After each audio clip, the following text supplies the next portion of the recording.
Quick greetings. Welcome to another video. Thank you for joining us and thank you for your views of our last video. Um, a little more than usual. Thank you very much. Um, Today we're going to take a look at the thumbnail from that last video.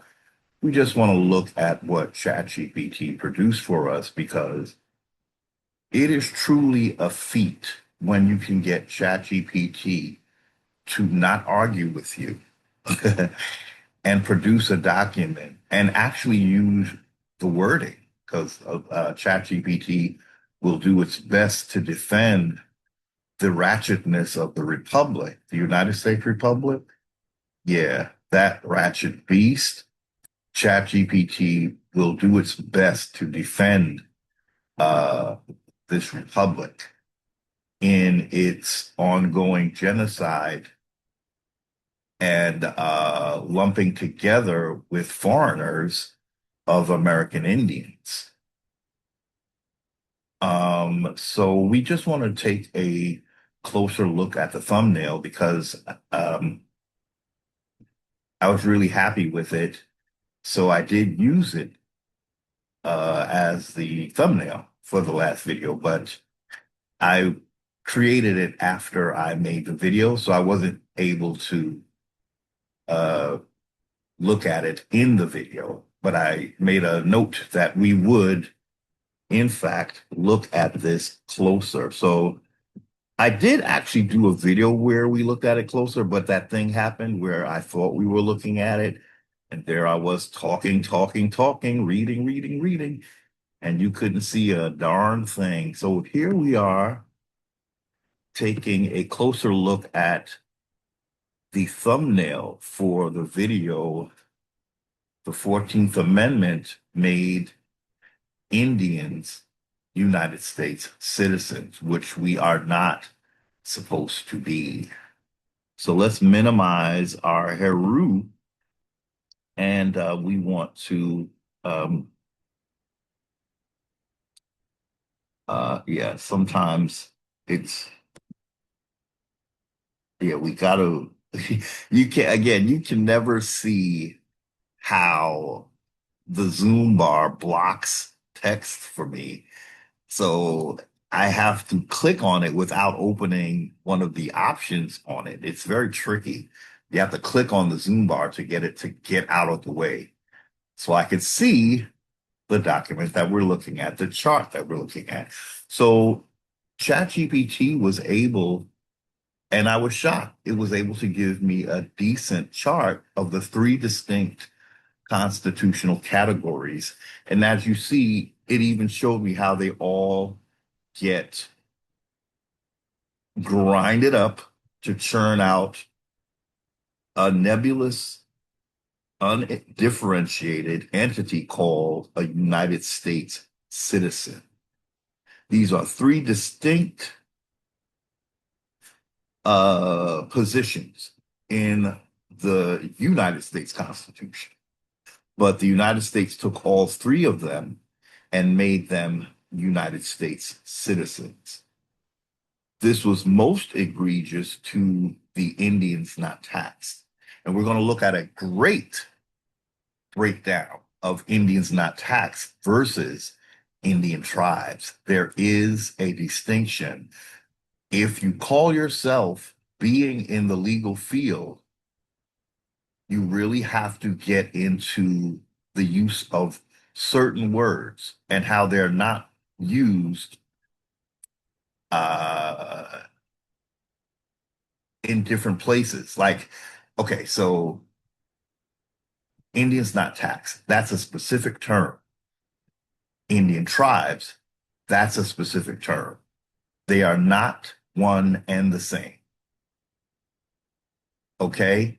Although you might think they are, when it's on a legal document, you have to know that there's something different about them, or else they would be repeated. One of them would be repeated. It would say Indian tribes not taxed if it was consistent. it would say Indian tribes, and then it might say Indian tribes not taxed. But actually, those are two different terms as well. I'm sorry. Those are two different terms as well. Indian tribes not taxed is not the same as Indian tribes because one is not taxed and one we don't know. So we can't say it's Indian tribes taxed. That's how minute it gets with terms that are used. You have to be consistent in order to know that you're speaking of the same thing. This is how the United States Republic gets away with a lot of fraud, constitutional fraud.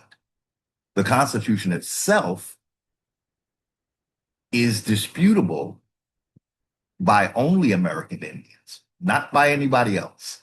American Indians are the only men and women on the land who can successfully dispute this entire republic. That's why we are the most hated in the republic. Hated meaning we are the most discriminated against, and we are singled out for genocide. I learned a little bit more about that today when I might have to link it, but there was a short that my sibling, one of my siblings sent to me about how Chinese restaurants came to be in mostly American Indian communities. And I will link it because it explains how Chinese families were allowed to come here if they agreed to have like a Chinese restaurant business. That's how they could. Now, for an American Indian who is conscious, we know that that can be an avenue for genocide. If you are purposely forcing these people to serve only American Indian communities, I don't know about you, ladies and gentlemen, but I'm seeing an avenue by which we can be genocided with them choosing to have them start off in our neighborhoods. And we don't know how their standards are different in white neighborhoods. We just don't know, ladies and gentlemen. But we do know that Chinese people are literally here because of American Indians, because the republic that many Indians bow down and worship, the same republic that basically told Chinese that they can come here and only have restaurants in quote unquote African American. We know that those are the real Indians, misclassified. Why would the United States want them only in our neighborhoods? Wouldn't that be a point of concern? So you're allowing them to come in our neighborhoods, but not, and they wanted to go into white neighborhoods, and at first they could not. So, ladies and gentlemen, that when you're singled out, when you're already marginalized and you've been misclassified, and you basically someone is trying to erase you from your own history, what is the likelihood that they're going to want a foreigner to come here and bring you healthy food? Or what is in that food? You know, what are you allowed to do in an American Indian neighborhood that you're not allowed to do, and because you weren't allowed in white neighborhoods at first? So that's what I just learned today, ladies and gentlemen. My go-to is the whole episode of The Jab. I knew instinctively that that was uh, extinction mode. I knew that instinctively, and we're just gonna leave it at that. So so let's take a look at this. We're going to try to go quickly.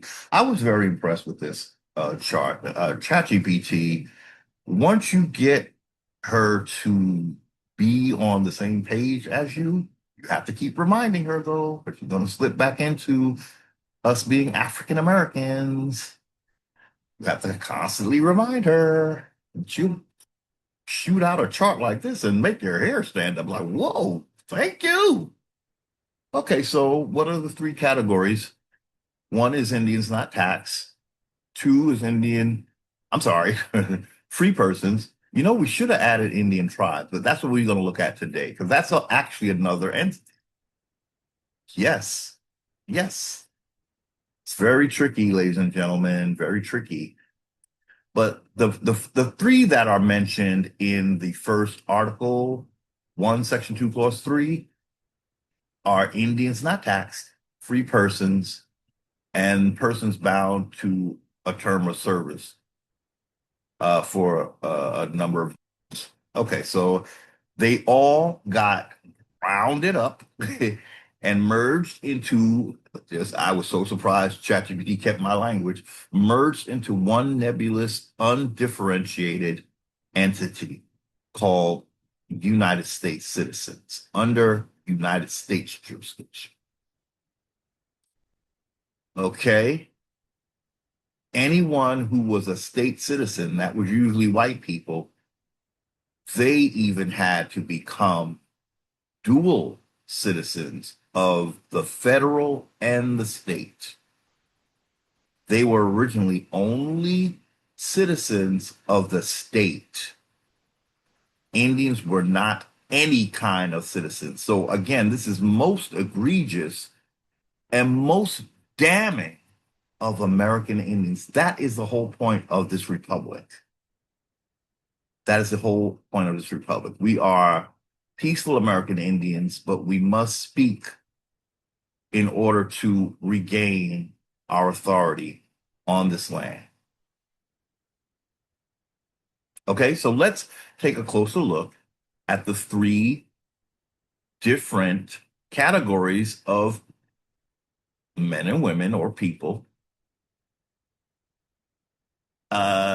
in the opening article, Article 1, Section 2, Clause 3 of the United States Constitution.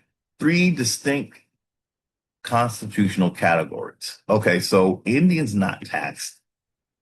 Let's look at what it says about us. Our political status in relation to the United States is supposed to be nation to nation. Okay, now this reprehensible republic has done everything it can do to minimize our nationhood. Okay, so they are immediately, again, minimizing our sovereignty.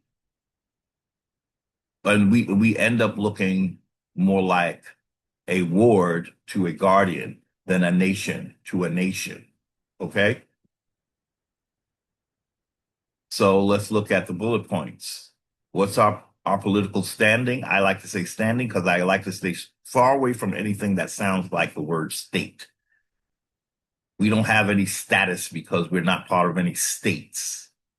This is our birthright standing. Okay? We are a nation that was invaded by another nation, and then they say they are treating us like we're a nation. No, you're not. You're lying. Republic, respectfully, you are lying. So we are recognized as separate sovereign nations. That's what we're supposed to be. We are not subject to state taxation. Nope. And when we look further into that, ladies and gentlemen, when we looked at the debates that the senators were having regarding the 14th Amendment, one of the senators asked, when it is said that they're not taxed, who are they not taxed by? And the answer was, they're not taxed by anyone in the state or the federal. No tax, period. We're talking sales tax. any tax. Indians are not taxed. What are taxes? Where are they going? They're going to the United States, right? We are not supposed to support the United States, okay? Because we are a separate nation.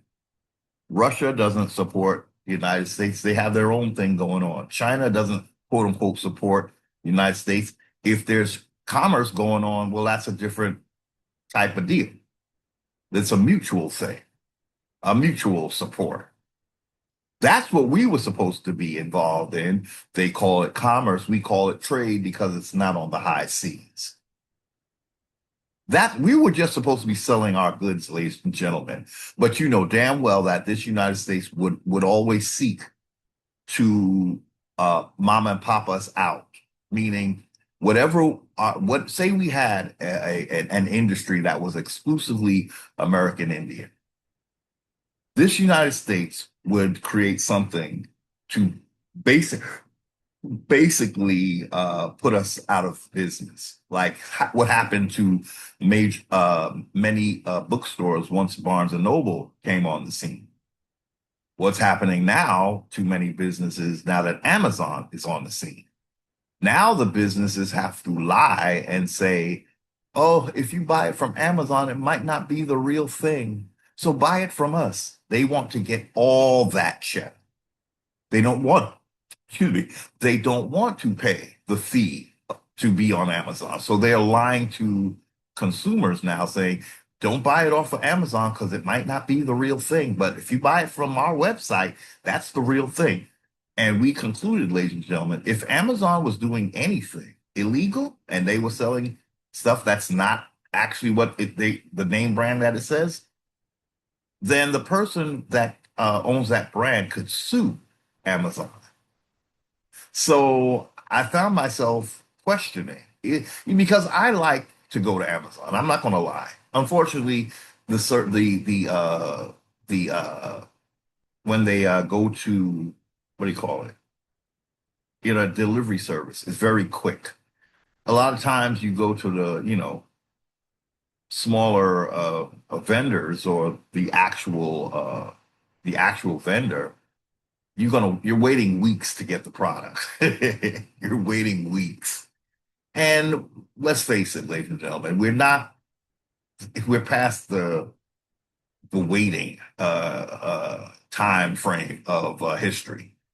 We want it as fast as we can get it, unfortunately, because that's just the way it is. Nobody wants to wait weeks for a product. Sorry. And that's just the reality of the situation. These vendors, they need to make use of FedEx. They really do, if they want to compete with Amazon. So that's a service that they're paying for. Amazon quick delivery service. They don't want to pay that, so they tell people to get the genuine one, you have to come to our website. Yeah, right. Well, if you sued Amazon, you probably wouldn't even need to be in business anymore.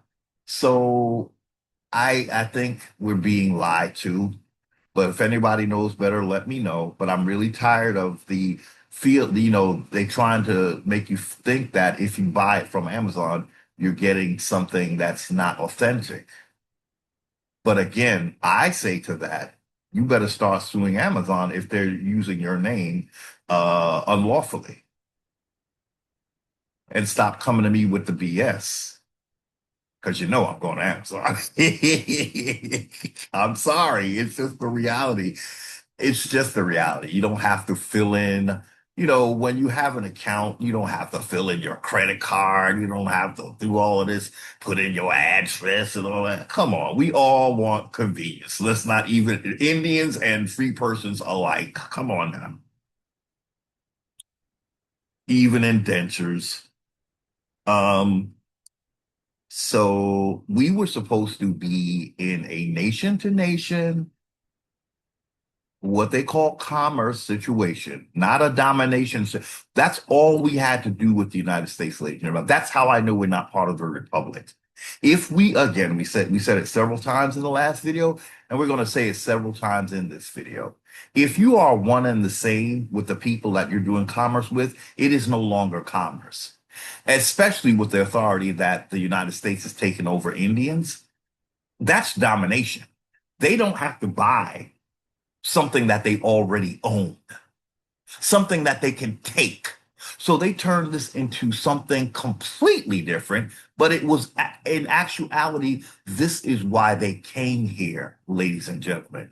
And anyone who's insisting on a republic, you are blinding yourself to the truth. The republic did not come here to be friends with you, and you're not supposed to be part of the republic. Those crying out for, we want to reestablish the republic, because those were those Negropeans that began the republic. That was us. It was not you. We looked at the League of Incredible Majestic Negroes. Okay? If they were Indians, they gave that up to be part of the republic. To be in the republic, you cannot be an Indian because of the way the Constitution is written. Okay? That alone, again, when you go to say you need a republic, you're not going by your Constitution in your republic if you're an American Indian choosing to be a free person of color. So let's read. You're just going on and on and on. So let's start again. What is the political standing of an Indian not taxed? American Indian not taxed. We're supposed to be a whole nother nation. You have to think of what that means, ladies and gentlemen. We say it real quick, but you have to literally say, you mean I'm supposed to be like, again, like Japan is to the United States a whole separate thing? That's what a nation to nation relationship is, isn't it? It's another nation. You're not the same, right? So again, there's no way you were part of the Republic. The Republic was supposed to treat you like you were a separate nation from the Republic, meaning you don't even have to go by English law. Yeah, you heard me correctly. They do it on other land masses. We talked about this in Europe. That's a fairly small country, and they don't even, I mean, it's a fairly small, I don't know what it is. What is it? A subcontinent? I don't know what that is. It's a fairly small landmass, and even they are separate. In other words, they are not melded together like the United States. They demand separateness. Why? Because they want to own what little land that they have for themselves. They want to make profit for themselves. They don't want to share the profits with some overlord United States type of District of Columbia situation. Although they are small, much smaller than the United States, you'd think they want to be one nebulous thing, but they don't want to be. Yet Indians want to be a part of their colonizers' entire system.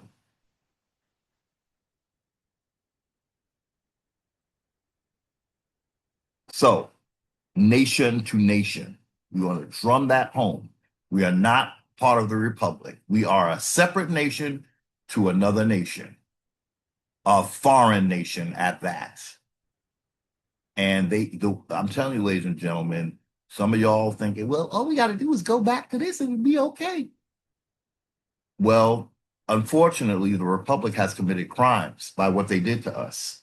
It's not just we pick up and like nothing happened. I'm very sorry. Y'all, I know some of you are hearing this and you're attracted to it because like, oh, look, wow, so that means the Constitution is good and this could all be fine. No, no, it can't be fine because we didn't invite them. What you see is what was supposed to happen. All these crimes that they committed, they are allowed to do that because of the doctrine of discovery. It's like you trying to tear the doctrine of discovery away from the United States, and they are crying, saying, "No, no, we couldn't. We would be nothing without the doctrine of discovery." They want that. They use it, and that's the crime they committed against. Well, that would be if we had an agreement. Well, damn, I can't even say we had an agreement. The whole thing is criminal. Literally, if we had an agreement with the United States, it would be a crime. But the fact that they're here is a crime. in and of itself. And a lot of Indians don't want to deal with that. They just want the easy way. But the easy way has you in eternal subjugation. And so now what's going to happen when we take our standing? Well, first we're going to get them straight on who we are, but we're going to pull away from this thing, ladies and gentlemen, in a peaceful, what they call civil. We're not supposed to be civil because we're not part of this. Let's say a peaceful ancestral way. You have done far too much against us, Republic. At at at this very moment, the world sees us as African American. You have permanently sullied our legacy. How do you get out of being seen as African American by the world? Well, one way is to get rid of the entity that called you that. That's one way. Make sure the world knows that we have nothing to do with that. We didn't invite them, the church did. Church, can you take this thing away? I mean, you've profited enough at this point. You should have most of our belongings somewhere. Ladies and gentlemen, the sad truth is they're only here to keep us from being Indians. I mean, think about it. That is the only purpose of this republic. It does not want to deal with Indians. This is proven by the fact that they say the Indians not tax clause is obsolete because they done made us citizens. We never asked them to make us citizens. Okay? We must be very clear. We didn't ask them to come here, and we did not ask them to make us United States citizens. So let's move on. We're not subject to state or federal taxation. Okay? We are governed by our own laws and customs. I feel like Indians don't even know what that means anymore. You mean the Republic? No, I do not mean the Republic. But what you mean, though? Look, if you can't figure that out, you might as well really stay a free person because you will also be up for going back home. Okay? If you can't figure out what it means to have your own laws and customs, uh-huh, uh-huh, uh-huh, I can't help you. Treaty relationship with the United States. Yeah, well, that was the flim flam. The thing with a treaty, we say it all the time. We're going to say it every time we hear the word treaty, practically. When you have one piece of paper saying that all my land is yours and I'm your slave perpetually, what the hell do you need a treaty with me for? That must be for shits and giggles. And that's exactly what it's for. That's why they stopped doing treaties. We're going to say it every single time we remember to say it.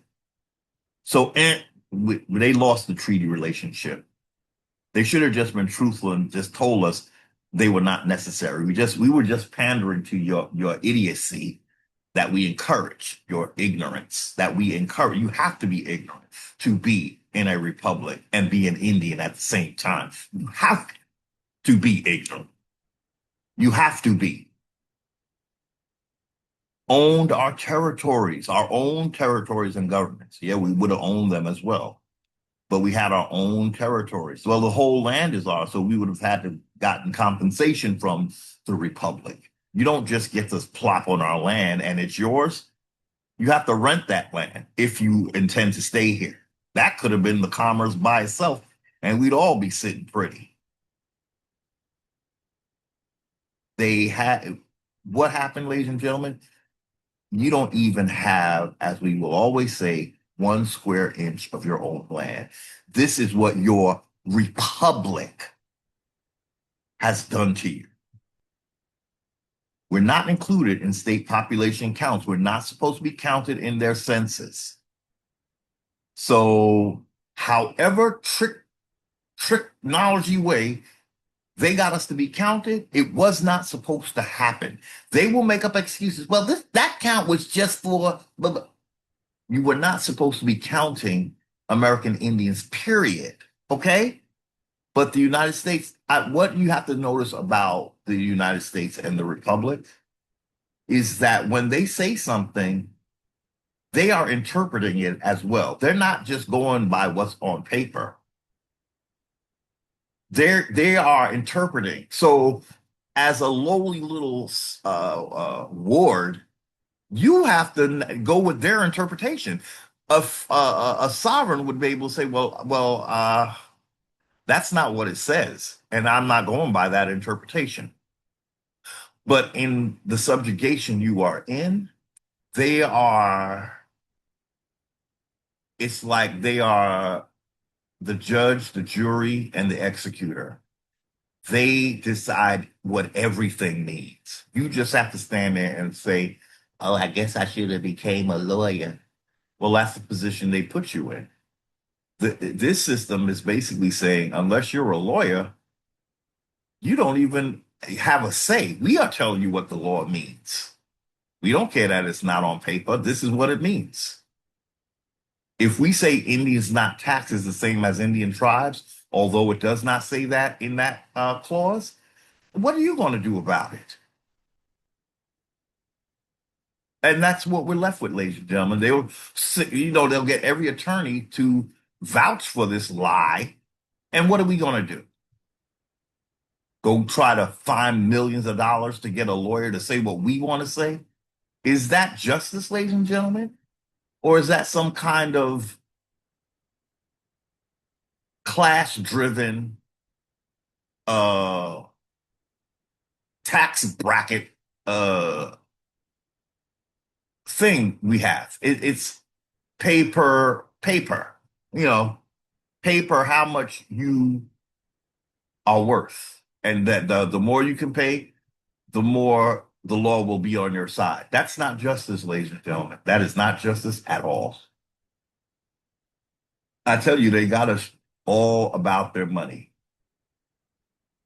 all about their money.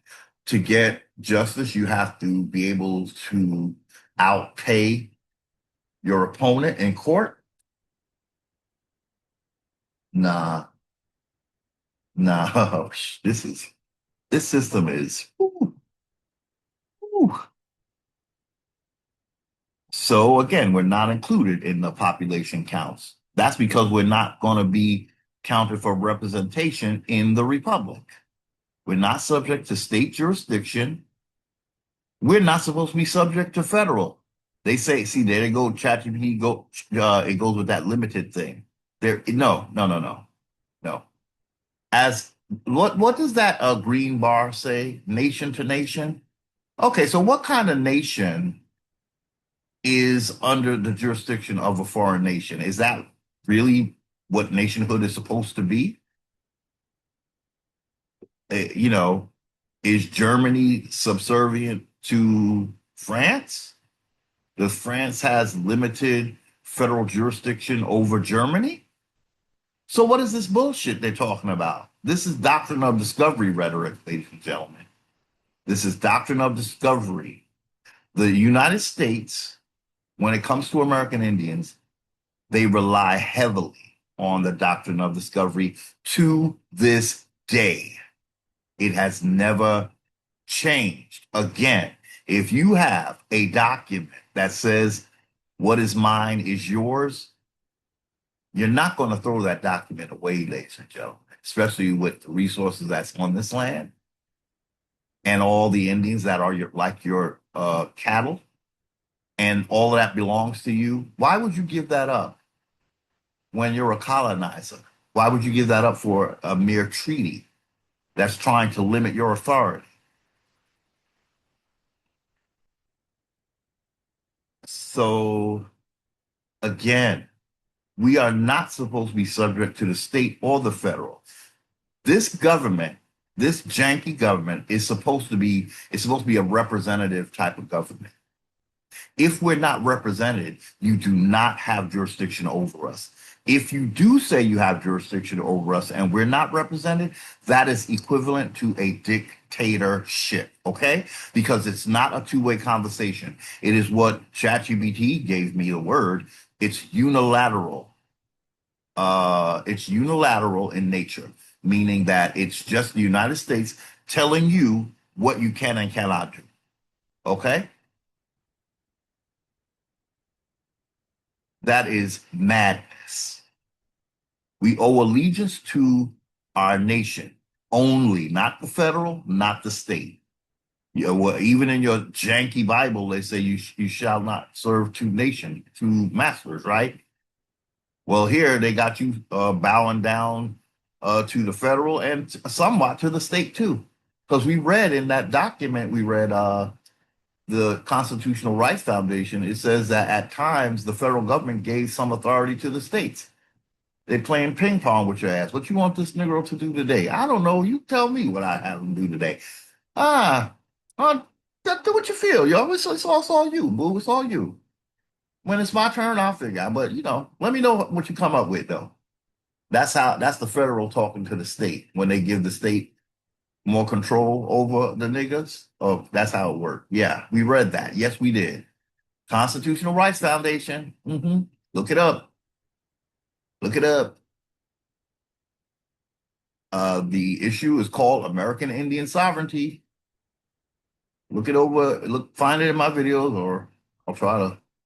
I'm always promising the link stuff. We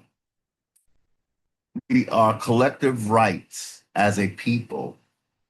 Indians not taxed have collective birthright as a people. So that's interesting, and I like the way they wrote that because they're not saying we're a tribe. They're saying we have rights as a people, whether we're in a tribe or not. We appear in the U.S. Constitution, Article 1, Section 2, Clause 3, Indians not taxed. They are now saying that that is obsolete because of the 14th Amendment that we never asked them for. Okay, ladies and gentlemen? The South was forced to take on the 14th Amendment. Okay? We did not ask them for that. The next category that has been virtually erased is the free persons, ironically. When I tell you this is basically a monarchy, going back to being a monarchy, it stretched a little bit, right? When the slaves thought that they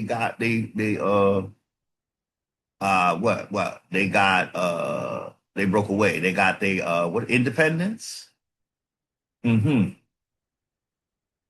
So let's look at these foreigners, because these are foreigners. This is not us. Free persons are foreign. That's why American Indians are not free persons. I told you the Moors are free persons. In this government, they would be free persons because they're not mentioned in the damn Constitution. Okay? So they are free persons at best. People who broke away from either their king or their sultan or what the fuck ever. Okay? So what is their political status? And it is a status because they're connected to the states. They are citizens and residents. Means that Indians are not citizens or residents. Okay? We're supposed to be what? Nation to nation. Whatever we call ourselves, that's what we be. We're not citizens. So what are free persons? They are, first bullet point, members of the several states. Yeah? So Indians are not members of the several states. You see how you got to bring it to fullness and fruition? If free persons are in the states, that means Indians are not. That's a free person's place to live. All of this land belonged to American Indians before any states fell on us, okay? Two, the second bullet point, free persons are subject to state and federal jurisdiction. Yep. When they come out with their jabs, only their own citizens are under that type of mandate. Indians should have never been under that mandate. Nothing that they ever mass do to their citizens should ever affect American Indians. Okay? Taxable by state and federal governments. Now, in the first column, they tried to say we're not taxed by the state. That's a damn lie. We're not taxed. We can let's see, not subject. Oh, they snuck that one in. They're trying to say that look at that here. We are not subject to state or federal taxation, ladies and gentlemen. But ChatGPT, once again, it snuck one in there on us. You see? That's what it does. Why would we be subject to federal? Because of the doctrine of discovery that they're using. By saying, you know what, I can't even go there because we got to read what's on the page. But they're not going by that. You see? They're not going by what's on the page.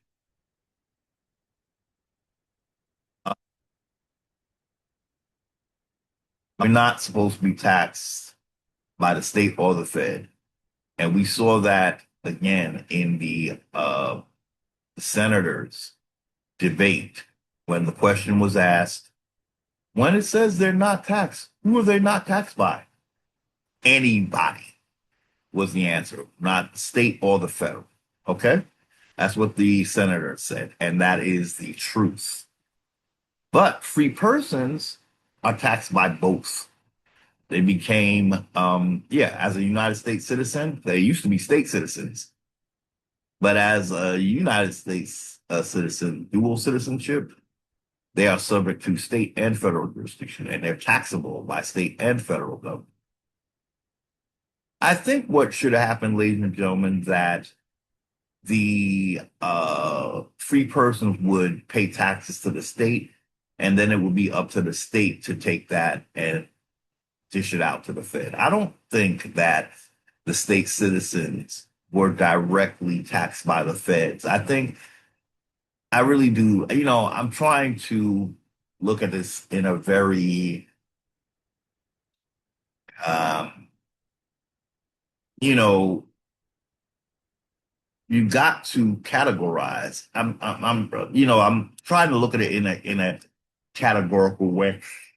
Excuse me. And yeah, that's just popped into my head. But that's if they remain state citizens. But now that they're both state and federal citizens, oh yeah, the federal will tax that ass. Protected by state constitutions and laws. Well, not really. That's why we have the Anna von Wrights of the world and the Glenn Ferns of the world. They found out that they were tricked by the feds. Yes, yes, yes. They are rejecting the United States citizenship.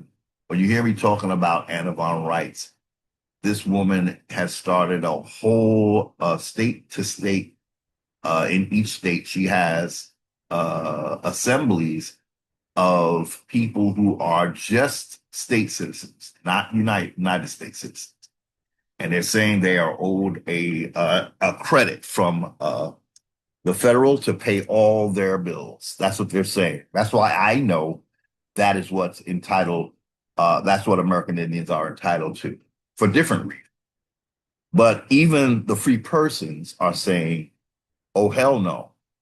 You committed fraud when they say that the United States pirated them into a United States citizenship that they didn't knowingly agree to, or that at the time this woman Anna, she says she had to study to find out why do we she wants to know what was this tax about. And that's very similar to my beginning of knowledge, because I began to also see that there was something. I just felt it, ladies. I can't even say that I necessarily saw it. It was sort of innate with me. I just figured it seems crazy that you have your family purchase a home and they could lose it because it's like you never stop paying for it. It didn't make sense to me. And so I gravitated toward the state nationals because that's what they were saying as well. The state citizens, who are not United States citizens. They expatriated from the federal government. They have, maybe one day we might even look at that. When I was a state national, I had expatriated from the United States citizenship. But then, as I always say, I made my public declaration to be American Indian, like not taxed. But then my goal, really, because of the fraud that the United States has committed, you see, ladies and gentlemen, here's the thing: crimes never go unpunished when they're dealing with American Indians. Is that correct? For us to stand here and think that we can just go back to, well, let's try using the Constitution the right way. It's still an affront to our ancestors, and it's still crimes that have been committed are going unpunished.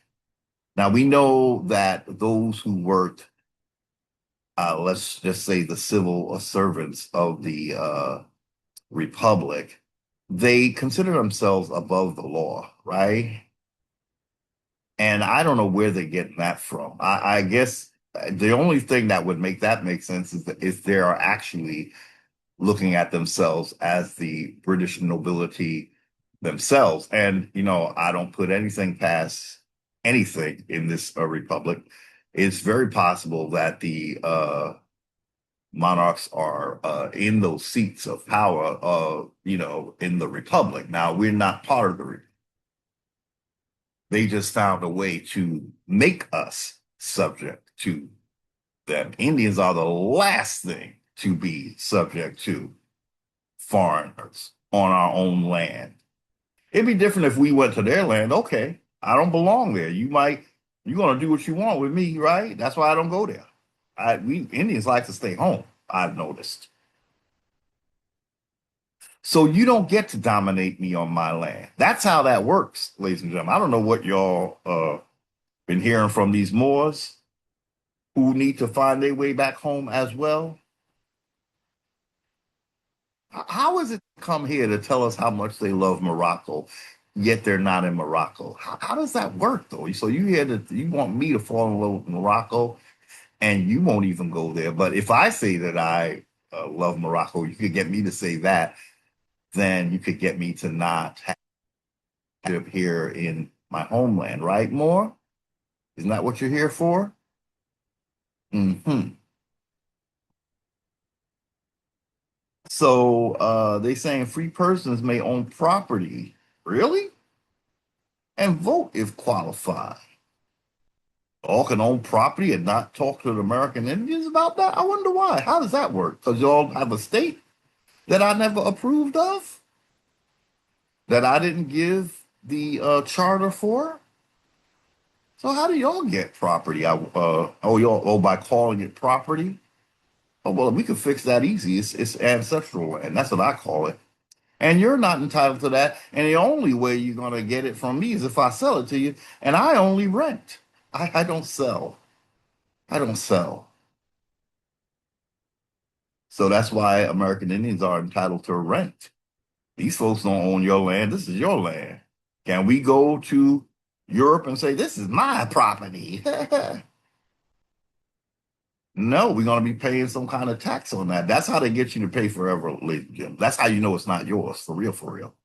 Indians can live here and not pay a dime, and it's going to be ours forever and ever, okay?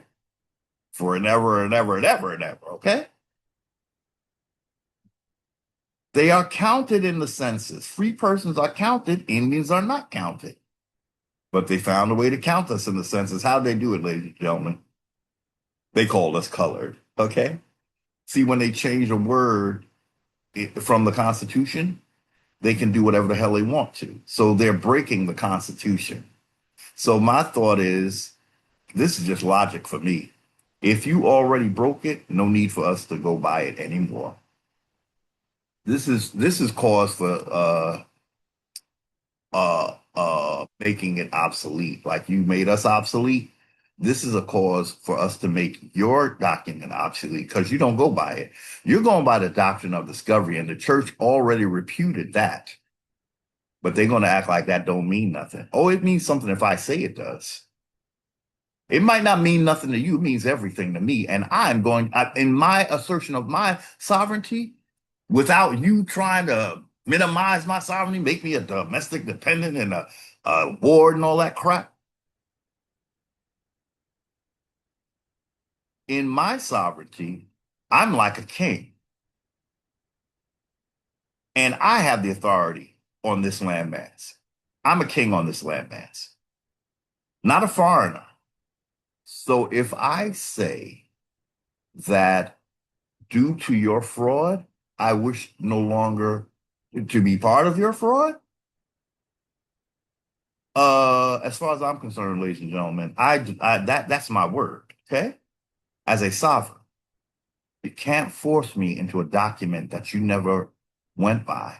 You have made it invalid yourself. It wasn't me who made your Constitution invalid, United States Corporation. It was you. You've done everything you could do to not be obligated to even the three entities we're looking at. The Indians not taxed, the free persons. Really, as we said before, ladies and gentlemen, indentures should not be seen as a permanent uh, group of people, because that indenturehood is for a term of years, as their constitution says that they don't go by. They prefer to look at indentures as permanent slaves. Why?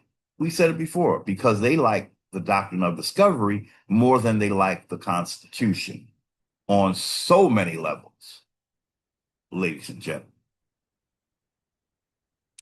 So the free persons are counted in state population in the census, right? Whereas Indians were never supposed to be until they started calling us colored. Then they could say, well, they're not Indians, they're coloreds. Free persons are colored. That also not in the Constitution, but hey, we do what the hell we want to do, right? Because we got what? The doctrine of discovery. Free persons owe allegiance to state and the United States. Now, what we want to say about that, ladies and gentlemen, is they're telling you that the United States is the District of Columbia and states are states. The United States is a corporation. That's why they list it twice. You say to yourself, oh, allegiance, wouldn't it be just the states? No, it's the United States and to the state that they're in. So that means the United States is not the state that they're in. The United States is the District of Columbia that sits on the 10 square miles in the district. It's the District of Columbia. So that's why they list it twice. You might say they owe allegiance to state and United States. Well, how so? What do you mean? They're two different things. That's what we mean. This is another thing this government does. It confuses you by using word spells. You know, they could just say the corporation united, the District of Columbia. They could just say that. Owe allegiance to the state they're in and the District of Columbia. But the thing is, the District of Columbia was supposed to be in a service role to the states. They flipped the script on them. The District of Columbia became head honcho of the state, whereas the states, that's what Anna and Glenn Fern, the state nationals or state citizens, are saying. They say, you were just something that was supposed to serve us with certain services. And then they flipped the script on the state citizens, and now they're the big boss of the state citizens because they got them having allegiance to the corporation. They don't have to have allegiance to the corporation. They're supposed to have allegiance to the state. The hired help don't need no allegiance, yo. The United States was basically supposed to be the hired help of the states, but together they are both minimizing the people who own this land, unfortunately. So free persons have individual civil rights under law. I don't know about that, ladies and gentlemen. the wording that they tend to use is that the state is sovereign. You know, their sovereignty is coming through the state, not through themselves, which is also showing that basically they're standing on the land or the entity that the king created. Now, the land is ours, but the entity that their king created is the name of the state. So I don't know about individual. Oh, well, yeah. Okay. So they're saying civil rights. So you got to catch it, lady. Now, civil rights are alienable. That means they can be, you have individual rights that can be taken away. Okay. The Bill of Rights is not civil rights. We'll say that again. The Bill of Rights, allegedly, that is what the free persons told the United States that they have. And they said that those cannot be taken away. Okay. Now, civil rights is something that the federal government created for the Indians who were misclassified into Negroes. So free persons, really, they're not supposed to have civil rights. Civil rights are uh, like half of the Bill of Rights. Okay. Civil rights, they're trying to say that they reinforce the Bill of Rights. But as we said in the last video, how can something that is temporary, like civil rights, hold or support something that is permanent or seen as permanent, like the Bill of Rights? What do you mean when you say permanent? I mean, the Bill of Rights are called unalienable. That means they cannot be taken away. Civil rights have to be signed in every so often. And again, the example we give of that is when that time back in when was it, the early 2020s, when we all got word that Georgia State, the people of color there could lose their right to vote because civil rights can be taken away, ladies and gentlemen. You just have to understand that civil rights are not permanent. The Bill of Rights are supposed to be permanent for the free persons. But again, they never consulted American Indians about what kind of rights we would give them. When you go to somebody's country, you have to go by the rights that they provide for you. We were invaded, and so they figure we ain't coming asking for your permission. So step aside, American Indian. We got a Bill of Rights. Well, you should have had that on your homeland, free persons. And that's not even the idea is this. Now, when free persons get their face frowned up, they don't like to hear this. What they must remember is that, let's say a free person came from Germany. I, as an American Indian, can't go to Germany and do what you're doing in America. I cannot do that in Germany. So how do you get to do that here? You really have to have a conscience to be able to have this conversation with an American Indian. What they're doing on our land, we can't go back to their homelands and do what they're doing. Okay? We have to go by their kinsmen's rules. Their ancestors or kinspeople over in Germany or Italy or France or England, we as American Indians, especially as people of color, baby, we're not going to go over there and talk about we have a Bill of Rights that they need to recognize, okay? That's not going to happen. They're going to say, here's your rights right here. And if you don't go by them, guess what?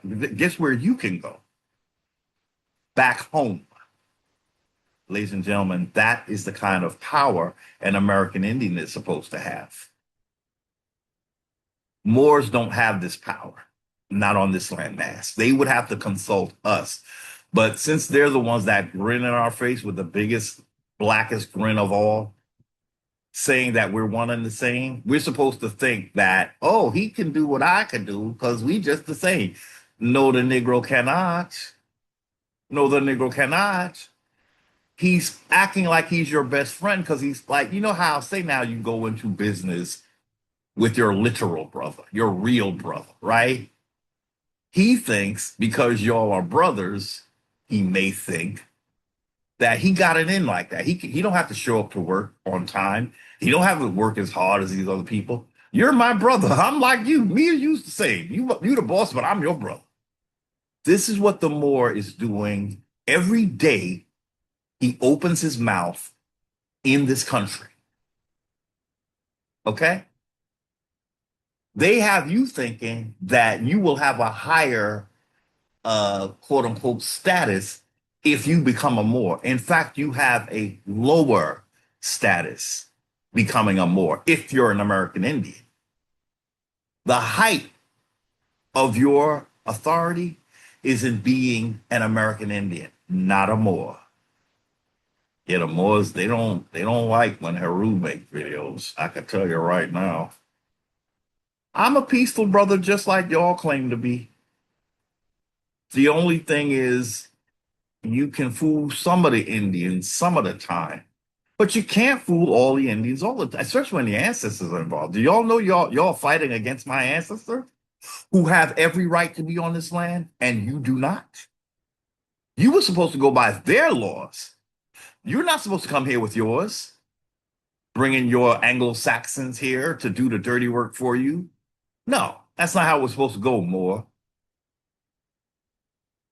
Okay, so we went through the free persons. Okay. They are not Indians. We have, we are not even supposed to be part of their little system, y'all.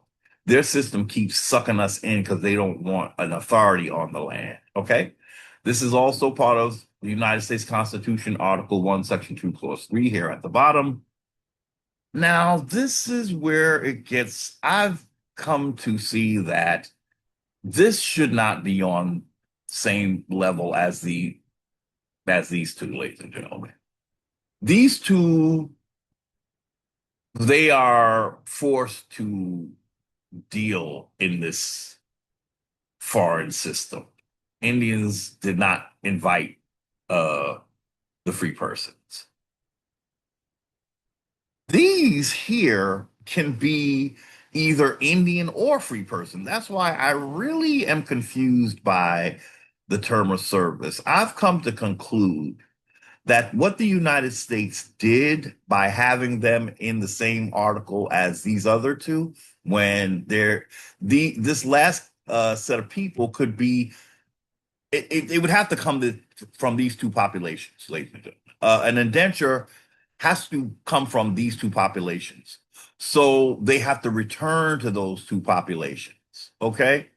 But the real important indenture is the American Indian because the American Indian has something that someone claiming that a debt is owed, an Indian is going to be the best indenture that they could ever have because they can always say, well, if you can't pay the debt, I'll just take your land. Okay. So I think this indenture, what the hell happened just now, ladies? Okay. I just flipped by accident. Let me see. Yeah, sorry about that. Yeah. Um,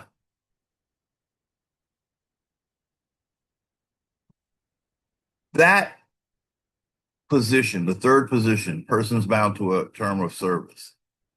The United States put that there in their constitution because they knew that after the Civil War, they're looking at Indians as indentures because we lost the Civil War, the South. Now you gotta let me try to explain this, and if you could uh, follow, please do. What occurred to me is that the Emancipation um, amendments came way after This Article 1, Section 2, Clause 3, person bound to a term of service. So, what that tells me, ladies and gentlemen, is that the United States basically planned to have this emancipation so that we could fall into this third category. You see what I'm saying? The third category came before now the Emancipation Amendment started in what, the 1865 or so. So going by the date, ladies and gentlemen, this third class of people, or whatever you want to call it, or group of people, they were created in 1787 when the Constitution was first written. So in 1787, the United States knew or had a plan that they would have a bunch of indentures, right, ladies and gentlemen? That's why they put it here. These indentures came before we even had a civil war. You see what I'm saying, ladies and gentlemen? There is nothing, okay, when they bring Africans here, allegedly, right? Because it's looking more like they took everybody that they're calling African were actually taken from the Caribbean. Okay, that's what has been said amongst Indians that do pretty decent research, and I'm erring toward that, ladies and gentlemen, more than an from Africa thing. So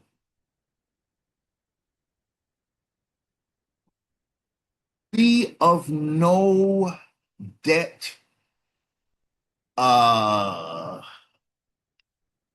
ooh, advantage to have an African as an indenture. There would be nothing, he would have no land that you could take from him after he failed to meet his quota. You see what I'm saying, ladies and gentlemen? In this system, an African is the least profitable in a debt system. This whole entire system is debt driven because the idea is we want to keep the Indians in a constant state of owing so that we never have to give them their land back.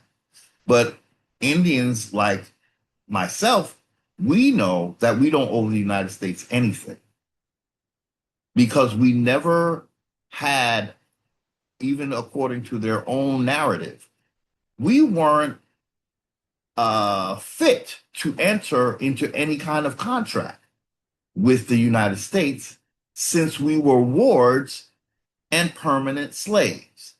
You don't enter into a contract with a slave. He's not free to contract with you.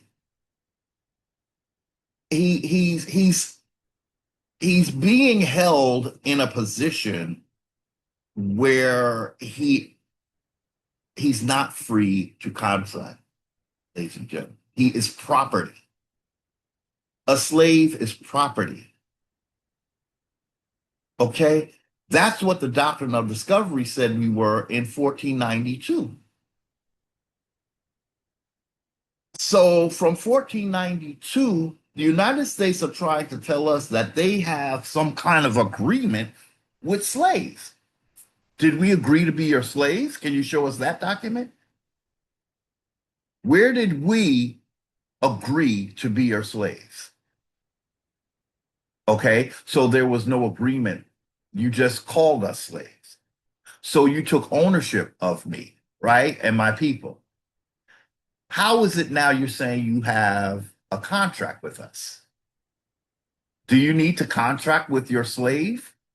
Do you contract with your cows?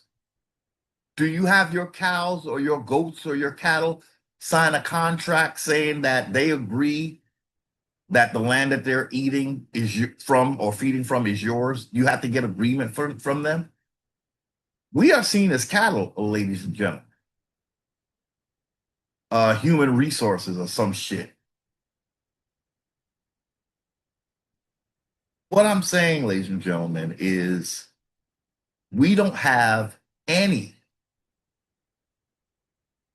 obligations, financial or otherwise, to the United States or its republic. What we need to do is separate as much as we can from this entity because it only ever saw us as permanent slaves. It only ever saw us as the cattle, the workforce that came with their land, because they believed that the Pope gave them this land through the doctrine of discovery. Mind you, another Pope has repudiated what those popes have done. I guess the United States says, well, we'll only do that unless the ones who wrote it come and repudiate it. The dead ones, they have to come back in order for us to believe that the church stopped what we're doing and they don't agree with what we're doing. They're going to have to get the same Pope that wrote it, dig him up from the grave and make him write a repudiation. But we don't want to go home. Yeah, ladies and gentlemen, whatever we have here, apparently it's enough to make quote unquote nobility become criminal in their activity, as well as clergy, mind you. And meanwhile, under some guise that they are quote unquote like Jesus or something like that. They give us a character that is all about allegedly, standing up for the lowly and the sinner and all of that jive. And yet they stomping the life out of us under this religion. They took the land because they said we was heathen. Now we're Christians and they still have the land. Most of us are Christian, not me. I'm just saying. Most of us are Hebrew, Islam, same thing, same religion, same source. Did you get your land back after they got you to mend your ways and come follow Jesus and all of that? When was you going to get your land back? Because they took the land from you because you were not Christians. Now that you are Christians, I say this all the time, and it's just one of those things that you really have to see this thing for what it is. It was never about Jesus or serving Jesus. It was not about that. It was never about that. It was about getting you to co-sign on what your colonizer is doing, which is stealing from you, if he had his way, eternally. So this third category, I began to see that this was meant, it was already written so that by the time they made Indians indentures from the Civil War, this was in place.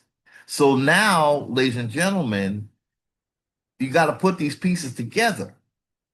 You're paying for the Civil War as United States citizens, and you're paying for every debt that the United States has. Why do they rack up a debt that they say goes in the future for generations? Well, because they're putting your unborn babies in debt so that they never have to return the land.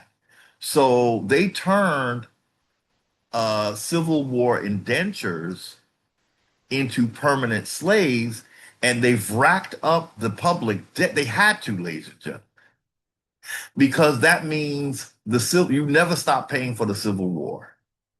They just saying it's the Civil War, but it's when you read Article 4, like we did in the last video, it says nothing about the Civil War. So that means, although you were made prisoners of war by the Civil War, you're permanent debt slaves, because they took that Emancipation Amendment that applies to Negroes, and from there, they are laying all of their debts on you. In other words, we emancipated you from temporary debt and a temporary servitude to a permanent debt and a permanent servitude. That's what the United States 14th Amendment did to American Indians. It was made for American Indians, but it's given to everyone that comes here. We are paying for everyone. American Indians who were emancipated and had to take the 14th Amendment. Remember, the 14th Amendment was forced on the so-called Confederate States. They had that, in other words, the North said, if you want to rejoin the Union because you were so bad trying to break away, I thought this was a free country. We can't break away, especially American Indians. If they found out that they got tricked, they can't break out of it. No.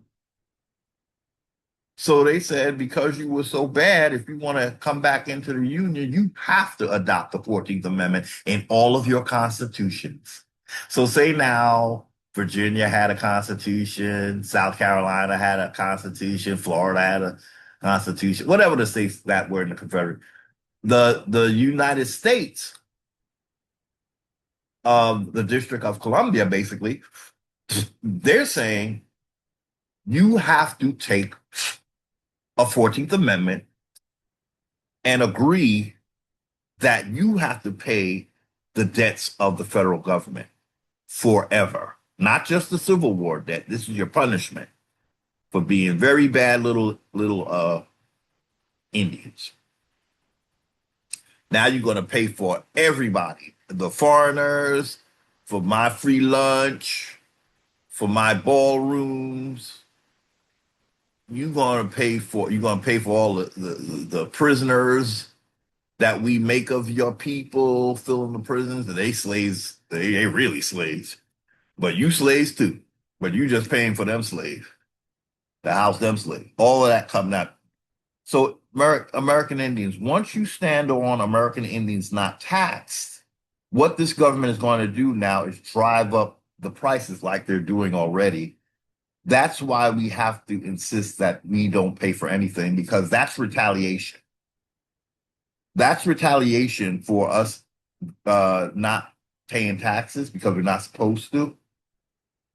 See, what's going to happen, ladies and gentlemen, is we're going to actually become a different nation, but over time, we're going to have to break out of the whole entire thing. We're going to make them go by the Constitution, but then we're going to say, you know what? You got to go. But we got to get them to go by the Constitution so we can have the standing we need, to assert our authority as the landowners who don't owe the federal government anything.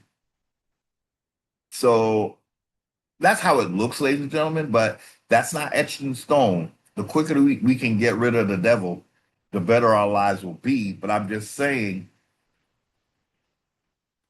I think because of their crimes against us, we shouldn't have to, they cannot force the Constitution on us because they never went by it. They went by the doctrine of discovery. So really, we should just skip to the doctrine of discovery and let them know why. None of this is lawful.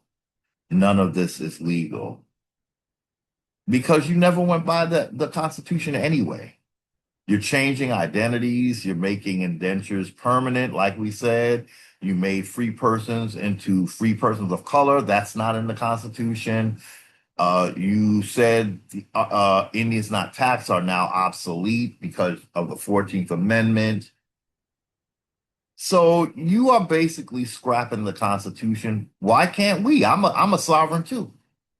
But when I scrap it, you got to go.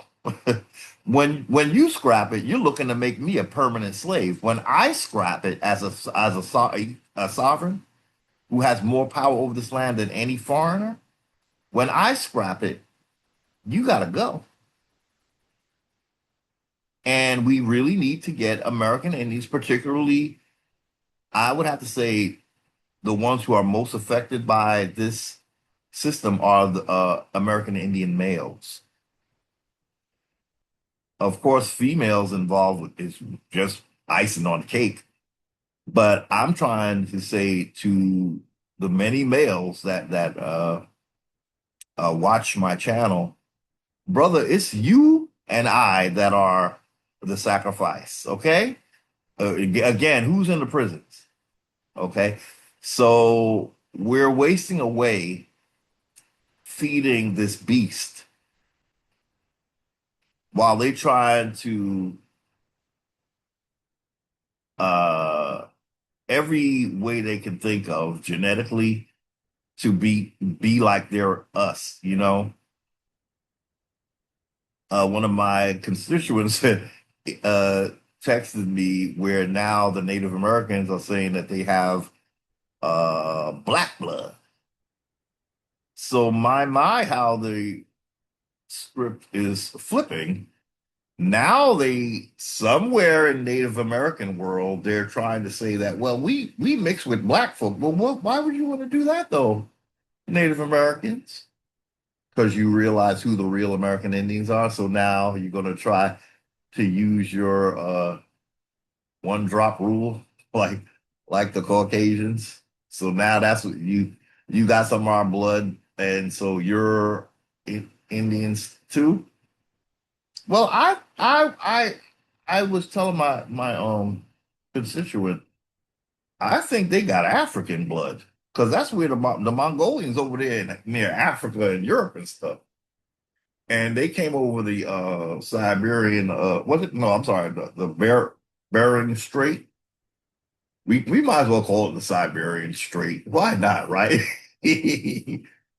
So when and the Russian original Russians were Negroes, Moors, right? So maybe they think because they have Moorish blood that that means they're American Indian, but we who know American Indians who know we know we're not African, right? We know we're not Russian. We know France did everything they could to mix with us early on before the British came, so that by the time the British came, they could say, well, yous are more like us. No, we're not. You're coming into my bloodline. I am not actively going to where you live to be part of your bloodline. That's how you tell. You see? You came here. What's the primary thing here? American Indian. What's the secondary thing? Anything else. So the French, baby, when I tell you that it's looking to me that they came here and mixed like hell with us before the British ever got here. I think their little excursions, they were just, I believe they were mixing with us before the British got here. See, they need every little thing they could say to make us not Indian, you see? Then that Roanoke colony disappeared. So in that disappearance, you got a mixture of French. Well, wait a minute. What that Roanoke, were they English? Let's look it up. Wait. Oh, yeah, I think that was an English colony. So I take that back. But the French were coming before the Indians did. I'm sorry, before the British did. Uh, okay. So I want to,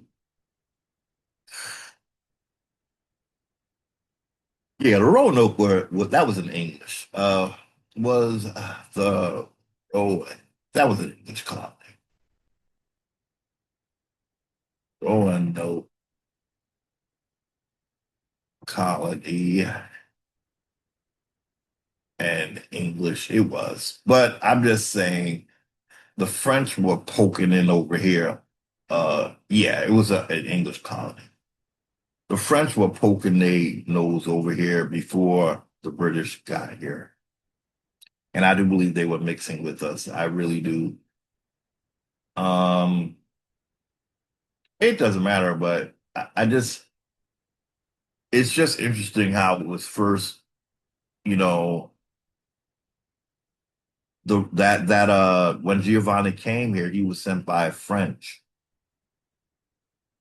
1584, 1585.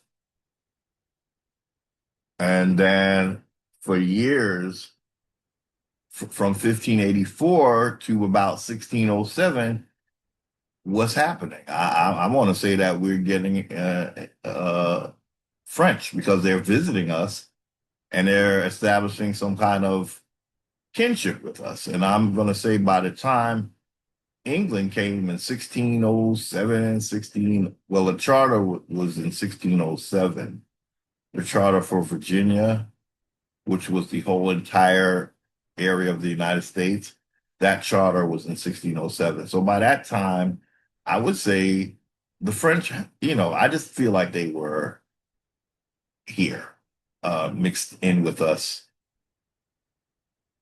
Yeah, that's just my guess. But anyway, let's get back to this. So we could read this, but again, we're really going to say that this standing in this article, it was preconceived to handle when it was a plan, ladies and gentlemen, for us to lose the Civil War, I believe was a plan. And once we lost, this was the standing we got. So you could basically say that Indians became indentures. Indians in the South became this indenture. So look what we get. We bound to labor for a term of years, which they have to make that perpetual because of the doctrine of discovery. So they don't tell us that that term of years will be forever as the debt goes high. The debts of, remember, a United States citizen is bound to the debt of the United States. All the United States in their corporate capacity, all they have to do is make sure that that debt can last for lifetimes so that they can claim Indians' land. The Indians that were now made United States citizens due to being forced to become United States citizens after losing the Civil War. Okay? So what we're reading in this third column was meant for the Indians who lost the war. But they knew this was going to happen. And I believe this is why I can't figure out why they would need to put this in a constitution unless they knew that at some point we were all going to mass become indentures, okay? All Indians become indentures. So, what is the political status? What we are right now, servitude and contract. So they get us to sign our name and shit, and that's how in their world they think that we have renewed the contract, especially when we do the census and we fill out that we're African American. So they know that yeah, that's the contract basically. You know, so oh boy. Yeah. Yeah. So that's the political status of American Indians now is really this last column until we, get this shit back on track. Okay? We're going to get them to go by this Constitution and then we're going to scrap it all together in a peaceful, civil manner. I think what it is we have to get them to the contract, but we got to say, because you breached it, we just want our position back, but we're not going by this. We're a separate nation. We didn't have to go by it from the beginning. So all we're saying is we want our true identity back, and you can't use the doctrine of discovery to curtail everything in that first column there. They're using the doctrine of discovery to minimize everything you see listed there or void what you see listed there under Indians not taxed. Now, basically, this is what we are, ladies and gentlemen, this third one. Okay? Limited freedom. Well, that's what civil rights gave us, limited, right? Negro codes, limited. We're subject to state and federal jurisdiction now, but mostly federal. Actually, it's only federal because we were never citizens of the state, not American Indians. Negropeans, they could be citizens in 5 of the 13 states. But now, as in permanent indentures, locked into servitude, Indians are subject to the federal. And when the federal, we read that the federal sometimes give the state authority. So I guess that is correct. When the federal feels like giving the state authority, boom, you got it. I'm sorry, taxable by state and federal governments. Yes. Although we're not bound to the state, Indians are paying both, right? We're not supposed to be paying none. Um, Next one, limited freedom of movement. Definitely, that's what we're in. But again, that came from the black codes and all that stuff. So all those black codes would apply to us being this last status because they're going to see us as African. So all of those black codes would apply to us. Yeah. Because we called all of those things. We're Negro, color, black. We got a bunch of them. Okay. No, in other words, they're still in effect if this government wants them to be in effect. Okay. That's what I'm saying. Okay. No separate political or national status. Yep. You just award. Okay. Counted in state pop 3/5. Ah, ah. I bet that's in effect right now when you vote as a Negro. I'm pretty sure that's in effect now. Oh yeah, I'm starting to see that this was created for us, ladies and gentlemen. If you American Indian, this third one was created. They created this for you. Old labor duty to master employer. Uh-huh. Master or employer. That sounded more like what they look at us as, yo. Owe allegiance to state and the United States. See it again, it's two different things. The United States is the District of Columbia, and the states, wherever you are, my Negro. Legal status based on contract. Yeah, they got to sign you back in.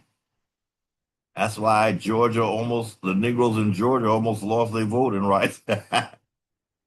We ain't supposed to be voting in this system anyway. We're supposed to be nation to nation without none of the little curtailings of the doctrine of discovery. Straight up nation to nation, not domestic dependent. Okay, so ladies and gentlemen, I think as of this video, I really see that the reason why they put persons bound to a number of years in service in Article 1, Section 2, Clause 3 is it was going to be a permanent thing. Remember, I kept saying this is not a permanent, it shouldn't be here because it's not permanent. Anyone who's in this category, once the term of service is over, they're going to go back to one of the first two here. Remember, I kept saying that? But now I see it is permanent. That's why they put it there. They knew we were going to be indentures. That was the plan. The Moors knew that we would lose the Civil War because that was the plan. They gave us one group of incredible, majestic Negroes in Congress for the 41st and the 42nd Congress. And then it's going to be, business as usual. One shiny little moment to make it look good with these compromised Negroes who are not identifying as Indians. So they're not these over here, right? They are free persons, right? We ain't no free persons. But the point I'm making now, ladies and gentlemen, I just realized that that indenture is a permanent standing. If you never meet your quota, and the United States is going to make sure you never do, that's why the public debt is 38 trillion. What we're going to say is we don't owe you shit as American Indians. And if you're saying our debts was the Civil War, we still don't really owe you that either because this is our land. You're just doing everything you can to make our land up for grabs. You putting us in situations where you can say that, oh, you didn't pay, so now you owe your land. Oh, you didn't meet up this whatever. No, you owe we just take your land. And you're just occupying our land. But big revelation as of this recording, I didn't realize, ladies and gentlemen, but the indenture has been made permanent, a permanent servitude. Yeah. You got to look at the emancipation and what it made us. It made us responsible for the debts of the United States. So if the debt never goes away, our servitude never goes away. You see what I'm saying? And so we never get our land back if we go by that. But we got to tell this United States, the Constitution had us as a nation to nation. It's the doctrine of discovery that's making us your permanent slaves. And without that doctrine of discovery, you wouldn't be able to do what you're doing with us. We should have never had to have had adopted a 14th Amendment because that's like a dictatorship. If you have a, a, a political entity such as the United States telling you as one of, we shouldn't have been in those states because we were basically, all this land is ours. But if you have what amounts to a foreign nation in this nation to nation relationship, if you have a foreign nation telling you you have to adopt a certain amendment, and in that amendment, you have to pay a debt that you can't question, they've just made you a permanent slave.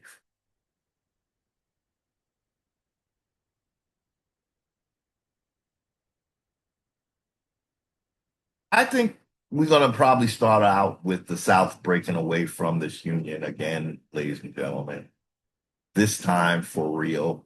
But again, it's only to move back to what we were. If we do it that way, it's not because we want this system here. It's that we're going backwards now and we're going to go back to when we were Indians, but we're going to go back and redo the civil thing because uh, this is just a possibility, not etched in stone. But I do see what the state nationals are doing is they're reclaiming something that was supposed to be. What we're going to do is we're going to reclaim what was supposed to be, but then we're going to leverage that and take our entire country back because we realize that's the penalty for what you've done. We're going to get you to honor us in terms of what the Constitution says we are, and you're not going to call the Commerce Clause a reason for you to dominate us anymore. The doctrine of discovery made you reinterpret the Commerce Clause. Without that, we're just a nation to nation, even with the Commerce Clause. But we don't need to have you regulate our commerce. That's why we can't do this Constitution. But there's other reasons why we can't do this Constitution, ladies and gentlemen. It's because this is not something our ancestors wanted. This is not something they invited. It was forced on them. That is the main reason why. That is the main reason why. But also the crimes it committed against us to make us slaves, going outside of the Constitution, using the doctrine of discovery to this day, then that means you never use the Constitution at all. And we're not going to give you a chance to defraud us again because we have no trust in you. We have no trust in you. You must leave us in a peaceful, civil manner. So, Chat GPT. Let's see. So here's all of those three, as you see the arrows, the three that we just read, all became 14th Amendment citizens. This government ain't playing with the slaves, yo. And I love this imagery of like a almost like a toilet bowl whirlpool thing. You're getting flushed down the drain into the bullshit of the 14th Amendment. I love this imagery. It just reminds me of the little whirlpool that happens when you something is going down the drain. Because all three of those went down the drain. It was the great equalizer. The 14th Amendment made everybody subject to the debts of the United States. Yes, it did. I still think American Indians are going to be responsible for a majority of the debt, maybe three-fifths. Maybe that's what it does. Maybe, oh, would that be whatever the most of the debt is? That's what we're going to be responsible for. Maybe it's the reverse. Maybe, uh, yeah, maybe. So it's still falling on American Indian shoulders, and it's still high enough that that the United States could say they have to take our land, okay, perpetually because look at the debt goes into future generations. So in the corporations mindset, that means they still have our land. All they gotta do is keep pushing the debt further and further into the future. And so they calculating how long they can have our land. You see? So at all three, we have the green arrow, which is the Indians not taxed. We have the blue arrow, which is the free person, and we have the brown arrow. Interesting choice of color, copper. Really, I would have to say, ladies and gentlemen, Indians are here and here, but then we get lumped over into the slave class, the indenturehood, permanent indenturehood, labor population. We're the labor population. While free persons tend to have the higher level of jobs, you'd have to agree that Indians are still mostly like the labor, you know? Yeah. So all of them get funneled into and merged, as we see here, one nebulous, undifferentiated entity, all treated as citizens or persons under U.S. jurisdiction. And there we go. Look at that. Look, you see? That's your United States group of slaves, different levels of slaves. You have your black slaves and you have your white slaves. It's like the house Negro and the field Negro. Okay? That's how a monarchy over time goes back to being a monarchy. Okay? So now we want to look at some of these little notes here, which I thought were very good. What changed for American Indians? Well, national citizen. Well, I'm sorry, after the 14th Amendment, national citizenship was redefined. Now, remember when they say they defined citizenship? No, it was redefined. A United States citizenship is not the same as a state citizenship. They did not define a citizen. I love ChatGPT for doing this. They redefined it. What changed? National citizenship is redefined. Next, distinctions blurred or erased. There's no American Indians, so that distinction is erased. Okay? Blurred. How is it blurred? Well, because blacks um,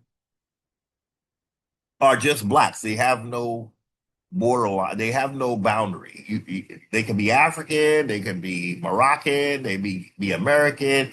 They just call black. Okay, so the distinction is blurred. Federal jurisdiction expanded. Wonderful. You see, ladies and gentlemen, it is the federal government that is dominating the states, okay? Federal jurisdiction is expanded, becomes bigger, right? Because now everybody is a citizen of the District of Columbia.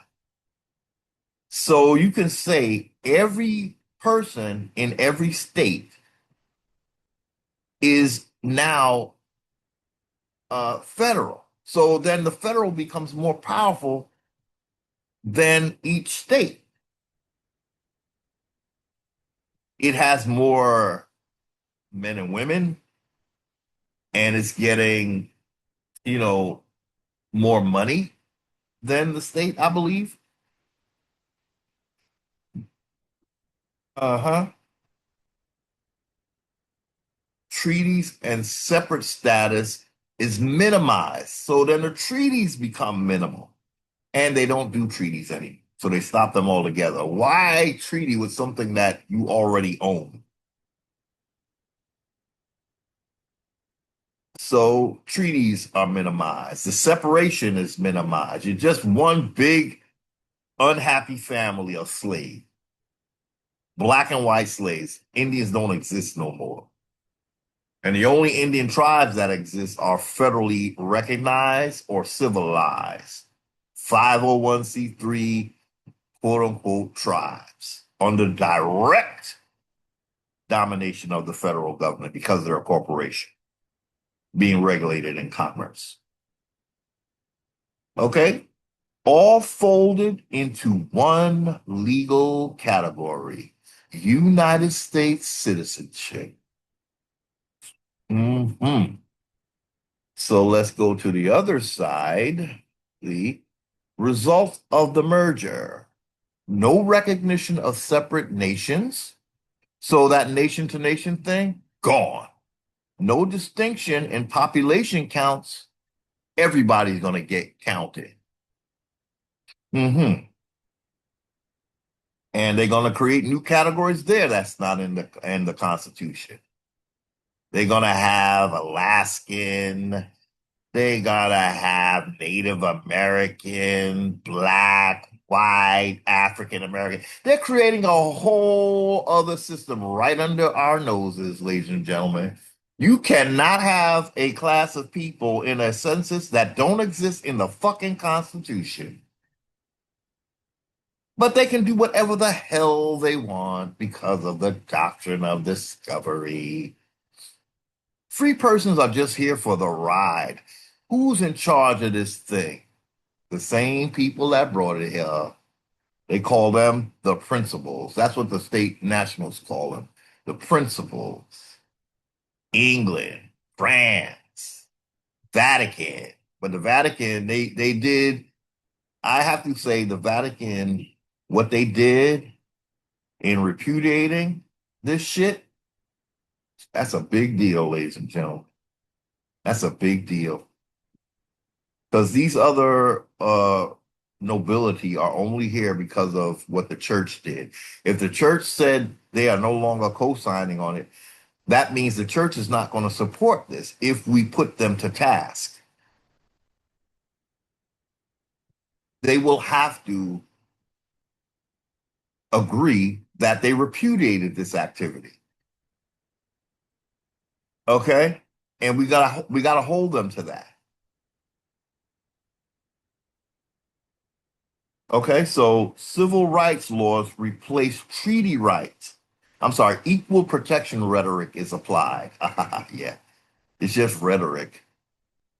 Your protections are because you're in a civil rights paradigm and not a Bill of Rights paradigm, there's no way your rights can be ever really protected. They're temporary. They're temporary. So equal protection rhetoric. ChatGPT was not playing. This is a ChatGPT document, y'all. And so, as I told you, when you get her to get her mind right, she's gonna pump out the truth for 5 minutes, and then she's gonna go back to the bullshit until you tell her again to But she let us have it, y'all. equal protection rhetoric applied. Rhetoric. Just some talk, empty talk. They keep saying this is the civil rights, that's just to guarantee equal protection. It's, well, Indians are not supposed to be equal with citizens. We're another nation, remember? Why would one nation have to be equal to another nation? Just by being another nation means they're not the same. So they don't have to be quote unquote equal, whatever the hell that means. Equal protection. Since when do we see a quote unquote black man commit a crime and get equal protection? Don't they throw the book at that nigga? Versus when it's a quote unquote white man? Ain't nothing equal up in this piece. What the hell are you talking about? Civil rights laws replace. I want to say civil rights laws, they replace the Bill of Rights. I think they do. But it says they replace treaty rights. That's a red flag for American Indians. Yet another one, because that means the civil rights, they're overriding any treaties. Wait a minute. Let's boil this down to the real nitty gritty. If the federal government can dissolve your quote unquote tribe, you know for damn sure treaty rights ain't in effect, because that's the right that the United States gave itself as the guardian. They could literally say you don't exist anymore as a tribe. Just be. They could. I guess they could make you Mongolian again, just like they could make us Negroes again. So this is the kind of power that is happening, not just with the 14th Amendment, but I'm hearing a little bit of doctrine of discovery in this, because the United States will go to the doctrine of discovery when it comes to dominating American Indians. They will go to the doctrine of discovery in a New York minute. One undifferentiated population. That's what all United States citizens are. One undifferentiated slave class population. What they did was just, again, if you go to a census and it doesn't say just Indian, well, Indians are not part, and I just made a huge mistake. We're not counted, so we wouldn't be part of their census. But the census, if it's naming things, again, we're just going to repeat it. If it should only count the people, it should not be counting their race. You see what I'm saying? A census should not have your race on it. Indians are not supposed to be on the census, point blank, period. But when a census does happen, it should not be counting your race unless this government is using that race information to, figure out when they need, a pandemic or something, Yeah, that's what that's for. It should not be counting you or naming you anything that's not specified in their constitution. If they have free persons in their constitution, they just need to be counting the free persons, not tagging them by their race. That's just inviting racism. This system talks like it don't want to be about racism. Well, take it out of your census record. You don't need to know how many blacks or whites are here, but there ain't going to be no blacks anymore because that's just a misclassified Indian. We're not supposed to be counted in this. Remember, we're not enumerated. Did you forget that part? Oh, that's right. You made ladies and gentlemen, once they made Indians not taxed obsolete, that's why we make their document obsolete. You see what I'm saying? If we're not in your document, we are obsolete to you, but likewise, you are obsolete to us. Do you see how that works, ladies and gentlemen? Oh my God, that's a real good one, actually. Because that's what they're saying. If they're saying we are obsolete, we can throw that back at them. Like, okay, then your document doesn't apply to me, but I'm still here. I know you would like to believe that I'm not, but unfortunately, I am. So, ooh, that's a good one, ladies and gentlemen. I like that one. They made us obsolete, so that means I don't exist, but I do. You just don't want me, and I'm not supposed to. in your system. So thank you for making us obsolete. That's the diving board by which we make you obsolete to us, okay? As American Indians, all right? What was lost? Nation to nation status. This is what was lost from American Indians. What was lost? Treaty sovereignty. It never existed because the treaty came after the doctrine of discovery. It would be different if we had a treaty before any doctrine of discovery. We did not. So the treaty was just window dressing because they had the doctrine of discovery in their other hand. Indians not tax status. That's gone. It's gone. So they only have Indian tribes of their choosing. But as for random Indians, you have been deleted. So you can't be an Indian outside of a tribe. But as far as we know, Italians never stop being Italians, no matter where they go. Chinese never stop being Chinese, no matter where they go. But in the Republic, if you're not an Indian in an Indian tribe, you don't exist. This Republic don't do Indians. In case y'all didn't get that memo, let me be the first to inform you. They turned you colored, Negro, and black. Indians not taxed. They don't exist. Indian tribes, the Mongolian ones, they exist because they're taxable, they're extinguishable, they can be canceled at any time, at any place. They can be eradicated. Okay, so that's Indian tribes for you. But they did that to Indians not taxed. In other words, if you're not in a tribe, all we see is black people. Ain't no such thing as Indians. But this is what we have to challenge American Indians. We have to say, I never stopped being, and I'm never going to stop being. You are. What was lost? Our political distinction, our birthright. What was lost? Our separate legal relationship. It was not a relationship. We were forced into this wardship, this guardianship. That's what it was, a guardianship. And before that, it was a slave to slave master because of the doctrine of discovery that came before the Justice John Marshall case that made us guardians and wards. Before that, the doctrine of discovery had us as straight up perpetual slaves. So that's what was lost from American Indians. Nation to nation status, gone. Treaty sovereignty, gone. Indians not tax standing, gone. Political distinction, gone. Separate legal relationship, gone. Okay? So see, ladies and gentlemen, that's our beginning. Because we don't exist in their system, we have to start standing up and creating our own. They said we don't exist, but we can tell them, look, I'm still here. I'm sorry that you are too blind to see. That is your problem. You need to get some glasses or a new prescription. However, I'm still an Indian. And how dare you take it upon yourself to make like I'm not an Indian anymore? That's a crime. You still owe us, by the way. Okay, what remains? This is what remains after the storm of bullshit.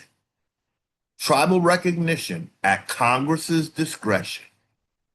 They can unrecognize you or they can recognize you. They have all the power. It's so much like a monarchy that it's crazy work. Statutory rights are revocable. Civil statutory rights are revocable. Okay, they're not unalienable. They are revocable. Civil rights, government granted, not unalienable. Thank you, ChatGPT. So I just realized they're two different things. Statutes are revocable too. I didn't realize that. Thank you, ChatGPT. Thank you. Yeah, they say statutes are revocable. Huh? Huh? I didn't say it, ChatGPT, though. No better than me. Civil rights are government granted. Do y'all understand what this is saying, everybody be talking about, "Yeah, you got to recognize my civil rights." No, the hell they don't. What the government giveth, the government can taketh away. They created civil rights. At least with the Bill of Rights, you could kind of say that the free persons made those. But when the government makes, baby, if it's not a slave, that shit is temporary. That's what the government can make slaves with their debt. That the debt that they keep piling on, that ain't going away. So we as American Indians just have to tell them that I don't know whose debt you think that is, but it certainly is not American Indians debt. With all the shenanigans you did, misplacing us and all, misclassifying, you better tell your free persons that they got a debt to pay because they ain't trying to pay that either. State citizens are saying that the United States debt has to be turned into a national credit. That's what the state national said. I'm so glad I remember that, ladies and gentlemen. That's a very important one. Anna von Reitz says, and this woman has not been imprisoned. She's alive and well. Ain't nobody bothering her. Indians, get ready because that's how they're going to treat. There's nothing they can say to you. All the actions this woman is taking, she's going by their laws. We don't even have to go by their laws. How about that? But anyway, yes, Anna von Reitz has a prescription for this national debt because she realizes as a United States citizen, that's falling on her white ass too. Okay? They don't care where the money coming from. It's all energy harvesting anyway, and they got to get all of us to be slaves. But it's just that Indians are losing the most because this is happening on our land. That's why it is imperative for us to stand up as American Indians, not American Indian tribes, but we can reorganize. We don't have to call ourselves tribes. Since the United States has a handle on a death grip on tribes, guess what, ladies and gentlemen? We don't have to use that word. We can say we're Indian, whatever we want to be, ladies and gentlemen. You give me some ideas. We're not going to use tribe anymore, ladies and gentlemen, because it gives the United States an idea that we have to be civilized or 501c3. We're still Indians. We don't have to use the word tribe, and we won't. That won't be any sweat off our back. We have to self-define. You hear me? We have to self-define. When you're sovereign, you self-define. They have too many tabs on this tribe nonsense. Saying we got old tribute and shit. We don't owe you shit. We're Indians, but we don't have to be in tribes. We might call it something else. In fact, that will be our exit out of here. The Indian, we just have to come up with a word. There's several words I know, you know. We have to call ourselves something else. We're Indians, ladies and gentlemen. But when we group together, we don't have to call ourselves tribes. We can go by our well, I don't know about the civilized tribes. I think they might have to go back to being Algonquin. I was gonna say we could just be uh Algonquin Indians, you know. That's who they first ran into. It would be the best thing for us to all be Algonquin. That's what we were. That's what we really actually were. Okay. So what remains? Civil rights that are not unalienable. Look, everything that remains is temporary. Look at that, ladies and gentlemen. All of those four bullet points are not permanent, but that's what remains. That's what remains. Temporal, at the government discretion. Benefits and privileges at the government's control. Civil rights, government granted, not unalienable. They can take them back. You want civil rights? Remember, Martin Luther King says he thinks he might have led us into a burning house. Burning means the things are not going to last, right? And everything we're looking at here, when it comes to the civil rights that come with United States citizenship, yeah, they're temporary. All of it is temporary. Look at that, read it, take a screenshot. So, ladies and gentlemen, I think we've gotten to the bottom of this. That was the thumbnail we used. It was an excellent thumbnail, and I had to do a video and review this thumbnail. Okay. So if you would like to take a screenshot, please do, and then blow it up and review it, please. So we are done with this part of the video, ladies and gentlemen. We're going to stop our screen share, but we're going to take a quick break and come back for the rest of our video. Thank you. We are back, ladies and gentlemen, and just want to add a note on what we talked about, where the state citizens that are popping up they're in every state. As we speak, we may need to look at Anna's website to show you how extensive her network is. Now, what we're saying is that Anna is saying that the national debt or the public debt should be turned into a credit. But if Indians don't get our shit together, it won't be a credit. We'll still be basically bound to that. So whereas Anna is saying, in other words, instead of 38 trillion being a debt to state nationals, she's saying the 38 trillion is now a credit to pay all their bills, basically. So if we don't get our standing correct, and if we think we're free persons, we're still going to be paying for that debt. If we don't establish our standing on this land as a separate nation, right? Where the United States attempted to put us in perpetual debt so that they never have to return our land to us. If we don't get with the program, the state nationals are pulling themselves out of owing that debt. They're saying that's a credit to pay their bills. Now we are saying as American Indians that, wait a minute, we're the landlord. Where's our compensation? I'm glad y'all are working it out amongst yourselves, but you done forgot that this land don't belong to none of y'all. Remember, the doctrine of discovery, it made land seizure permissible. I don't know what planet most of y'all live on, but typically theft is a crime.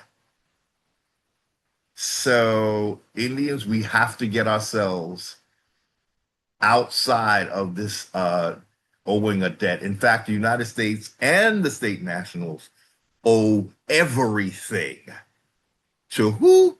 American Indians. Yes.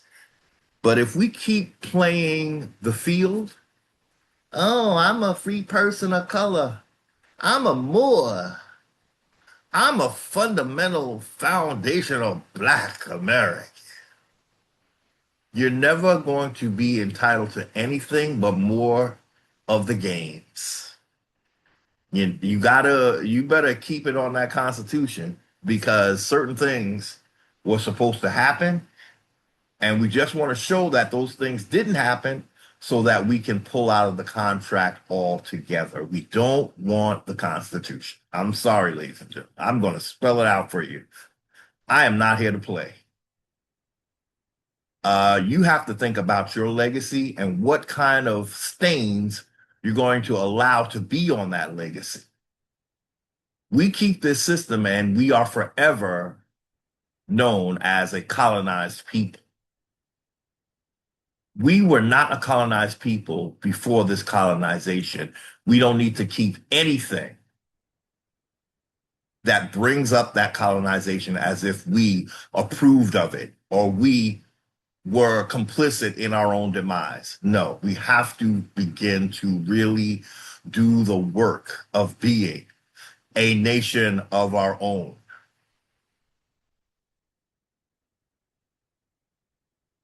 Not want to have English laws. None of these laws are from our people.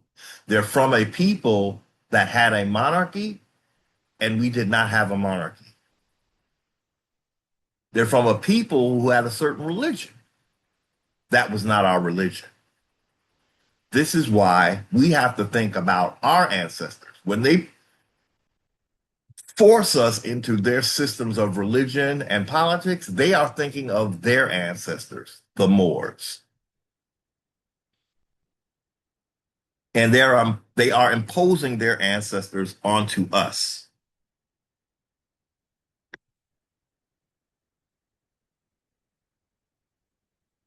So right now, I really do want to uh,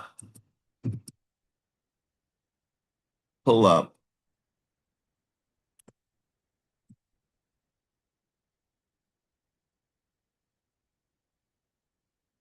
add a couple of slide. Okay, okay. We had some slides that we're going to look at, but I just wanted to, for a minute, look at uh, uh, the State Nationals website real quick. So I think I have it here. Let's look at it. Oh, uh, oh, come on. Okay, so let's share our screen again. Okay, so here is the assemblies of state citizens as spearheaded by Anna von Reitz. And we want to just see if we can. Okay, okay. I want you to see how the immigrants they are reestablishing themselves in all of the 50 states. This is what we as American Indians will do. We will have to have once we get clear with the United States that just like you turned all Indians into colored, you shall now return them to being Indians. And if they're in any of these states, just like Anna's doing, pulling out state citizens from this United States citizenship, that's what this is about, ladies and gentlemen. This website, now we could take a look. I will show you. I'm in New York, so this was my local assembly when I was, and she's saying these are the actual factual states. You see, Indians would say that not exactly because what land is it on? Algonquin territory? Okay, so that's what's actual and factual. So each in every state, there is a website similar to this. They all have different websites, but they're the very same entity. They are repatriating themselves as state citizens, not United States citizens. You see that state of New York right there? Okay. So she's talking about the Declaration of Independence. She's talking about the Articles of Confederations when they reboot it. Uh, let's see.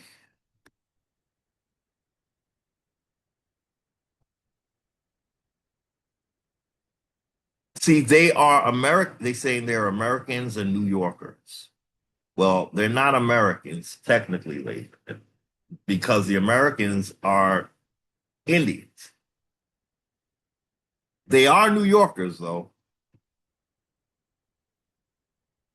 but The American States Assembly website is a compilation of decades of research spanning the entire globe. This resource will allow you to educate yourself and others on exercising your rights and constitutional guarantees. See, these are the free persons, ladies, to protect you, your family, and your community by connecting you to others around you, protecting your private property.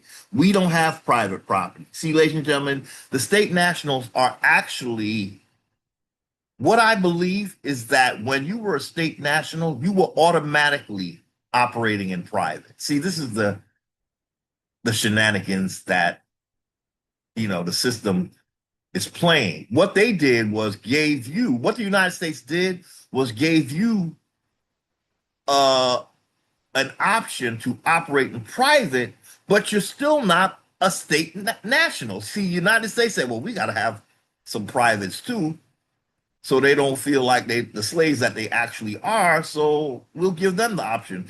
This private stuff that came with your state citizenship. You see that where he's saying, see, I know Todd. He was my local, contact for the New York Assembly. Okay, so this is, I believe he's still doing it. Uh, so he helped me with my paperwork. But again, ladies and gentlemen, I told you, and it is the truth, that I've declared myself. I put a public notice in the newspaper. I sent it to at least one senator, one of the senators of the area that I'm in Queens, Senator Comrie. So he's aware. He's aware of my standing. Now we want to let all of Congress know who we are, and that's what we shall do. They cannot stop this, ladies and gentlemen. I'm showing you a state citizens website because I'm trying to get you to understand that we are going to be doing the same thing, but we're going to reclaim our Indian. With that comes land ownership, not land buying. All of this land is ours. So it will, for a time, it will be that Indians will somewhat be, I can't, for a time, ladies and gentlemen, we are going to be like tribes that are, although we're in they look at it as we're being part of or in the state. In actuality, the state is standing on us. We were first. So it's actually the state squatting on top of us. Okay. But I think it's going to have to be this way until we learn how to maneuver. And the wonderful thing about being Indians is that we don't have to do it to anyone's um, format. Anna, to some degree, she has to go within the format of the Constitution. She has to go in the format of at least the state. I don't know how they're dealing with the state constitutions, but I would think that she has to go by the original state constitution, even if they are challenging the authority of the feds. I believe they would still have to go by their original state constitution. Indians don't have to go by any of that. It seems like a lot of work, but that's what makes it easy for us because um, we don't have to go by anybody else's formulas. It can be very simple for us. I believe we just need a justice system. I don't think we need a government. I think we need a system of justice to, uh, when we become more, you know, uh, prevalent, we're going to have to start dealing with actual commerce. And we have to find out what resources of ours are being exported and what's going on with that. You know, this is just what we have to do, ladies and gentlemen. It's a duty, okay? And again, no one has a gun to our head. We can do it at our own pace, but we have to do it. And the sooner the better. But I'm looking at this because I want y'all to see. Look at this. They got a whole thing going on. They're saying in their system is self-governing power, the flow. This is a de jure government. The people, the men and women, then the city, then the county, then the state, then the federation of states, then the confederation of, oh God, that's what I don't understand. Their system is very complicated. Then the federal. Here they saying in a de facto government, it's all about the feds because they got the United States citizens, then the state, then the county, then the city, then the persons. The persons are last, people, the citizens. That's the corporate government power flow, the de facto government. And the self-governing power flow, this is what they call a de jure government. The men and women are at the top. But ladies and gentlemen, we as American Indians, we see things that I don't think the state citizens are seeing. And we talk about it all the time. What the state citizens are a little not clear on is that the state is something from a king. That still belongs to the king. The state that they are being New Yorkers to, that belongs to the king. So the way I see creation authority working is that it still belongs to the king. And once the state citizens, if they were to decide that they don't want the state anymore, now they have to deal with American Indians because they cannot just create anything on this land.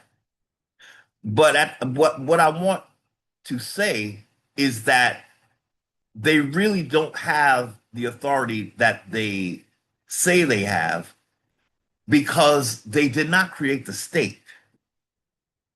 What we as American Indians have is that our land, our territories, for lack of a better word, because we don't want to use territories too much, because the feds, that's one of their favorite words, territory. But the good news for American Indians is that we were here before states existed, so we always have that to go back to. That is what is ours. The state is not ours, just like the state is not, unfortunately, it does not belong to these state citizens. It doesn't. It's just a reality. They did not create the state. They are standing on something that a foreigner chartered. They're standing in a corporation. So anyway, I just want to get a peek at, we did start reading this. They're saying, by connecting you to others around you, protecting your private property and earnings from unjust confiscation, and offering effective solutions to the demands of operating in commerce. You see, they are basically in commerce. You too can play a substantial part of asserting the rights of the people in order to create a thriving community as a whole.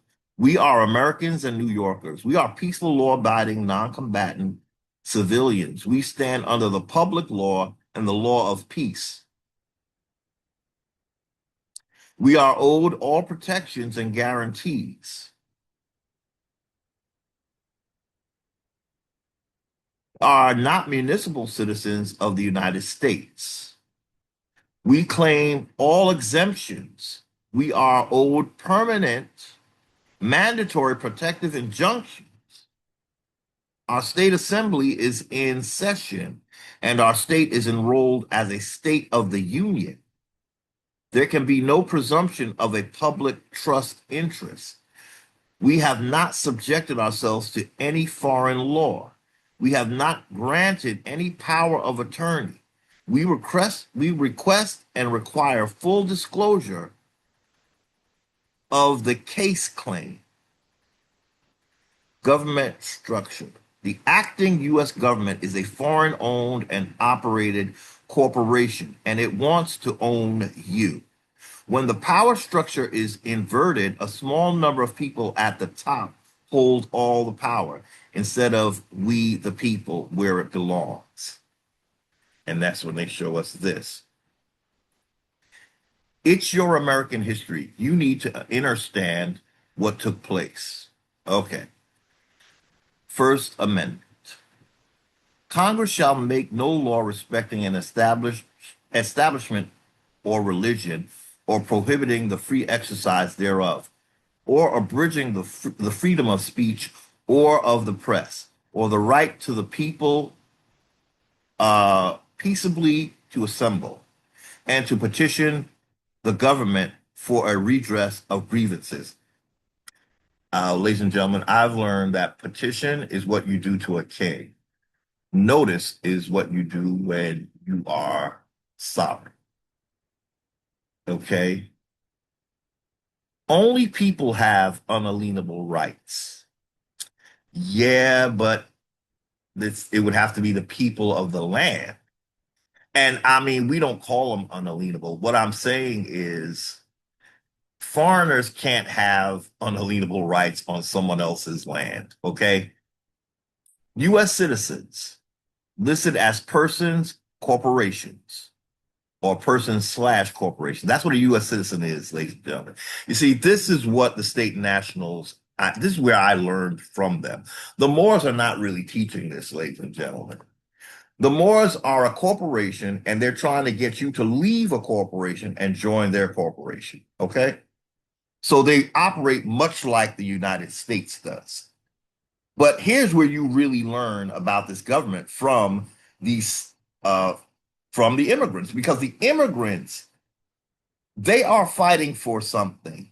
Uh, you know, the Moors are just fighting to make themselves us and for us to think of ourselves as them. State nationals, they're just trying to not be taken advantage of by what they call a de facto government, you see? But the Moors have an agenda. They see when you go to a state national like the ones we're reading, they're not trying to say we are the same because we look the same. They're saying that they want real justice up in this piece as far as their government goes. But the more his main claim is based on how you look. And ladies and gentlemen, that is just not how nations work. You can have a nation, as the Moors well know, because they're the king of mixed races. Okay, so they know damn sure that a nation does not have to look like just looking like someone does not mean that you're one people. Okay, so the Moors are coming at us with bullshit. They are trying to change the narrative of what the rest of the world goes by when they're dealing with us. And everything they are saying is based on how we look. That's a clue to let you know that this government also goes by what we look like. That's what they have in common with Moors. And that's what will be their undoing. Only people have unalienable rights. U.S. citizens listed as persons/corporations, see, we're corporations as a United States citizen, only have equal rights, meaning they can be suspended in a time of war. Oh, yes, that's the other thing. The United States, they have never undeclared any war that they have been in. So when you declare war, until the president says it's undeclared, you are still at war. This is another thing you learn, from the state national. Such as a war on terrorism, drugs, flu viruses, economic, and such. You can make the change. So let's read that again. U.S. citizens, basically persons and slash corporations, because your name is in all caps. So you're a corporation. If you're not dead, you're a corporation. but technically you are a dead entity in a corporation. Pardon. That is the correction. U.S. citizens only have equal rights, meaning they can be suspended in a time of war. So the government spends half of its time suspending whatever rights you think you have. But remember, we already saw that United States citizenship, it's the whole thing is temporary, whether you're in war or not. We just looked at that. Self-governance. By joining your county assembly, you are now acting as one of the people to redress grievances and once again control policies and property as the community sees fit. We, the people, are the issuing party of the contract. That's because Indians were pushed aside. If this were in order, these state nationals would only be dealing with American Indians, not a federal government. Without the people assembled, there is no constitution. Public property. Libraries, courthouses, parks, public right of way, and such land all belong to the communities. Wow. A proper county assembly assures the use of these land assets for the community's overall benefit. See, as long as Indians stay free persons, basically, as a free person, you should be here on this website if you're a free person. But you would still have to deal with American Indians once we get a rolling, okay? Claim what's yours. The declaration we record corrects the presumption that you abandoned your land. You've been considered a tenant and temporary resident. This is what she's saying about United States citizens, ladies and gentlemen. But this is exactly what happened to American Indians as well. They're saying we abandoned the land, okay? Priority creditors. Now, when I told you that they are acting as in private, part of acting in private, see, being private was what a state citizen was. They were already considered private. So they were considered creditors, whereas public is considered debtors. Priority creditors. Titles and registrations transfer legal ownership. So when we talk about, titles and registration, they transfer legal ownership. Correcting this undisclosed fact records you as the rightful owner. See, a lot of this is we're going to have as American Indians because this land belongs to us. Okay. So this is why you'll learn more from state nationals than you will from Moors. Moors are trying to get you to identify. Here's the difference between a state national and a Moor. A Moor is really trying to get you to identify with Morocco, which is in Africa. Okay? A state national is actually claiming this land. A Moor is moving you off of it so a state national can claim it. Somebody got to say it. Somebody got to say it. That makes this video worth the price of your time, what I just said. The Moor is busy moving you off the land, which makes room for state nationals, like the website we're looking at, to take your land. The Moor is saying that you belong to Morocco. Then they're going to try to say this is Morocco. That's not what these state nationals think. This is the New York assembly website we're looking at. They don't think this is Morocco because they're not calling themselves Moroccan. They call themselves New Yorkers. They're going by the state. But Moors have this delusion that America is Morocco. And so they are misleading And while we are being misled, people like the ones that go to this website and do the paperwork for this website, you see what they just said about the land, right? And what, all of that, right? So when you have a title, a registration, that transfers legal ownership to the United States. Correcting this undisclosed fact records you as a rightful owner. So they're saying if you once you become a state national, you become the rightful owner again, and you're automatically a creditor. That's what I'm starting to see, ladies and gentlemen. This acting in private, it's not complete unless you're a state national. If you're a United States citizen, acting well, I guess they figure a United States citizen can act in private, but it's not complete though, ladies and gentlemen, because you can't be a debtor and a creditor at the same time. You see what I'm saying? So that's why I say you can't be a United States citizen and be a secured party creditor for real, for real. Although some people are doing that. Everything with the United States is temporary. We saw that. So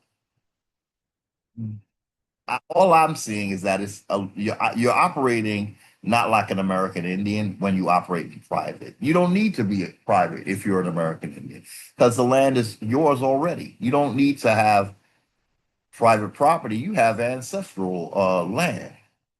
That's the lane that we have to create for ourselves. These folks are operating in the private and the public. We don't have no such thing. All we know that this land has been ours ever since we can remember, with or without any public, private, or anything like that. We don't need that to own this land. We are the creditors because this is our land. You ain't getting nothing if you ain't getting it from us. Make no mistake. So technically, we do have a bit of a claim or with to or issue with state citizens because the state is not something we agreed to. And truthfully, if they want to live here, the taxes that they're paying would be to us. And that would be permanent, just like the taxes are permanent when they thought the United States was the big boss or the state was the big boss. The state is not the big boss when Indians are in town.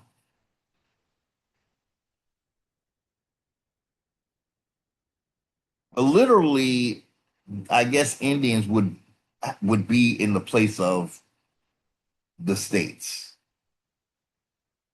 Uh, because they're claiming states. They're not claiming the United States. So really, any tribute would be owed to us. Now, their higher link will also want a cut, so they, I guess, would have to pay them too. But definitely, for them to be here, we gotta see something compensation, y'all. We've been paying for them ever since they've been here. We are owed reparations of some sort. Or some people prefer restitution.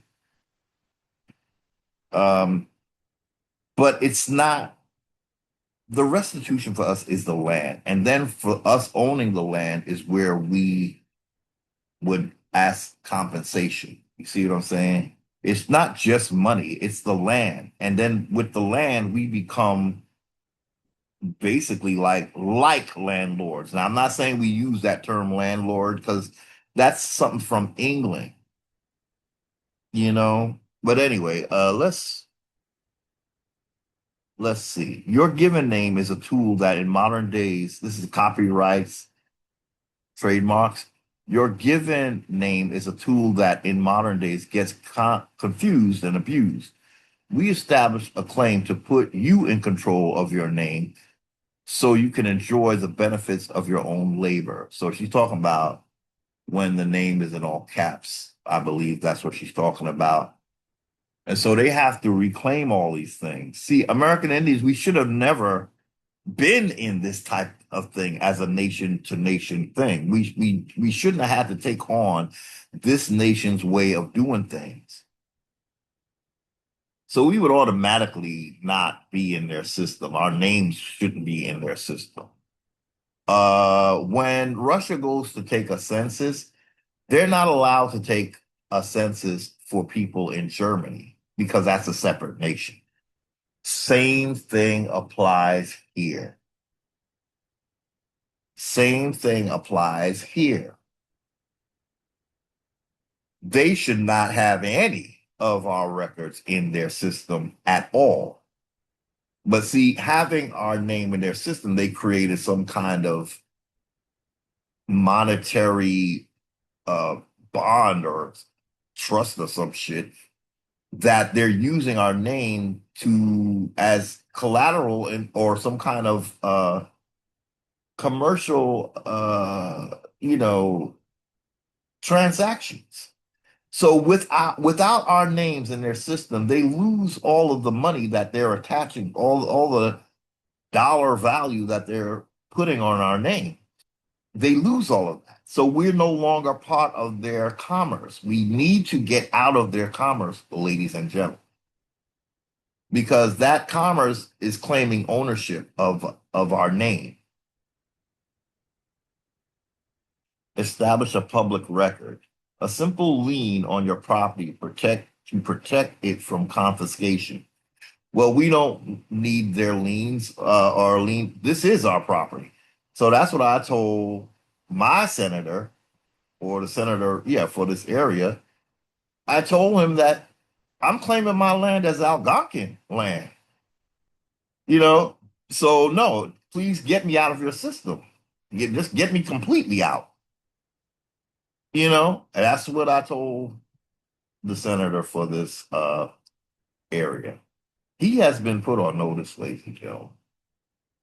But again, as a collective, we need Congress to know because we can no longer be called Negro, colored, black, colored, Negro, colored, black, sorry, and African American.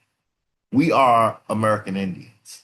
And as such, there is no designation on their census. We're not supposed to be counted. So you're going to have to start calling your people, I don't know, Italian, German, or whatever, and count them that way if you need some different, classifications and stuff. It should be just free persons with no, I ain't going to tell them how to do their shit. They do everything janky. So they just can't do it with us, okay? But they can't do it with this person either. The website we're looking at, they're not having the shenanigans of the federal government. What's the remedy? Uh, Individual level. You don't like being lied to, duped, and having your identity and assets stolen. See, this is what happens when you're a United States citizen. This is a state citizen talking, ladies and gentlemen. This is for state citizens. These are what the immigrants are repatriating back to. Okay? While we have people saying, I don't see nothing wrong with this United States citizenship. Yeah, because you're blind. You're ignorant. You got a more advising you. That's why you don't see nothing wrong with it. So individual level, you don't like being lied to, duped, and having your identity and assets stolen. Do we, American Indians? Live free and peaceful as a living man or woman on the land and soil as Creator intended. I'm so sorry. The Creator didn't intend for you to steal my land. I'm sorry. Anyway, don't owe state or federal income taxes. You see, we don't owe any taxes, ladies and gentlemen. Any. I'm talking sales tax. I'm talking any tax you can think of. That is the least that the federal would owe us for what it has stolen from us. Discharge. See, this is what I was trying to get to, ladies and gentlemen. State nationals are Do you see that right there? Discharge all your debt via a national credit. We are the creditors of national debt. If they are the creditors, American Indians, what the hell are you? Figure it out, ladies and gentlemen, because we got some people. See, I'm going to tell you right now, ladies and gentlemen, a lot of people think that the government is doing things for Indians, but we have not spoken to the government on a mass level or as a group. First of all, we have Moors telling us to just sit down and watch President Trump through a series of sign language transfer this government to us. First of all, we don't want your government. We're a separate nation. So no, nah, we don't need this. We don't want to inherit this mess. We do not want to be responsible for this mess because then the state nationals will be coming for us, basically. This is their mess. We don't want to be part of it, okay? But what was I saying? So it was based on this: discharge all your debt via national credit. We are the creditors of national debt. So, as I was saying before, the state nationals are saying that big $38 trillion and growing public debt, they're saying that's a credit for them because they are the creditors. And I'm saying to American Indians, if this land is yours, who is the ultimate creditor? Why aren't Moors telling you this, ladies and gentlemen? Why aren't Moors telling you this? Here we have a state national. This is mostly white people. Uh, they're looking to discharge all of their debts, meaning they don't owe a damn soul. When you hear me saying that we don't owe anything, you better not be a United States citizen because the United States citizen is who's paying the debts of the United States. These state nationals, this is what they're going for. Discharge all your debt. Do you know how tempting that is to an American Indian who's trying to get out of this bullshit? But I refuse because I know I'm an American Indian, but I can't get any freaking American Indians to get on the ball because they're too busy listening to elves and beys and sheiks and sultans and shit. They ain't talking like this to you. I have not heard a Moor say that your debt should be discharged. I have not. I think they doing the credit. They are doing the creditor thing, so maybe they are doing a form of it. But as we see, ladies and gentlemen, this is for foreigners. Who are the ultimate creditors on this landmass? To give credit, you have to have land to do that. But again, ladies and gentlemen, we don't sell. Don't sell land. We can only rent it. Okay. But we don't owe anybody because this is all ours. Everything that's coming off this land is ours. Now they're trying to move the world to where it's all electronic. But the thing is, if that does happen, that means you can go home because you don't need the land anymore. So that would work in our favor as well, because now they're trying to act like America really don't have no exports. So why you want your land back? Everything is electronic now. Yeah, so now you can go home if everything is electronic, right? But don't try to use your electronics to steal shit, because we know that's one of your tricks, or one of your hopes and dreams. So discharge all your debt uh, via national credit. They're looking for national credit, ladies and gentlemen, and they're going to get it. What I was saying before, but I got sidetracked, is that a lot of Indians think that the moves that Donald Trump is making is because of them. I'm telling you, no, it's not. It's more likely these folks, because look, they have a declare your status right here. You see that? They're sending this shit to the government. They're telling the government they're not United States citizens, and that's why they are owed a national credit. They know that United States citizens are debtors, but our people still, I'm going to fight for my United States citizenship. You go right ahead, debt slave. Go right ahead. Slavery is a choice. And I see a lot of American Indians are choosing slavery. It's not the white man. The white man, per this website, is trying not to be a debt slave himself. He ain't doing nothing to you. He trying to get out of being a debt slave for himself. And he claiming to discharge all his debt. The longer you stay a United States citizen, you'll be paying this white man's debt. Is that his fault? No, that's your choice.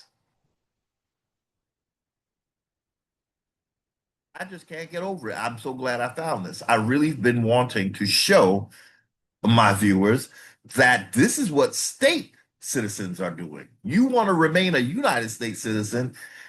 If you don't want to be an Indian, you better become one of these things because they ain't trying to pay no debts. They ain't trying to pay no federal income taxes, and they ain't trying to pay no state income taxes. They saying that's wages. It's not income. They not a corporation like a United States citizen is. So they saying, I don't pay, you don't take none of my wages.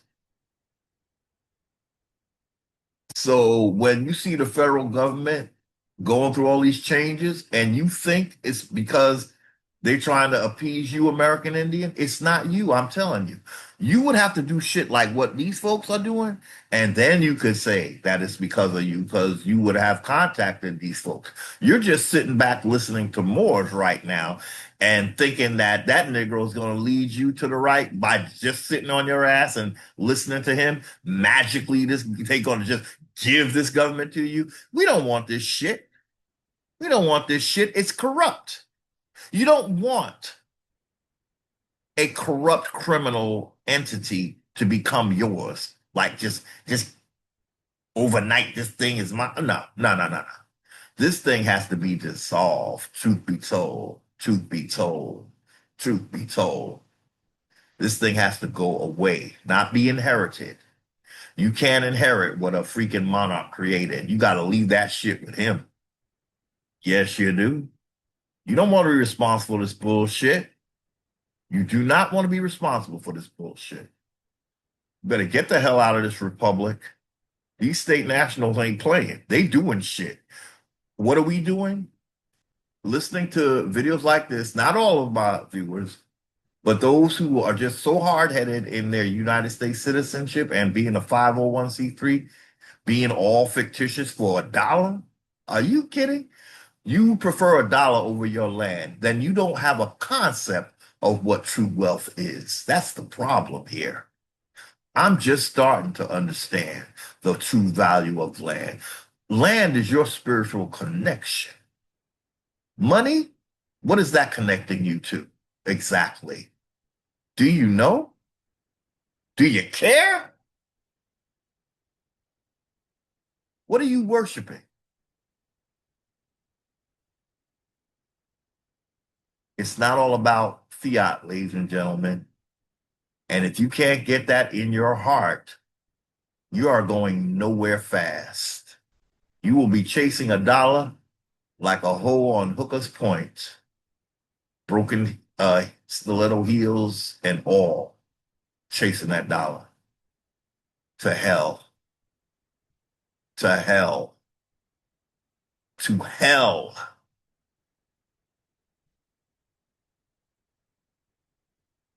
Discharge all your debt. This is what American Indians are entitled to because of the land seizure. That's specified in the Doctrine of Discovery, land seizure. They're telling us that they can seize our land. Well, the church said that was a mistake. That's not what they meant. It's time to give our land back. And if you want to be on it, you will pay. And because of what you've done, there's penalties involved. Penalties involved. In other words, we gonna be like these state nationals.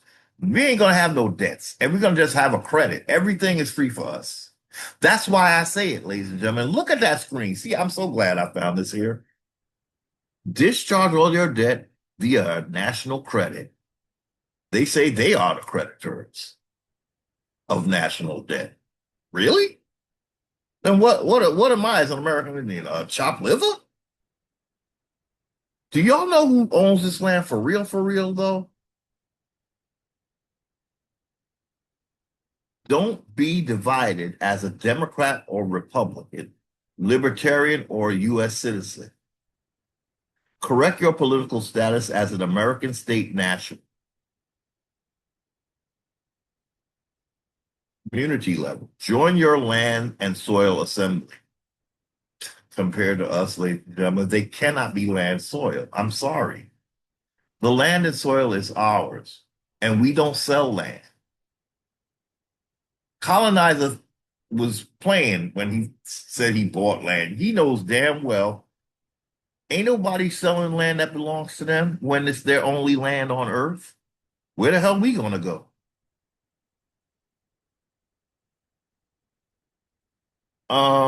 Join your land and soil assembly and step up to serve as an American a state citizen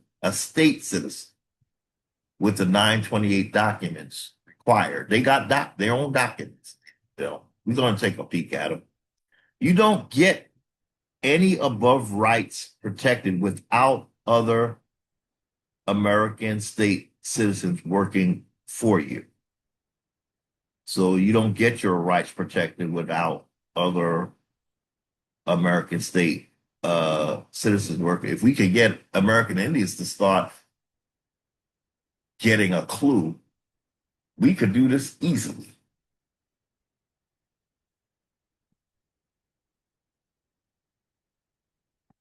It says we are not forming a new government, but rather we are finishing Reconstruction. American Indians are undoing Reconstruction. And that just leaves a bad taste in my mouth when she says finishing Reconstruction, because as we know, Reconstruction meant that we were forced to be United States citizens. So I would think that she'd say they're kind of undoing Reconstruction, because that's what Reconstruction did for the South. It forced us to take the United States citizenship. But Indians were not supposed to be a citizen at all. And we're not supposed to be in any of these states.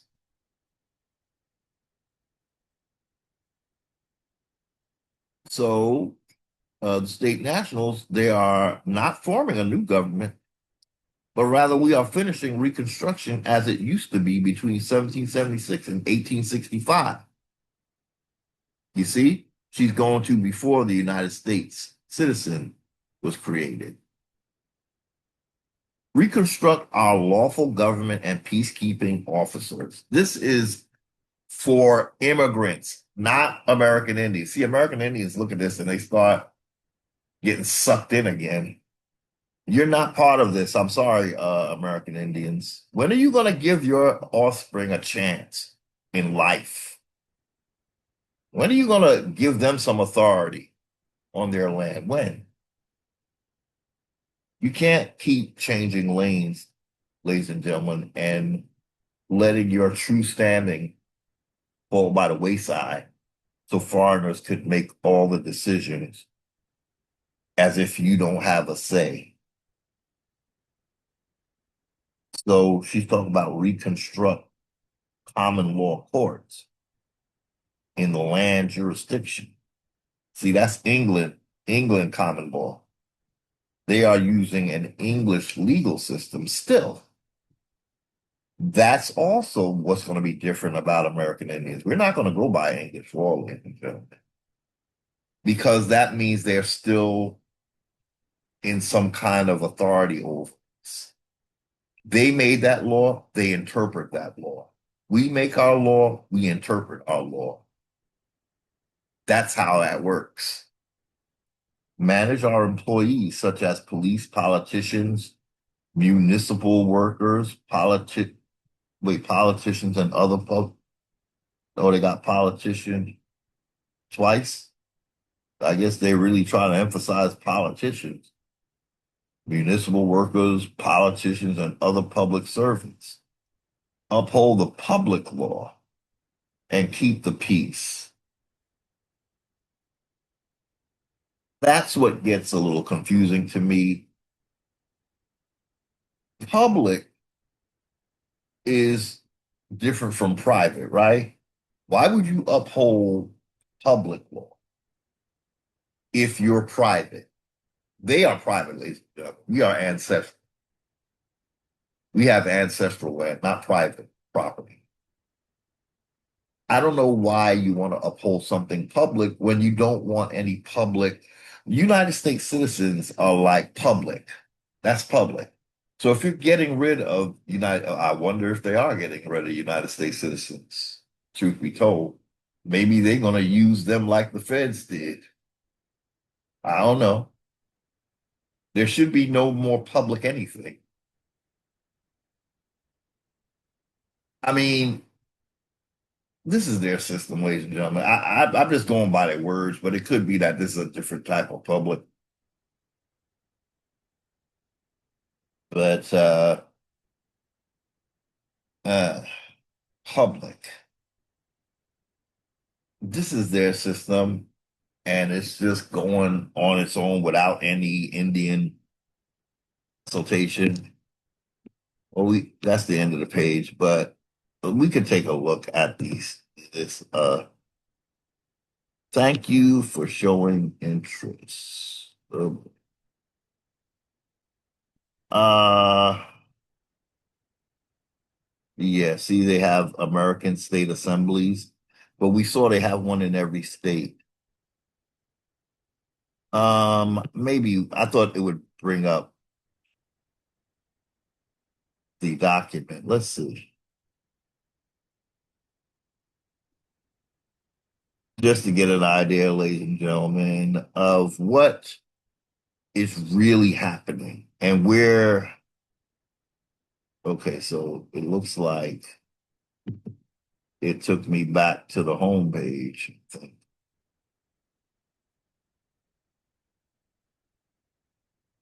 Okay.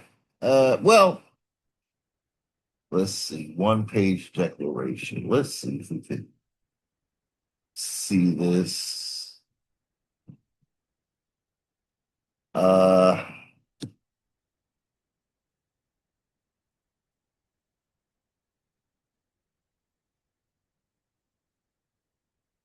well, I thought it would open up the document, but it doesn't seem like it is. But let's go back. You know, so we just want to show that this kind of thing that we just looked at is in every state for state nationals. We will do a similar thing for Indians, but we have to let Congress know, put them on notice, right? That they are not no longer to use classifications like Negro, colored, Black, and African American because that's confusing those entities with American Indians. So here's the Indiana, I believe, the Iowa version of the same page. We are dedicated to repopulating the original assembly that has been inactive for over 150 years. We are also committed to restoring the land soil jurisdiction common law. So they're bringing English law to our land. We have to establish Indian law, okay? Not federal Indian, Indian law or Indian justice systems. I don't know what you. So they are committed to restoring the land and soil jurisdiction, common law, public law, court system, which will resolve disputes through truth, justice, and honor. They're not going to federal types of courts, ladies and gentlemen. They're going to actually fill those court seats themselves. They're not going to call United States citizens to their courts. They're only going to call other state nationals to be uh, like the what do you call it? The jury in their courts. They're not, trust me, they're not going to any courts that are operating as what do they call them? Kangaroo courts. they call their courts. Administrative courts, stuff like that. Admiralty with the yellow fringe flag to tell you right in your face that you're in a commercial jurisdiction. They're not going to be doing that. So let's read this. We are dedicated to repopulating the original assembly that has been inactive for over 150 years. I'm telling you, ladies and gentlemen, this is what's steering the government to do all it's doing now. It's not anything American Indians are doing. This kind of organization, you best believe this is what's influencing Trump, because as we saw, Anna has written Trump personally. She's telling him about all of this. You think he's doing it for American Indians? Think again. Think again. We got the Moors misleading us, telling us all we got to do is sit back and just, they're going to turn the government over to us. And you see what he just did with his thumb and his finger? That means he just turned to go. That's what Moors are teaching American Indians. Meanwhile, this woman had a whole website of information. She ain't trying to get you to join no damn temple. But again, ladies and gentlemen, it really is going to, when American Indians stand up for real, it's going to challenge even this, because this is our land, ladies and gentlemen, and we have, see, the king done made his subjects think that they can just do this on anybody's land. He initiated it, and I don't think they realized that the best they could do is do this on their own homeland. All this wonderful assembling they're doing could be done on their home. There's no reason why it shouldn't be done in their homeland if they want to bring English law to Germany or whatever, wherever they came from, Germany, Italy. These state nationals are from everywhere in Europe and everywhere. So why wouldn't you do this? Just do it in your homeland. But to come to an American Indian's land and do this, and we not part of it, or we not given permission, it's really not, you're really not thinking it through. And this is not even trying to be arrogant. I'm just stating facts, ladies and gentlemen. Again, I can't go to any place in Europe and do what these folks are doing on this website. I couldn't do that. So this whole American dream is truly just a dream, because in real life, this is not flying. So they are dedicated to repopulating. See, this is a problem. Repopulating. What y'all plan to do with us in American Indians?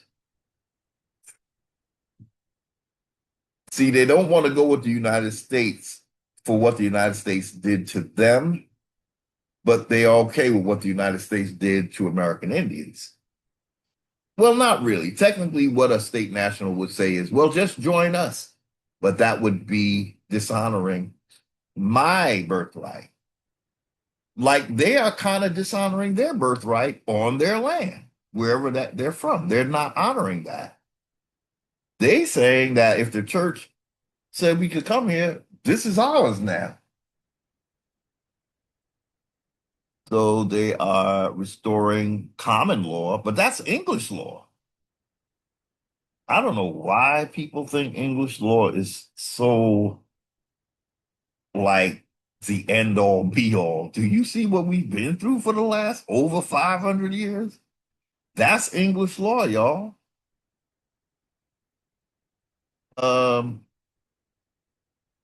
So they restoring the land and soil jurisdiction, which they call common law, public law, court system, which will resolve disputes through truth, justice, and honor under full disclosure. This can only be done by living men and women who are already willing and able to properly declare their political status as American state citizens, not United States citizens, and accept the responsibilities that come with this valiant commitment.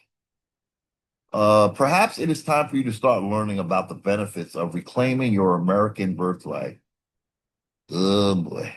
This website is dedicated to raising awareness about the foreign-owned corporations fraudulently masquerading as our government. These foreign entities have infiltrated our schools, our communities, political offices, our monetary system, and military and influential businesses. They have intentionally inverted the government power structure, and they have committed massive crimes against generations of naive Americans. I thought it said native Americans. This information is intended to help Iowa men and women, Iowans, learn the truth and what can peacefully be done to take back our country. To get started, you must properly declare your true American political status. This is what American Indians are going to have to do too. But we're not joining this system, ladies and gentlemen. As you see, it's already got a population of immigrants. We are not supposed to be among immigrants. And we should never, ever settle for that because that will truly seal our fate as a genocided people. The more immigrants come here and do what these folks are doing, and we join them, that is ass backward. We better know how to take our standing as American Indians. This is not a game, ladies and gentlemen. You really have to be clear that you are not a free person. What we're reading is what free persons are doing. As an American Indian, you're not supposed to be doing this. You are supposed to be the lawmaker, okay? You are supposed to be the land owner, okay? Anything else, and you have no authority on earth. These people, they always have a backup in their home country if they really want to get serious. We have no backup. This is it. You give it to free persons, where the hell are you going to go? Oh, for that place that Jesus prepared for you in heaven. That's what you're going to do? Also, they have the same power structure. I think they put it in reverse. Yeah. Your public duty. If you don't use it, you lose it. That's a word for American Indians. If you keep pushing away your authority as American Indians, you're just going to lose it. Do you ever sense that something just does not seem right day to day? Do you ever feel confused or distressed but cannot quite identify it? Have you considered where this influence might actually come from? Do you know where you begin looking for answers? Your public duty. Oh my gosh, they have an Indian. Well, I guess that might be a Negro P. I don't know because he shouldn't be part of this. This is an article by Anna von Reitz. Okay, so let's read. They have Anna von Reitz article on this page. Ladies and gentlemen, I don't mean to be arrogant, but can you see the beauty in that melanated hand right there? I'm not saying the other ones is ugly. I'm not saying that. I'm just saying, can you see the beauty?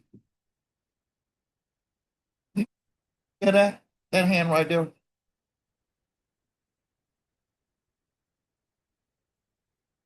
I just want to take a moment for the copper coats.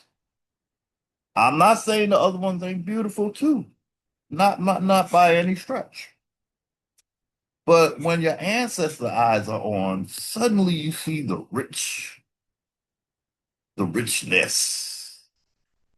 and it's really beautiful. That's all I'm saying, because we're not used to seeing the beauty in our skin because it is a source of a lot of agony for us.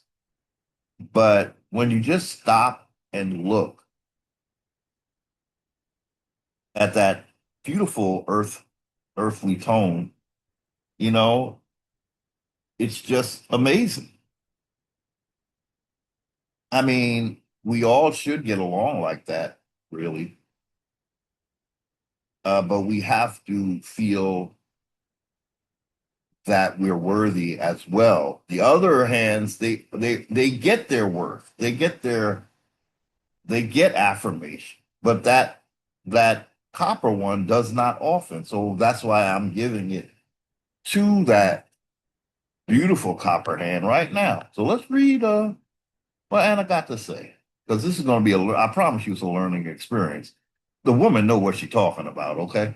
Now this is a video, but I find that when I play videos, you don't hear them. So let's just read. Did you know U.S. citizens cannot own physical land because they are presumed to be tenants, not landlords?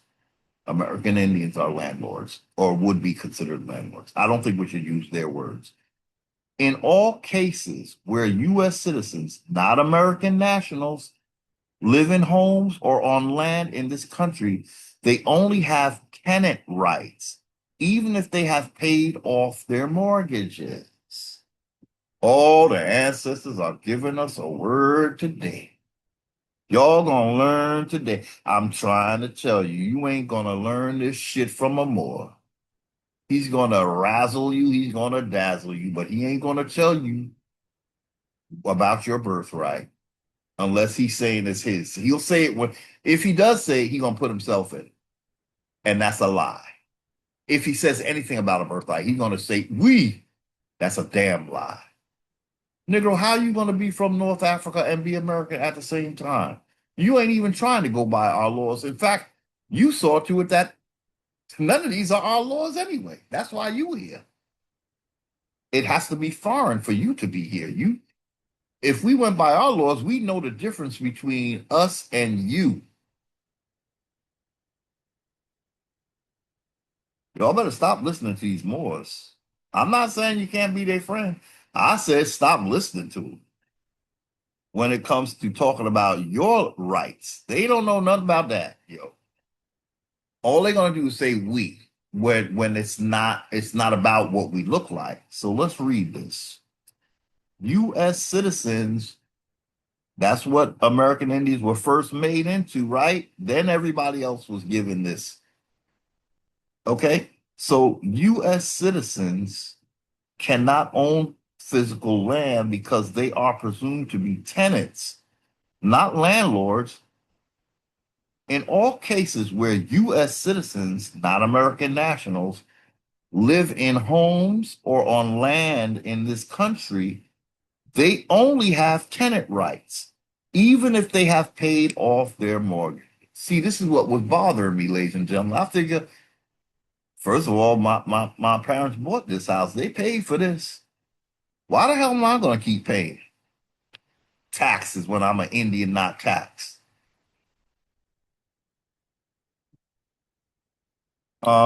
If your property taxes, rent forever, are not paid, you will lose your property. Once you have declared on public record that you are an American national, it all changes. But it changes even better when you claim to be American Indian, because then you don't have to go by none of this shit. And the land you have is going to be much more than your own property. It's going to be, let's just say, the whole America. You see, these state nationals, you know, as a group, they're going to claim all of the United States, but technically they're a citizen of only one state. You see, American Indians own all of the land on under all of these states. So once you have declared on the public records, that's all we have to do as American Indians. We just have to put it on notice. It's a public notice, not a petition, a notice that a sovereign can make. Once you have declared on the public record, remember I made my declaration, ladies and gentlemen. If you go to my website, I read my declaration. So I've made my public notice, right?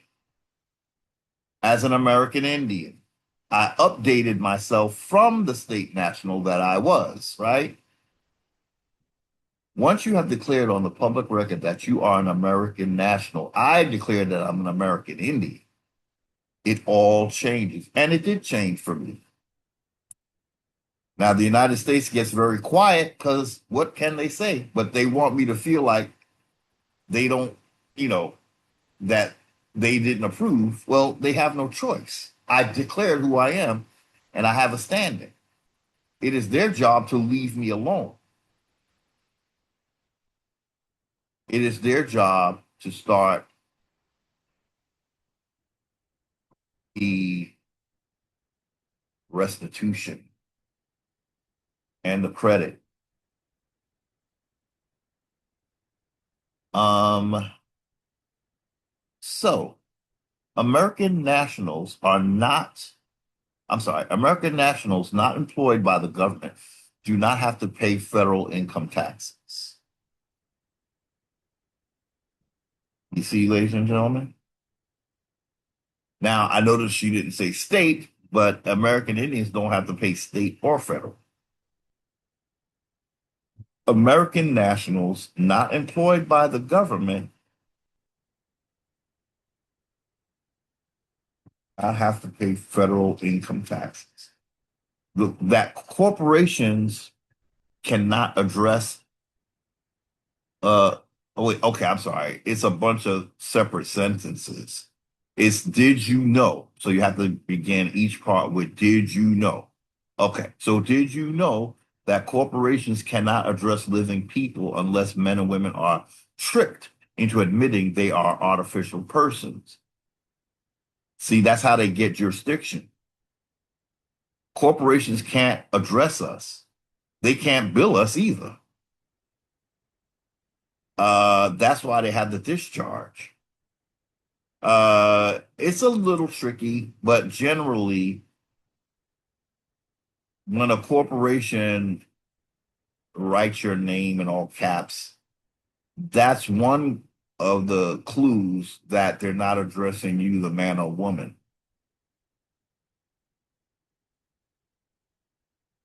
Um, but let's read that again. Did you know that corporations cannot address living people? Wow. Unless men and women are tricked into admitting they are artificial persons. We American Indians have to stop being free persons because that's artificial.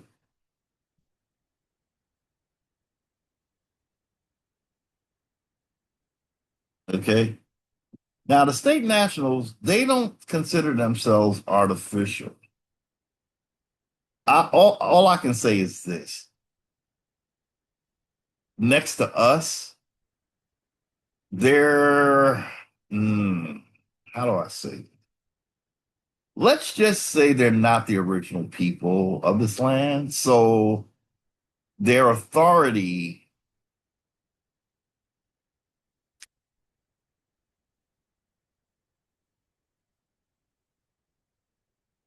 you know, they don't have the authority that we have. Okay.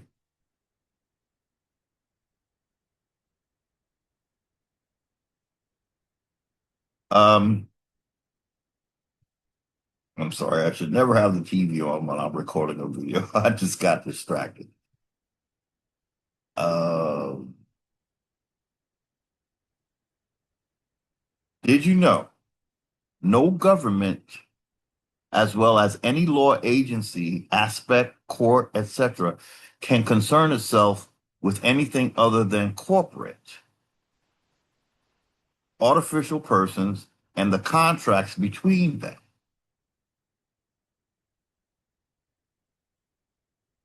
So, did you know? I don't think many of us did. No government, as well as any law agency, aspect, court, etc., can concern itself with anything other than corporate artificial persons and the contracts between them. That's why the United States misclassified Indians into these non-entities, artificials, landless things that they can take advantage of. When you're landless, you don't even have the backing of another country. You just by yourself in front of this corporation taking advantage of you, making you fictional. Did you know the Pledge of Allegiance is an undisclosed entrapment into contract, ceding authority to represent the individual inhabitants and and the American Republic to the United States of America, the corporation, similar to what happens when an unwary individual hires a lawyer to represent them and stand for them in court. Oh boy, we got to read that again. Did you know the Pledge of Allegiance is an undisclosed entrapment into contract, ceding authority to represent the individual inhabitants of the American Republic to the United States of America? So you're ceding authority to individuals, inhabitants, and the American Republic to the United States of America, similar to what happens when an unwary individual hires a lawyer to represent them and stand for them in court and make them lose. Did you know that your identity was stolen at birth via the birth certificate that your mother signed? An infant decedent estate has been established in your all caps name and has been used to conduct business in your name. So they're pulling you into contracts in your all caps name that they created. Are you a U.S. citizen or an American state national? What's the remedy? Individual level. You don't like being lied to and duped while having your identity and assets stolen. Oh, we read this. Okay. Living free and peaceful as a living man or woman on the land and soil as creator intended. That's the remedy. Revoke your fictitious obligations to pay state or federal income taxes. Discharge all your debt via national credit. We are the creditors of national debt. Don't be divided as a Democrat, Republican, Libertarian, or United States citizen. Correct your political status to an American state national. Okay, so we read this before. Okay, U.S. citizen challenge. Uh-oh. Uh-oh. If you can answer yes to any of the questions below, you are a U.S. citizen and you should consider correcting your political status. Do you have a birth certificate? Yes or no? Do you have a social security number? Yes or no? Do you have a naturalization document or green card? Indians don't need those. We don't need any of these. You're not supposed, the United States is not supposed to have any of these things in our name as American Indians because we're not counted in their republic. We're not represented in their republic. If we do, we are under a dictatorship because it's a one-way conversation. They have stolen our authority and they have become our authority. Do you vote in the federal, state, or county elections? Do you live within 10 square miles of Washington, D.C.? Do you live within the 10 square miles of Washington, D.C.? Yes or no? Do you live in Puerto Rico, American Samoa, Guam, or American Virgin Islands? Uh-oh.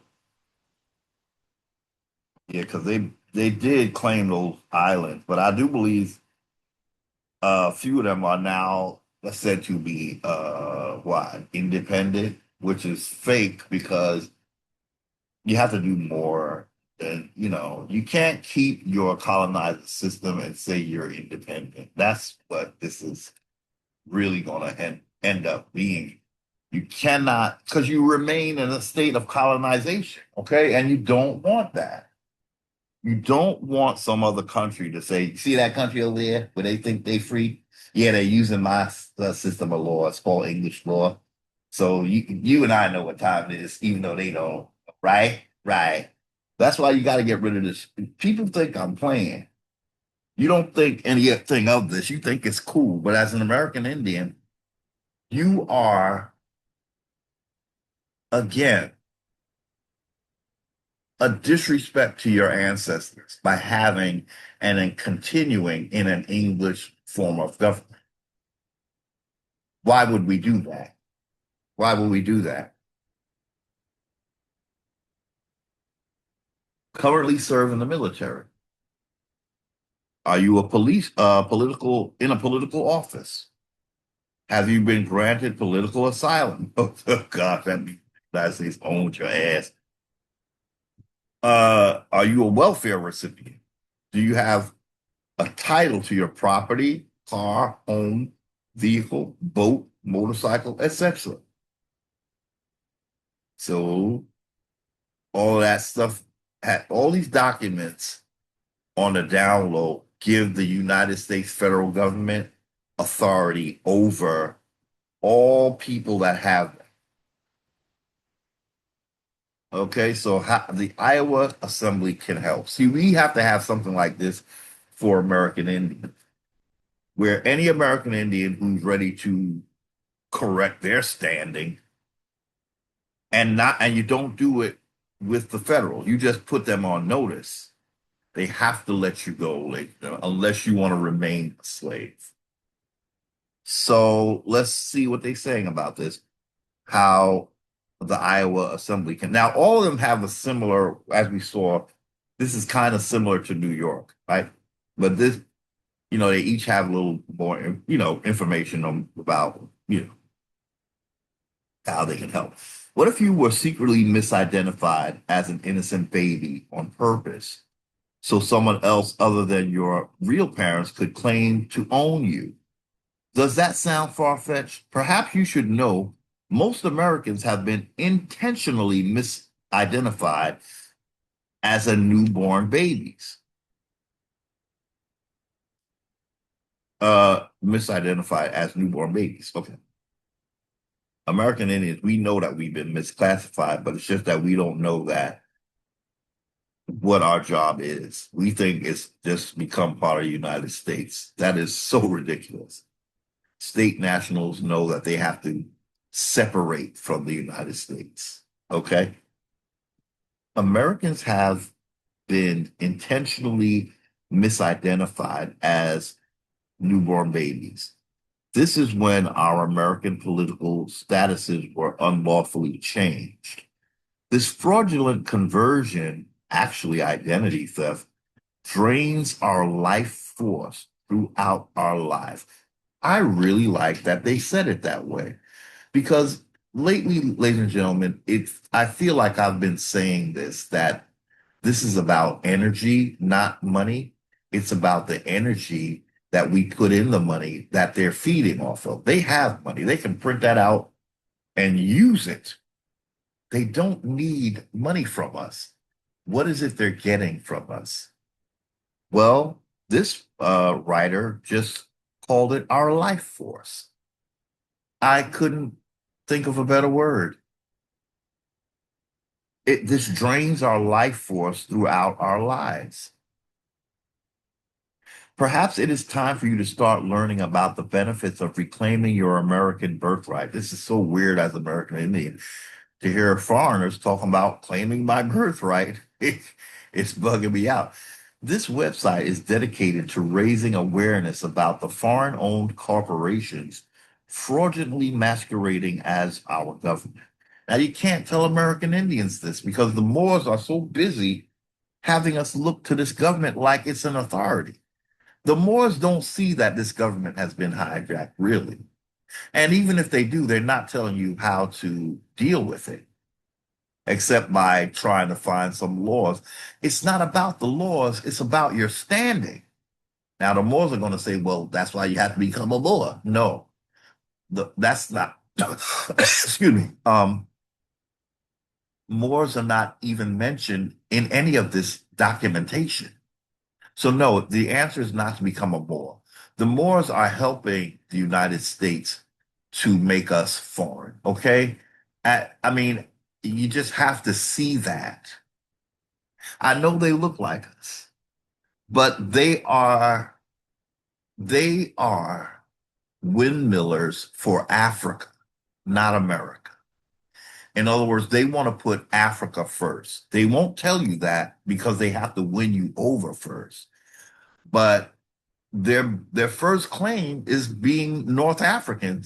So they have to, after they stretch their lies to say that they're American, the minute the American Indian is all in, they snap back to being African and they reclaim all their former glory, but now you're part of it too. Now you're joining his lineage. He's not joining you. He's just grabbing you so he can include your birthright as his own. He can have access to your birthright just by saying that you are him.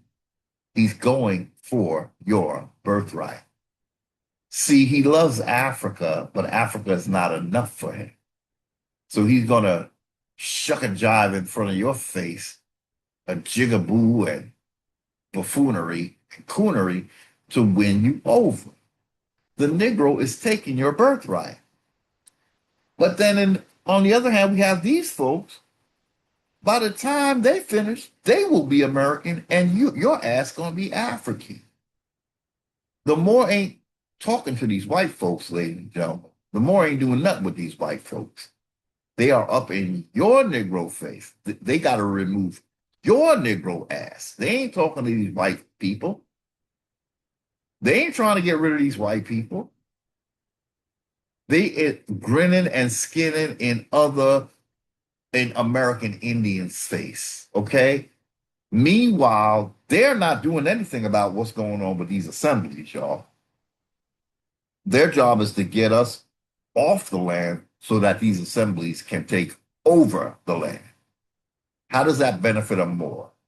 Well, the Moor can always say that these people are his created beings. So that's how he can grab jurisdiction over them. So he preferred them to be here than American Indians be here because he wants American Indians to think that they are Moors, meaning we're from Africa, just like this corporation said. The Moor is completing that, but he's making it more appealing to you somehow. I don't know, but he's saying exactly what the United States is saying, that you're African, that you have something to do with Africa. If you hear what the civilized tribes, Indians are saying, they're going to be saying something about Mali. I told you, I really saw that, and it's real. Somewhere, the Negro civilized tribe Indians are claiming Africa through Mali. So they're basically saying they were Muslims. And we know that American Indians were never Abrahamic. So the civilized tribes are making up stories that the Moors are giving. They're going with those stories. Meanwhile, the doctrine of discovery said we were heathens. That means we were not Abrahamic. We could not have been Islamic. The Moors have infiltrated those that call themselves now to be of the civilized tribes. So they have a compromised narrative that's really un-Americaning them, and they don't even know it. So they're saying this website is dedicated to raising awareness about the foreign-owned corporations fraudulently masquerading as our government. These foreign entities have infiltrated our schools, our communities, political offices, our monetary system, um, military, and influential businesses, like those type of businesses that have a lot of influence, like YouTube, right? Facebook. Uh, you know,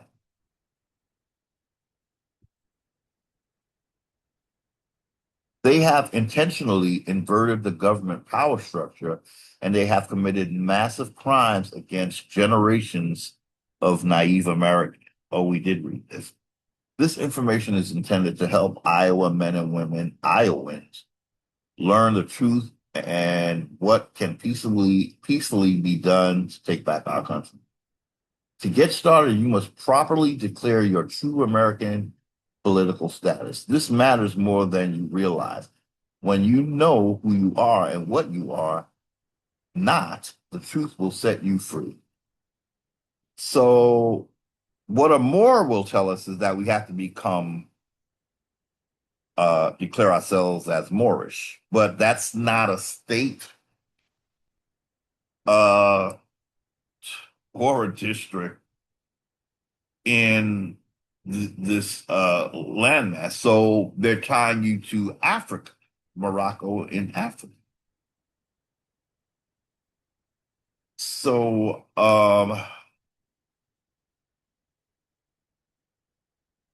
okay. Yeah, so the Moor is only thinking of his best interest, not yours, whether he knows it or not. He's not helping you to have the authority you have. Now, if he was your brother, he would celebrate your authority on this land. If he is a thief, he's going to steer you away from having authority on your land because he wants your land to be up for grabs. Do you understand what I'm saying, ladies and gentlemen? Please do. Please do.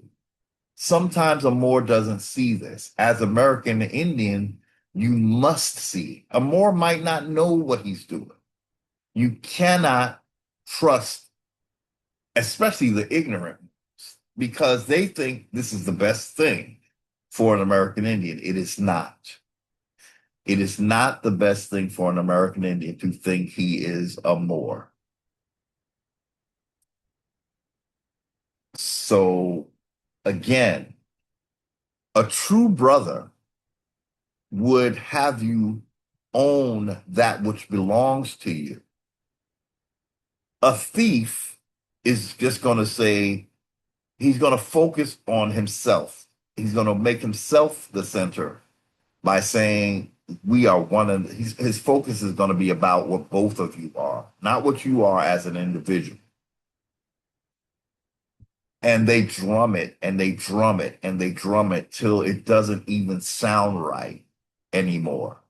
It's like you're relying too heavily on what we look like. And we know for a fact that just because you look like someone does not mean that they're your best friend. But the more, what else can he rely on? There's absolutely nothing else we have in common.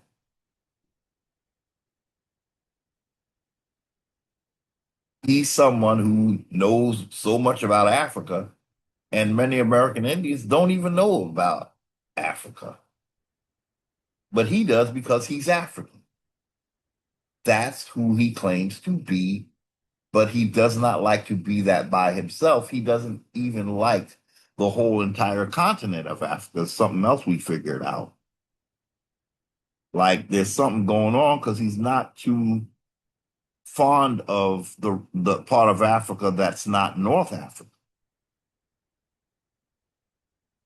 Okay, so ladies and gentlemen, this has been a very informative. I'm very glad we stopped at this state assemblies, these state national website. We really need to understand that Donald Trump is not hearing from us, but I'm sure he knows about these folks because again, they have assemblies in each of the states, and they are definitely writing the president. They have. I know Anna has, but I'm sure. Let's see. Sovereign letters patent. Hmm.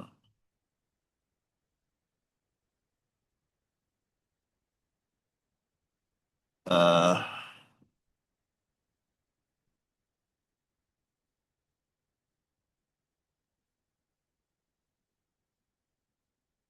yeah, the American 50 state assemblies have been brought in session as of October 2020. Now, even with these state nationals, the federal government is still, um, you know, trying to pull rank. Um, those are the webinars on this website. Very good webinars. You'll learn a lot, much more than you'll learn from Moore's. Okay, so let's read their frequently asked questions. We want to get an idea of what an Indian's job will be when we claim who we are. Okay, the IRS and income taxes. Uh, will the IRS come after me? So they saying after you become a state national and you're not, doing income taxes and all of that, will the IRS come after? The IRS, like all government contractors, operates through paperwork and uses fear to control people. They don't just show up at your door overnight or freeze your accounts. They use a series of letters and notices to try to intimidate you and seek to install fear in you. Every letter and notice can be properly rebutted. Okay? The IRS scam was figured out decades ago and is possible to navigate out safely. Now, Indians are not taxed. That is all we have to do is say that. These folks gotta, do whatever they do. But all we gotta do is say, did you get yourself a copy of the Constitution lately, IRS? You see? Because we're not supposed to be paying any taxes, state or federal. Now I know that she keeps saying income, but I do think we did see state. I think we saw state and federal in one of those slides. Ugh. Now I can't remember. But they use a series of letters. That's exactly what they do too. Don't you know I'm still getting the Department of Finance is still sending me bills. That's the intimidation. Like, we don't care what you say. Well, you ought to. So they use a series of letters and notices to try to intimidate you and seek to install fear in you. Every letter and notice can be properly rebutted. The IRS scam was figured out decades ago. That's why they had Nasara and Jasara, I do believe.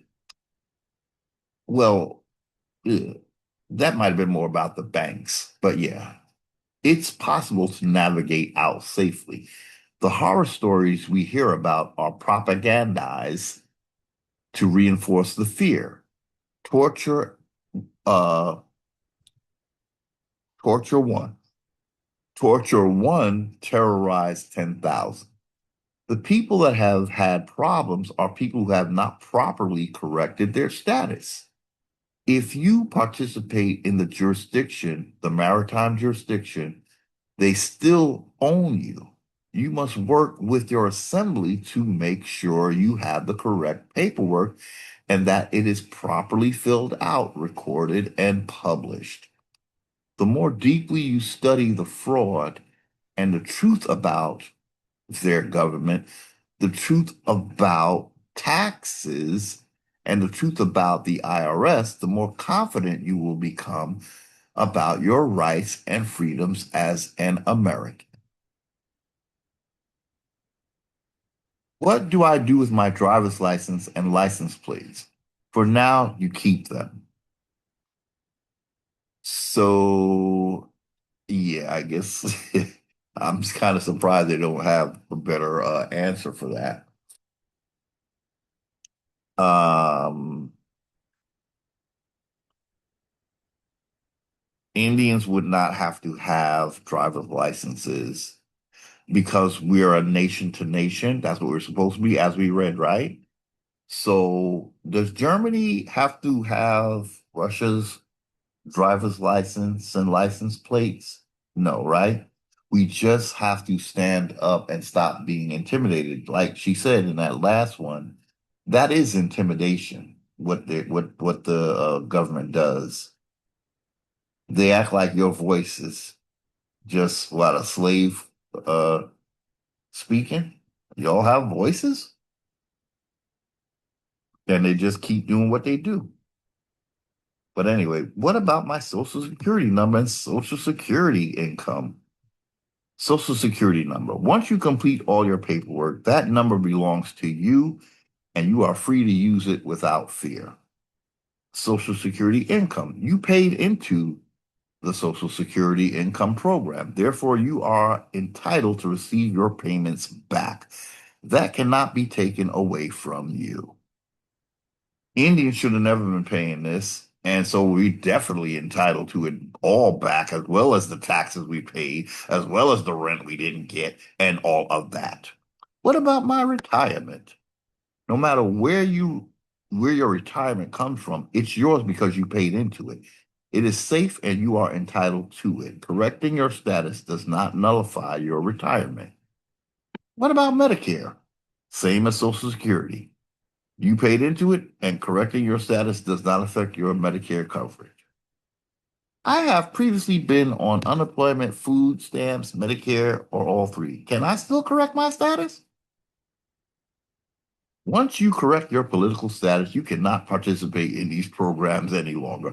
For more details, consult with the state assembly coordinator. That's what they call them, the state assembly coordinator for each state. Um, do we have anything to say?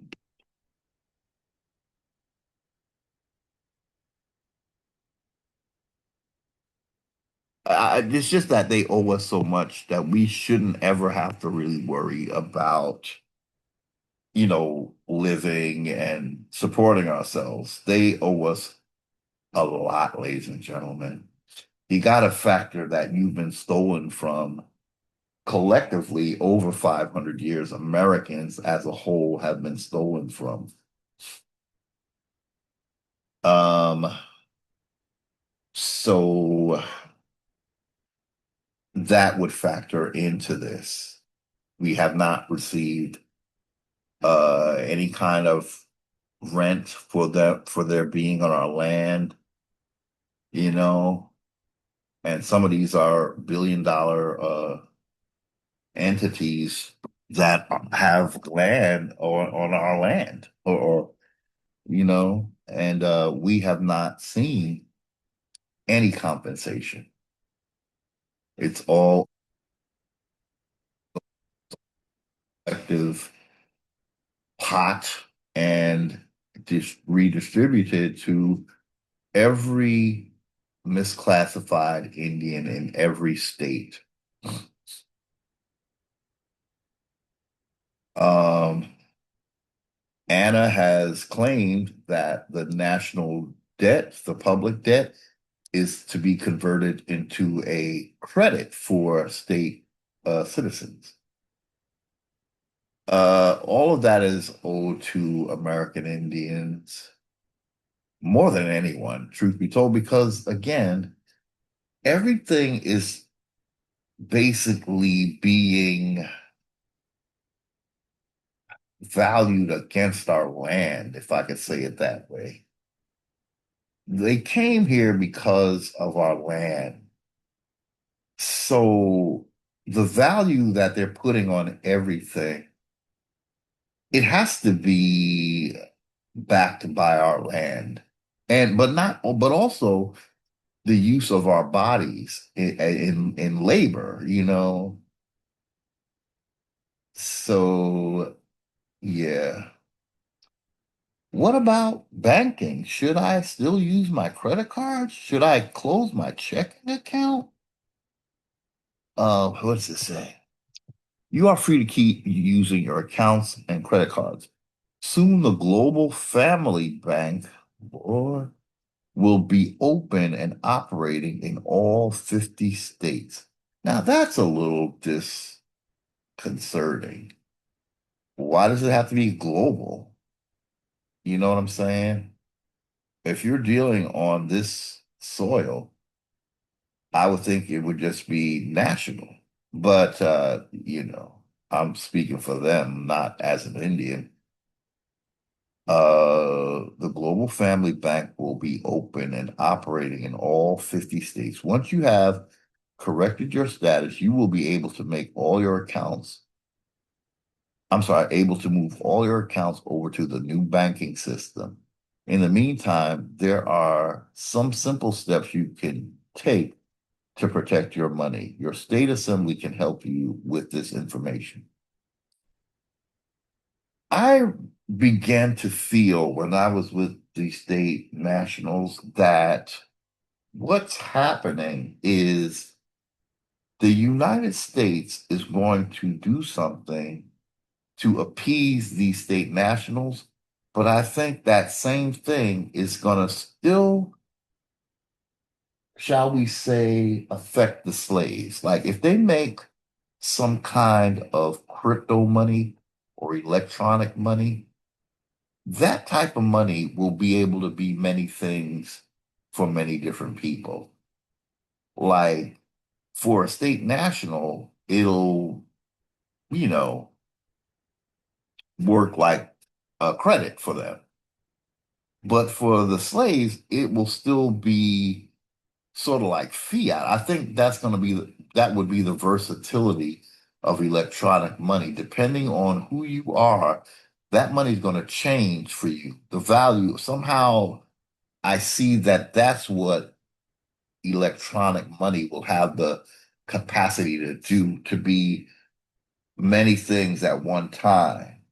Like they can appease these state nationals, but I think they can still uh basically keep the slaves in subjugation with this electronic if they go electronic.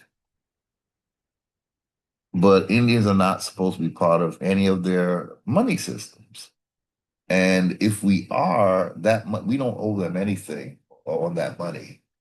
It will be just for convenience until our money system is worked out.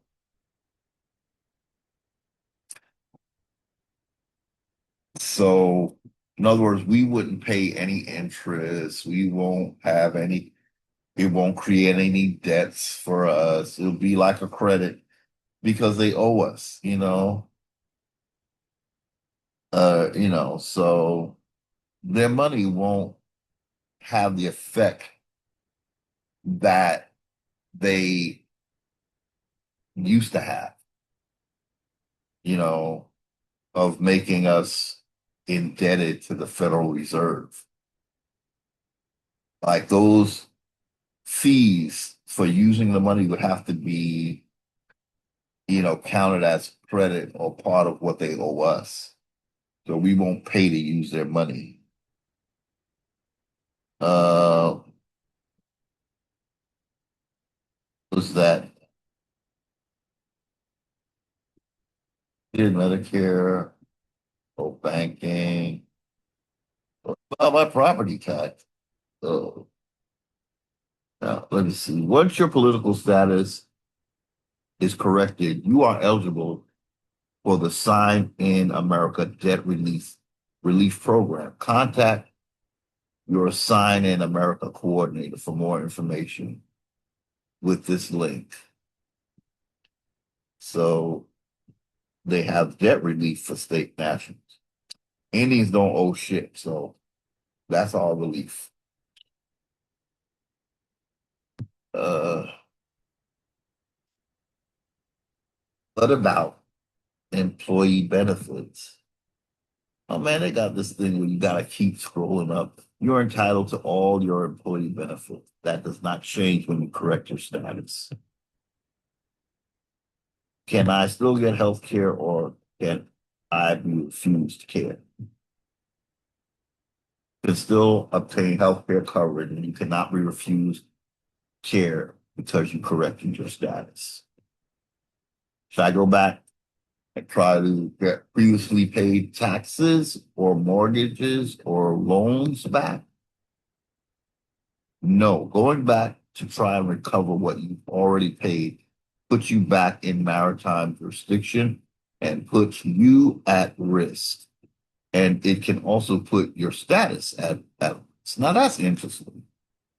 I would think that once you see the fraud, there is no going back. There should be no risk, but this is their system.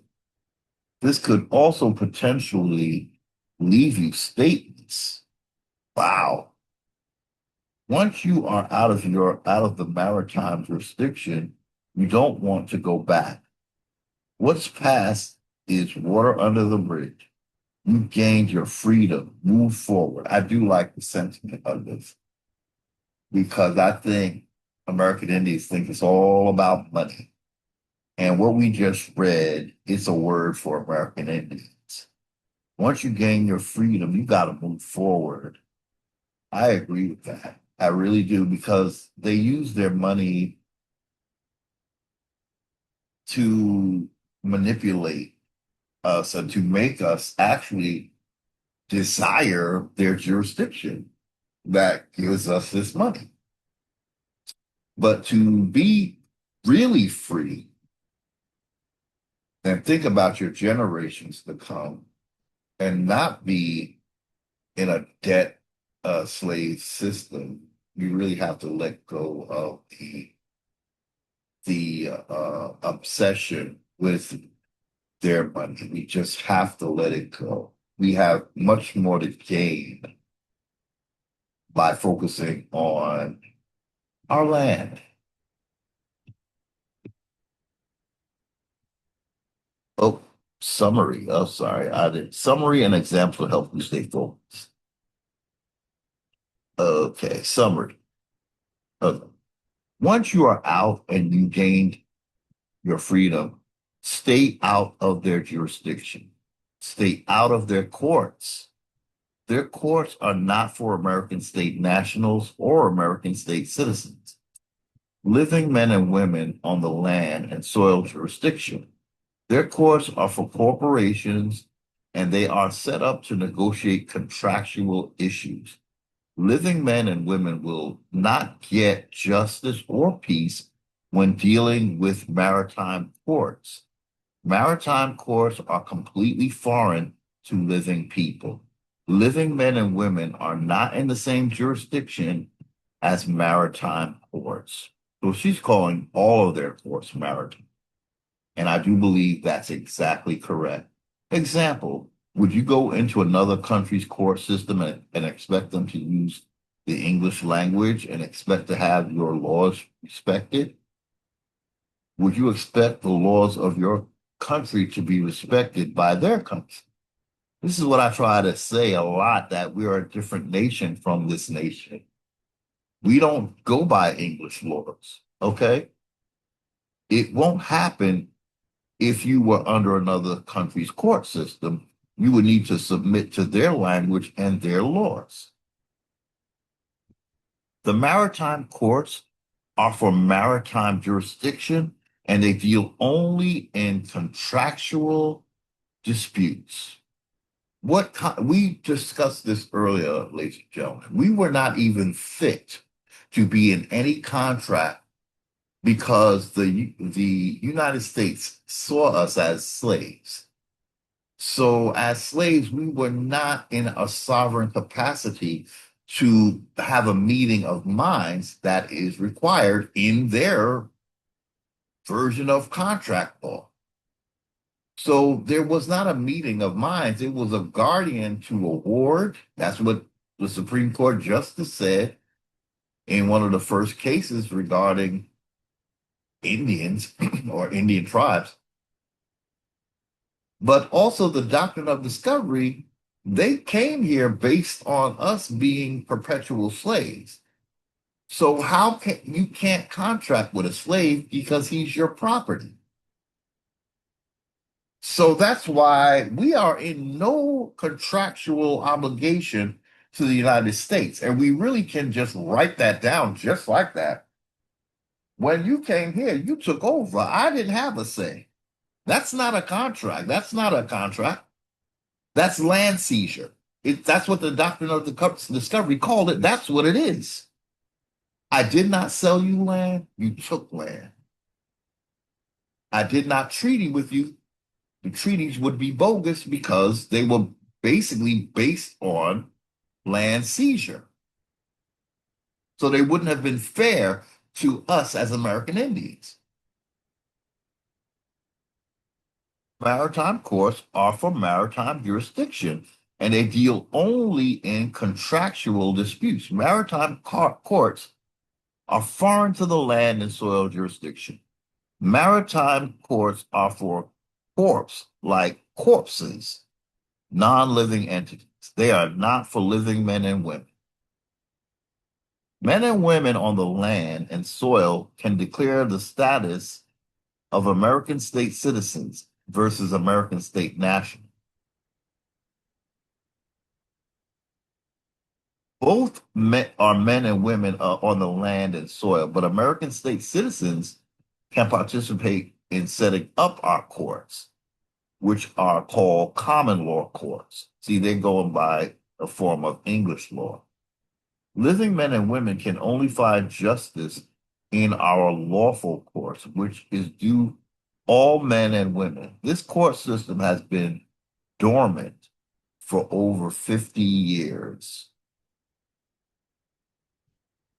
Okay.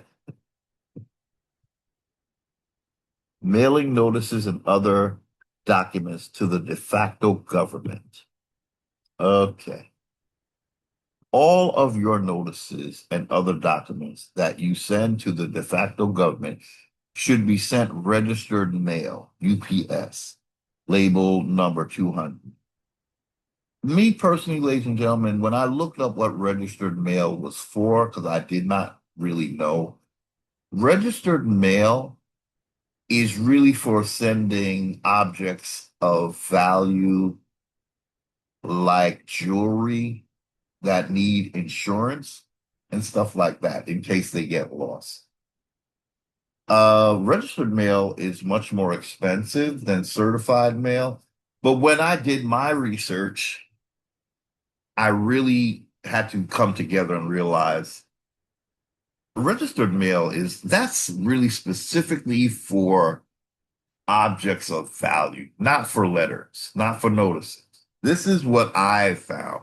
If you find anything else, please let us know in the comment section. But I got to where I really was frustrated because I wanted to know what the hell is the difference between registered mail and certified mail.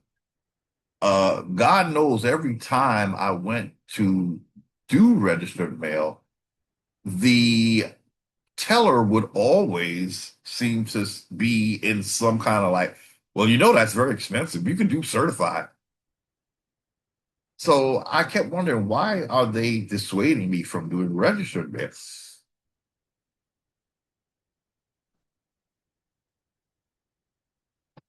Personally, ladies and gentlemen, I started using certified mail because it still has a tracking and it will let you know that the person got it, etc., etc. So registered mail, it's tracking, but it is like, I think it's when you want something that's of value, like a piece of jewelry. that should be sent registered, you know, because it's like you have insurance or whatever. Certified mail doesn't need insurance.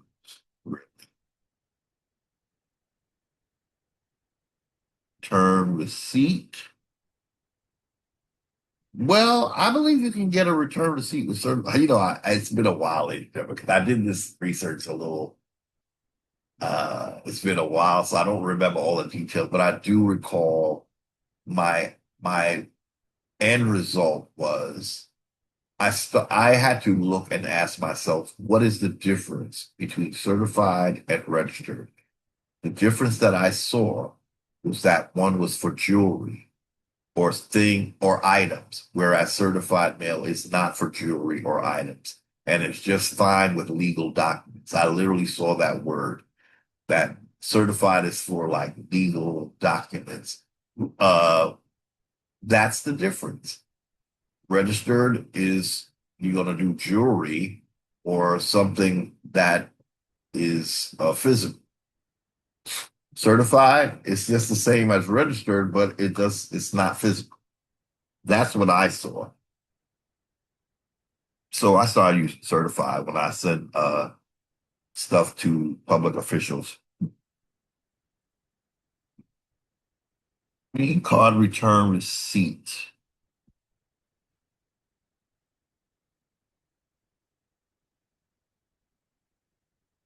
For some reason, that's what I'm not recalling because I could have sworn you get a return receipt with certified mail as well. Excuse me. Um, or they tell you when the person is going to get it. They give you the exact date that it's going to go to the person. Um, okay. Never use metered mail. I'm sorry. It says green card return receipt to the address using physical stamps. Never use metered mail. Now that's interesting. Physical stamps. Did I use physical stamps? Certified? Ooh, I don't recall. Never use metered mail. You should also add a 1 cent, 2 cents, or 3 cent stamp in the upper center of your envelope with your by signature across it, which makes you the postmaster. You will also need to fill out one USPS Form 3806 for each piece of registered mail. The goal of all this expense and trouble is to make sure your notices do indeed go to where you are mailing them and provide you with proof that they were received. Go to the post office and request at least 20 each of the following to have on hand when needed. Uh, Registered mail labels, UPS labels number 200. These are the red, black, and white labels with the barcode on them and the registered mail number at the bottom. Green card return receipt labels, USPS form number 3811. Registered mail receipts, USPS form 3806. Here are pictures of the actual labels, forms, and stamps. Oh, okay. Uh, if you are mailing lots of pieces of registered mail, you might want to buy the stamps ahead of time and put them on the envelope so the UPS clerk doesn't have to do it. You can go to UPS.com, USPS.com website and find price information. Make sure you specify a declared value of your parcel as 0.00 when mailing them at the post office. So you want to put a zero value on? Ladies and gentlemen, these again, I want to say American Indians, we are a different uh nation. I don't know that we have to do all of this because we have the uh the standing. It's in the Constitution. But again, we're just going to use that to get out of the system. We've shown them that we were never supposed to be in it. That's why we're showing it to you. Uh, so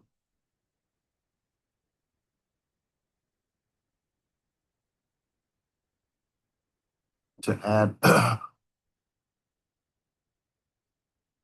wait.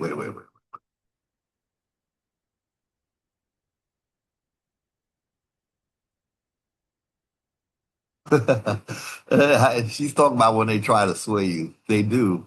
Let's fill out all forms and prepare uh, your mail envelopes before going to the post office to facilitate a smoother experience. Remember that the clerks are indoctrinated and will not understand why you are mailing your parcels in this way. Don't let them sway you. They do try to sway you, you know. That's why the ones kept telling me, "You sure you want to register? It's so expensive."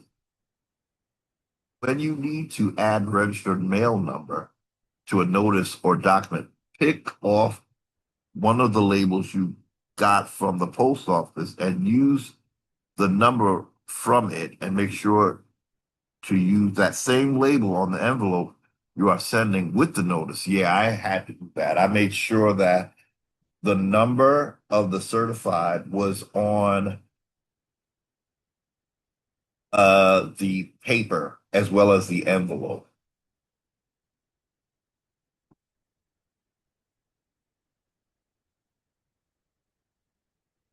So yeah, it is a good idea to take a picture of your completed envelopes for your records. Wow. Because of the space required for the labels and physical stamps, you will need to use a larger 10 by 13, use the larger 10 by 13 envelopes. And then you won't have to or fold your documents. Here's a sample of the completed envelope. Okay, so the pictures are not here. Okay, so I actually did use that big envelope so I didn't have to fold stuff. Yeah. Oh, then they tell you how to, you know, whenever this is what is it? How to properly use your mailing address. Okay, they have a whole way of doing your mailing address. I don't think American Indians have to do everything exactly the way state nationals are doing it. We have to insist that we're a separate nation and we don't have to go by whatever the requirements are of the United States. We just have to state what we are, and we have our own way of doing things. You can't force us to do it your way. We're a separate nation. This is what we have to remember, ladies and gentlemen. We are a separate nation. We don't go by the rules and regulations of a foreign nation.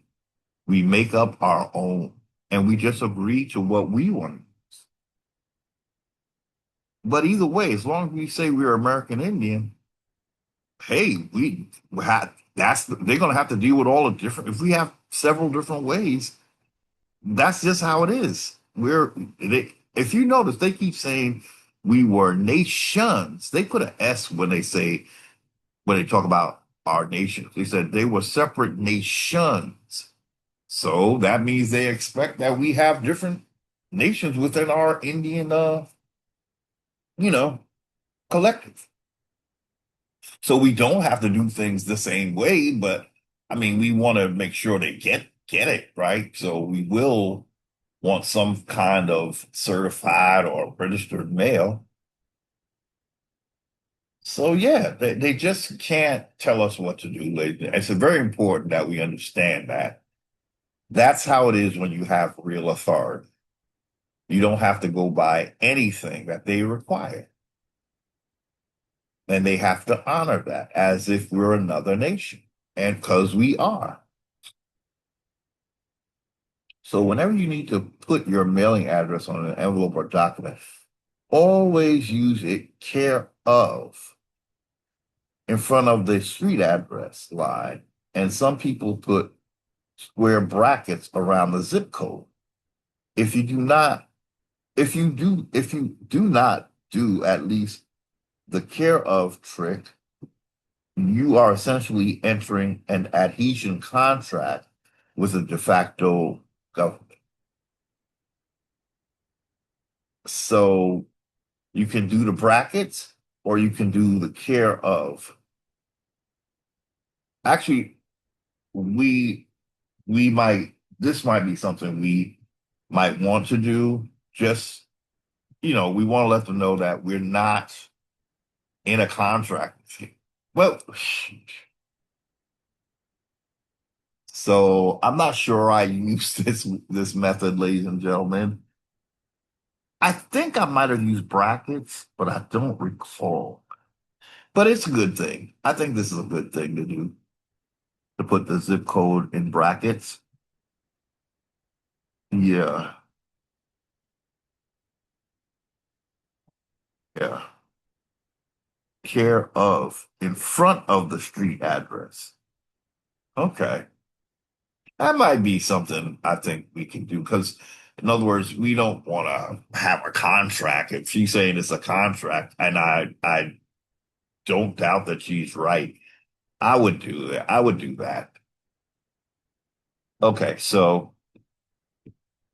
paperwork curing.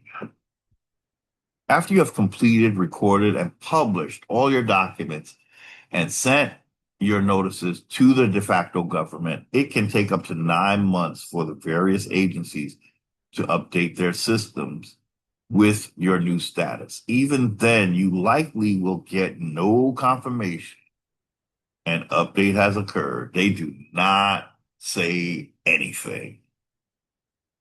That is why it is recommended to take why that is why it is recommended to take it slow.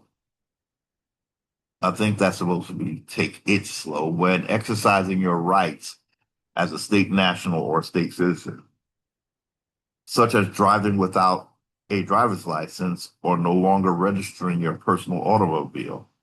It is, of course, up to you. Okay. You're just getting an idea of what it is to really be in your standing. You don't sit back like the Moors are saying and wait for Donald Trump to put his finger against his nose or cover a letter on a box in front of him. No, that's not going to do it. That is absolutely nothing. Okay? It's absolutely nothing. And I can't even believe someone would even say that. You have to take some kind of action to let them know. And I say that as someone who did take action. Again, you can see my public notice being read as soon as you go to my channel.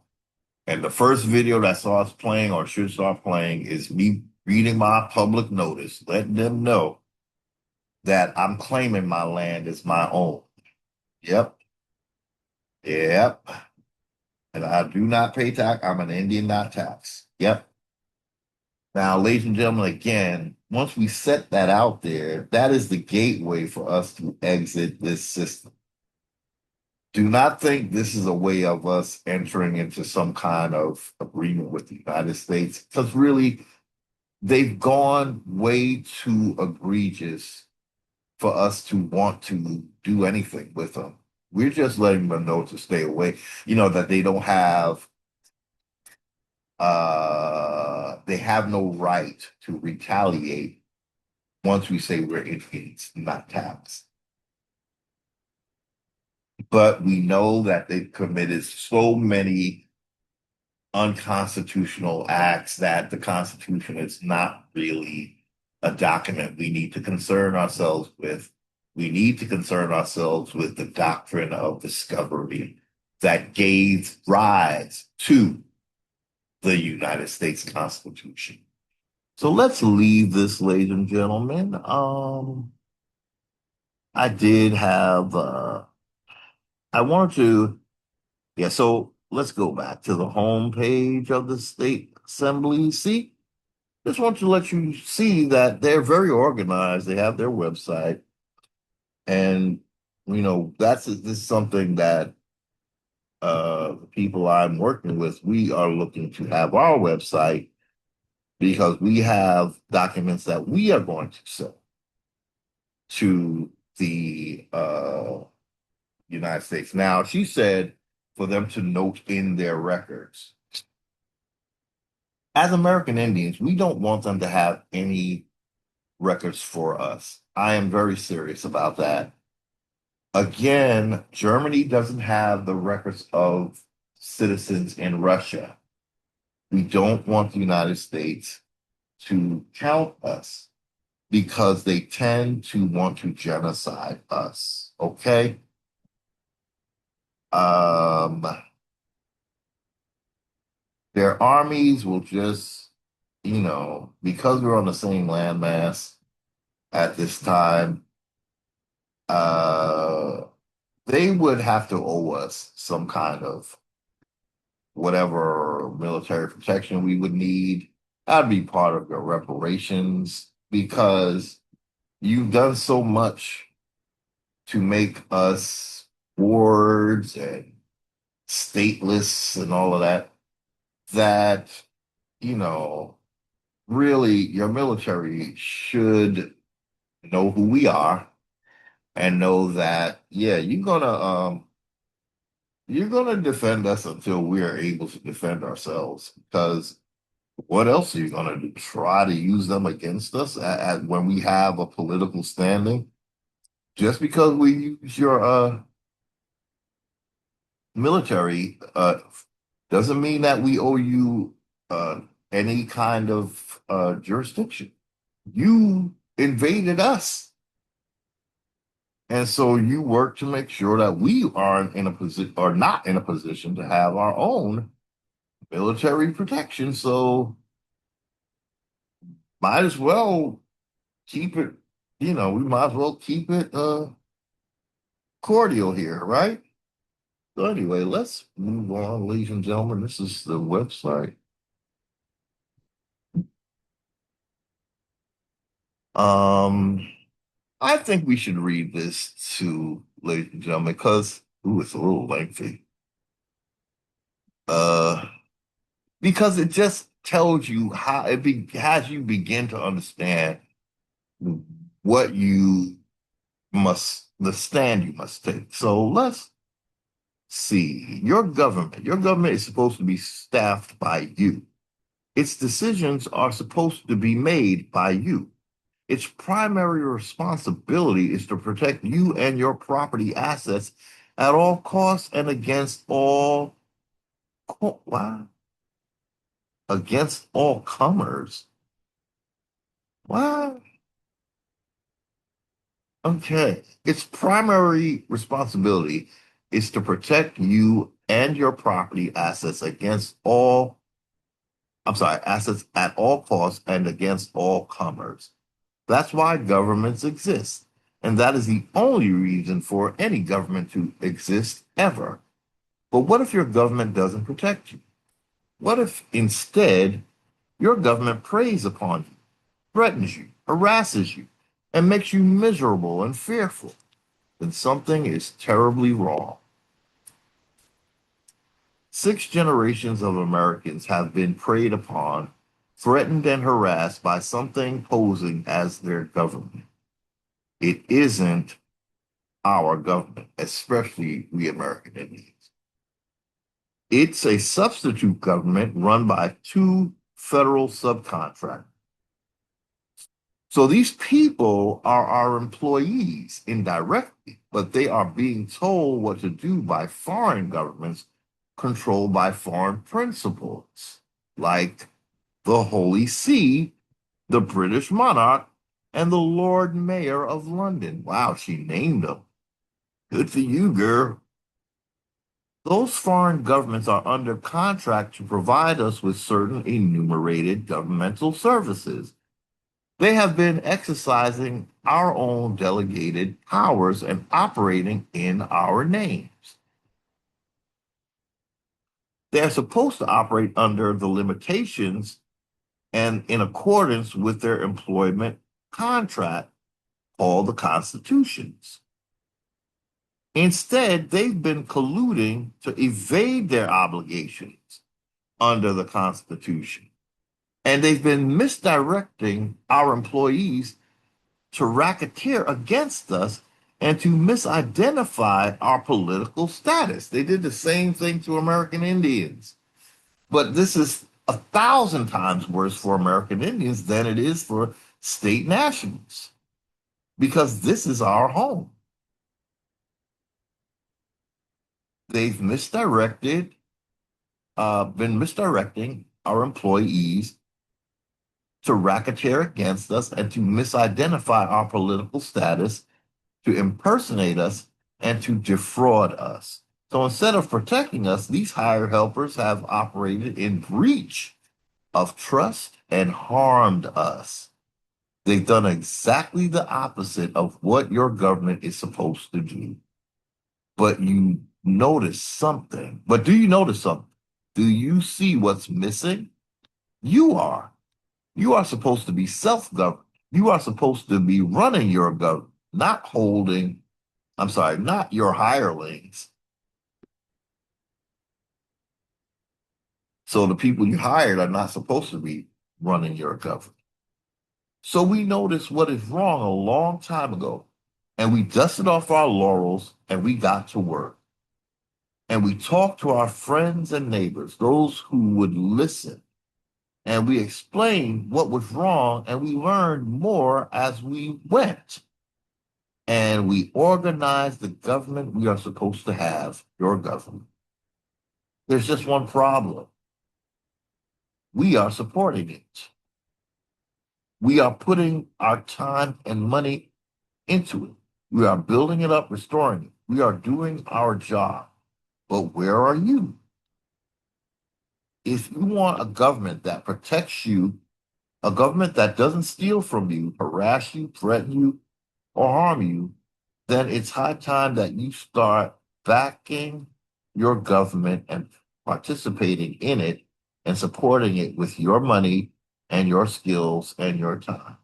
We are taking up collections for projects in advance, the restoration, projects to advance the restoration of your government, to fund our peacekeeping officials and officers, to run our state assemblies, to make your government work the way your government is supposed to work. A government to protect you and your family. When you come home to the land and soil that bore you and start breathing as a free woman or man, you'll remember the American dream, and you will no longer bear the burdens of federal U.S. citizenship. You won't be subject to foreign statutory laws. You won't worry about federal agents breaking down your doors. You won't pay federal income taxes anymore. You will have little or no reason to ever visit their courts. You will possess your homes and your land and soil as freeholders, not tenants. You won't pay any mortgages or utilities or property taxes. And see, that's when the government hikes up the price of everything else.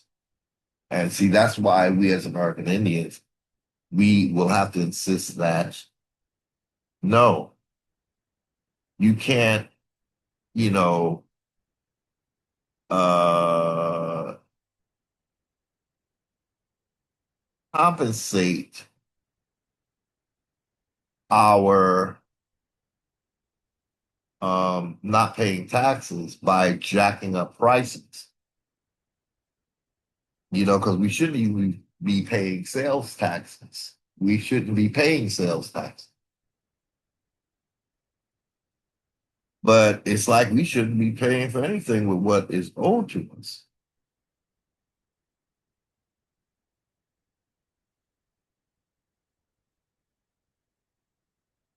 So you won't pay any mortgages or utilities or property tax. You will be in control your own lives. You will be in control of your own lives again. You will sleep sound in your beds again.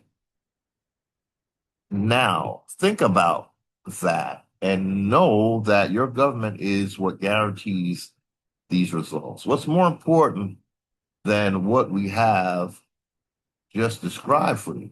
What is more important? What greater profit can you realize by investing in anything else? Please use the drop down menu below to read on. I am a little curious about their history.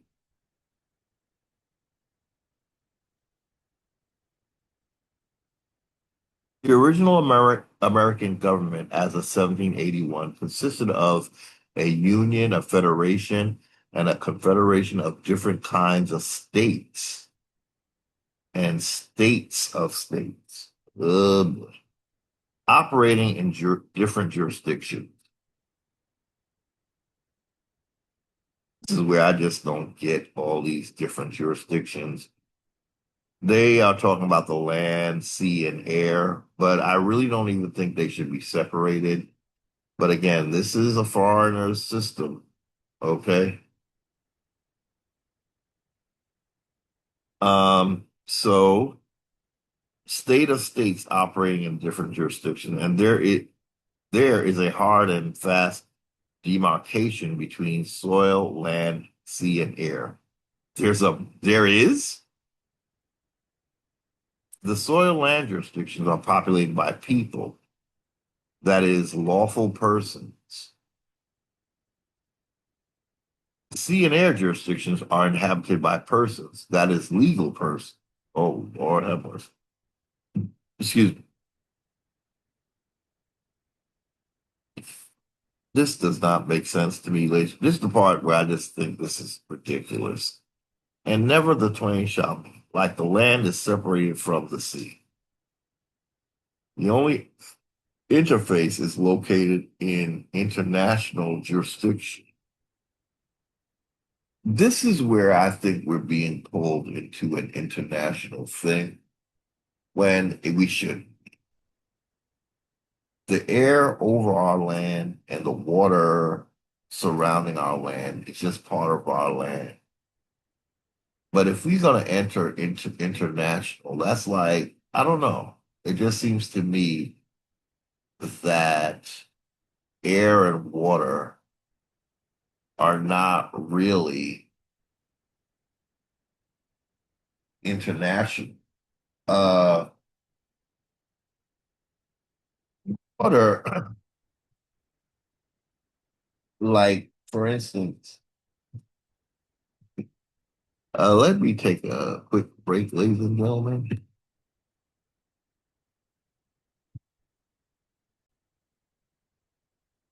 Pardon, we are back, and we were just reading this part of the document where I just don't agree.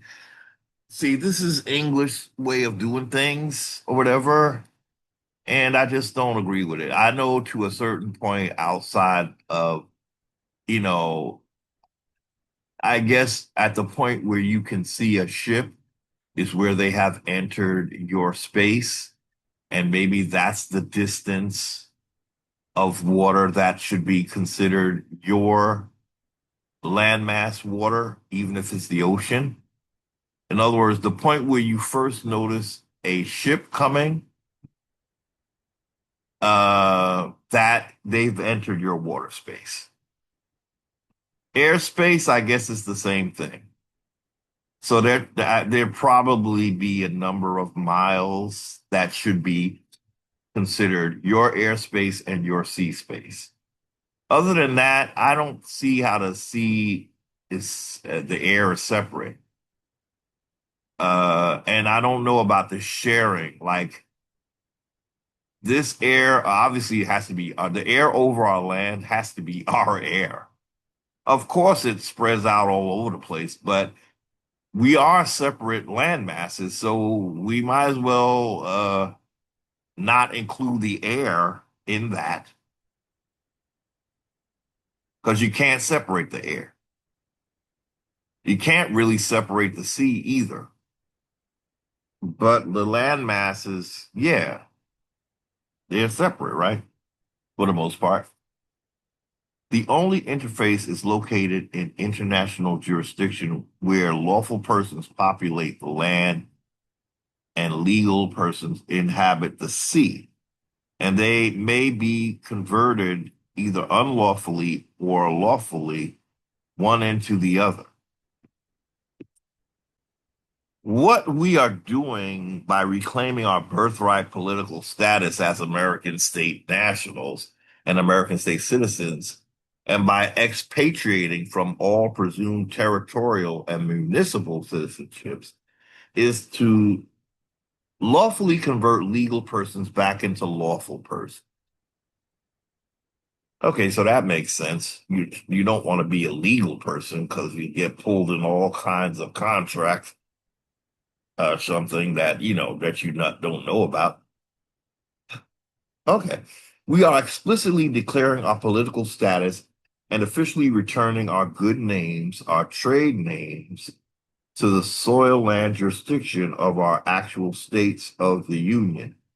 We are doing this specifically and one by one serving notice on the public record of the commercial corporations operating the sea and air jurisdiction so there can be no further accidentally on purpose mistaking us for U.S. citizens or citizens of the United States or citizens under the 14th Amendment to the territorial constitution reconfigured as the Articles of Incorporation for a Scottish commercial corporation that went bankrupt in 1907.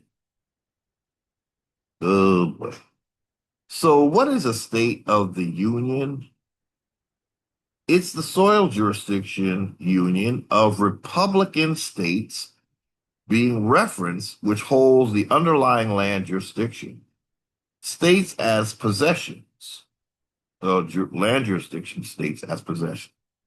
You could just as well read it as state belonging to the Union. In the sense of ownership, while the state itself is a member of the United States of America, an unincorporated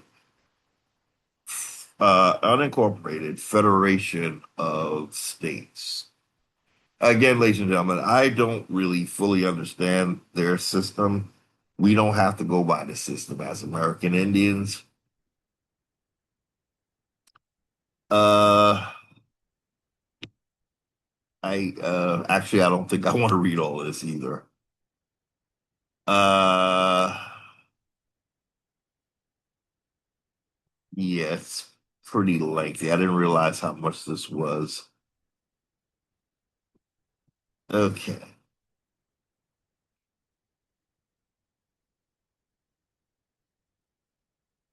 Huh. There's some interesting stuff in here though.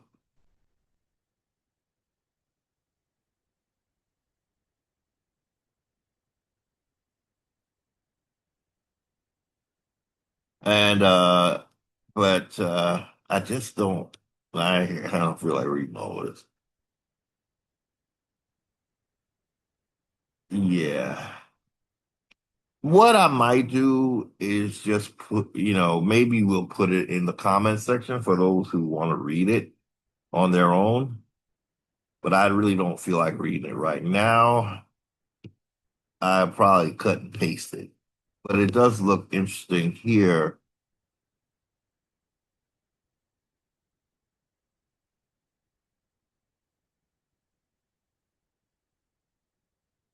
Um, Especially the part talks about Abraham Lincoln and yeah,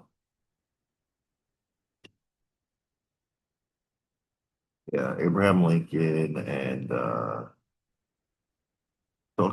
thought they mentioned they British monarchs.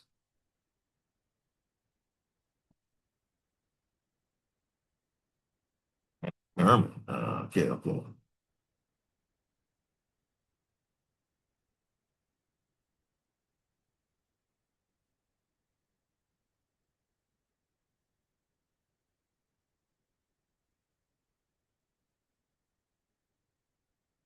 Interesting stuff.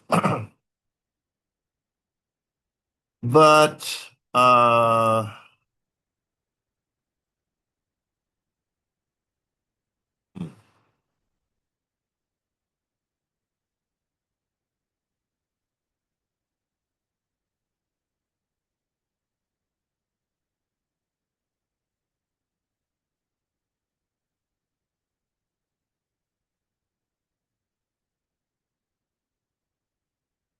hmm,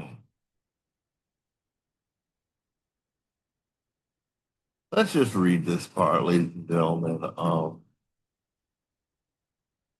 In 1860, this entire arrangement was torn apart. The members of the original Confederation split apart.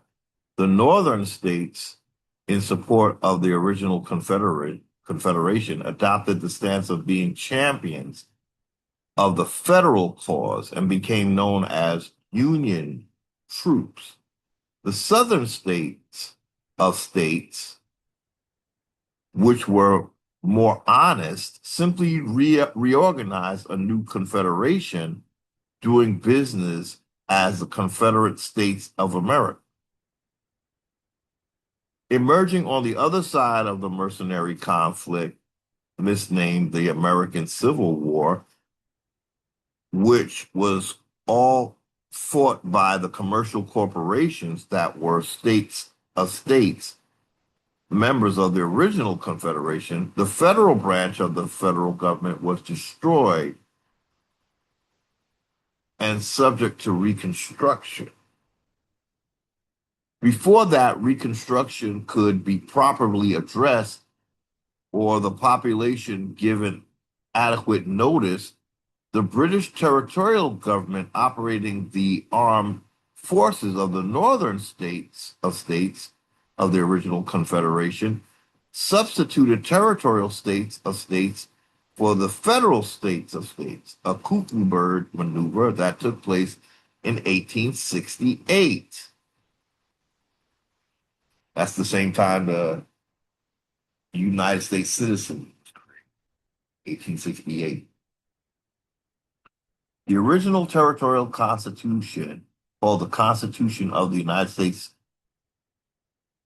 of America, was also deceitfully reconfigured as the Articles of Incorporation of a new Scottish commercial corporation doing business as the United States of America Incorporated.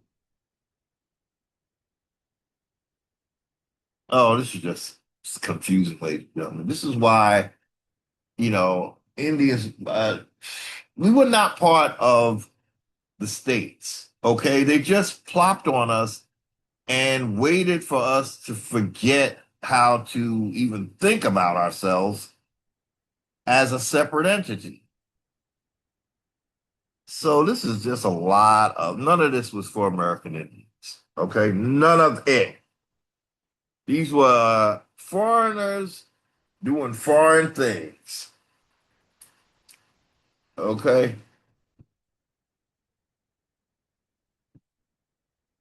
And as we said earlier, I really think they anticipated all of this, and which is why they have the mention of indentures as if they're a permanent thing. Indians are a permanent, or were supposed to be a permanent thing. Free persons were a permanent thing. Indentures should not have been mentioned because they're not a permanent thing, but they were mentioned because that was going to be the new standing of all American Indians. They made us indentures. They made us indentures, permanent indentures, which is basically slavery. So we're gonna finally leave this thing because we keep going back to it. I wanted to look at the difference between Indians not taxed versus tribes. We did this already with Indians not taxed and free persons. Now we're doing it in a six-pager uh, for Indians not taxed versus Indian tribes. I was pretty pleased with what ChatGPT gave me on this. Again, my question was very, uh, yeah, I told it to limit it strictly to the constitutional text. Do not add any doctrine of discovery uh, ideas about Indian tribes or Indians not taxed. So we wanted a two column. And so actually, it didn't include my question. It usually does when I do this type of printout. Yes, if we limit ourselves strictly to the constitutional text itself without importing later judicial doctrines such as the doctrine of discovery, plenary power, or domestic dependent nation theory, there are some important textual distinctions between Indians not taxed and Indian tribes. The Constitution uses different language in different clauses, and that difference is itself significant. Okay? So, what ChatGPT is going to do is interpret Indians not taxed and Indian tribes strictly by going by the text of the Constitution, not adding any plenary authority or control over Indian tribes. So let's read Article 1, Section 2. Contextual, I'm sorry, constitutional text comparison. Article 1, Section 2, Clause 3, excluding Indians not taxed. Article 1, Section 8, Clause 3, the Congress shall have power to regulate commerce with the Indian tribes. The Constitution does not say Indians not taxed are Indian tribes. You see, we say that all the time, but now we have ChatGPT confirming these are two different entities. The Constitution does not say Indians not taxed are Indian tribes. Point number one. Point number two, Indian tribes are, I'm sorry, Indian tribes, okay, it does not say. These is the what it does not say. So all these are what it does not say. It doesn't say Indian tribes are Indians not taxed. See, they're different. It doesn't say all Indians belong to tribes. So this is what the Constitution does not say, but the United States will act like when it says Indians not taxed, it's talking about Indian tribes. That is not true.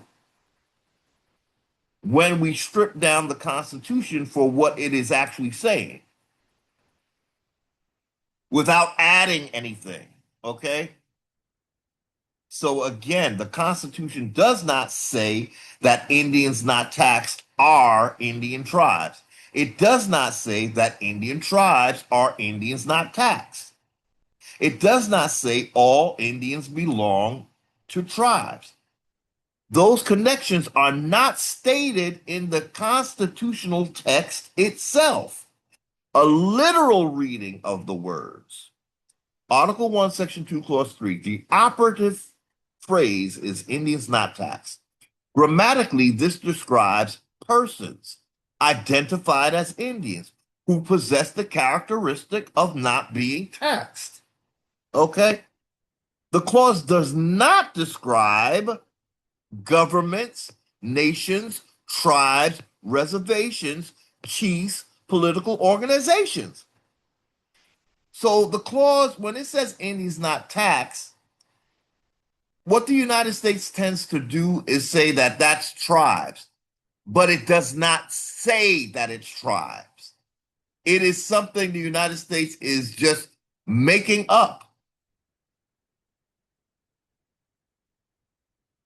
Are you know, what's the word? Conflating. They're conflating Indians tax into Indian tribes because they want to just in one fell swoop knock them both out, you know, without having to explain how they're different. So the Indians Not Tax Clause does not describe governments, doesn't describe nations. So, in other words, you don't have to be part of a government, you don't have to be part of a nation. You just have to be an Indian to not be taxed. You don't have to be in a reservation.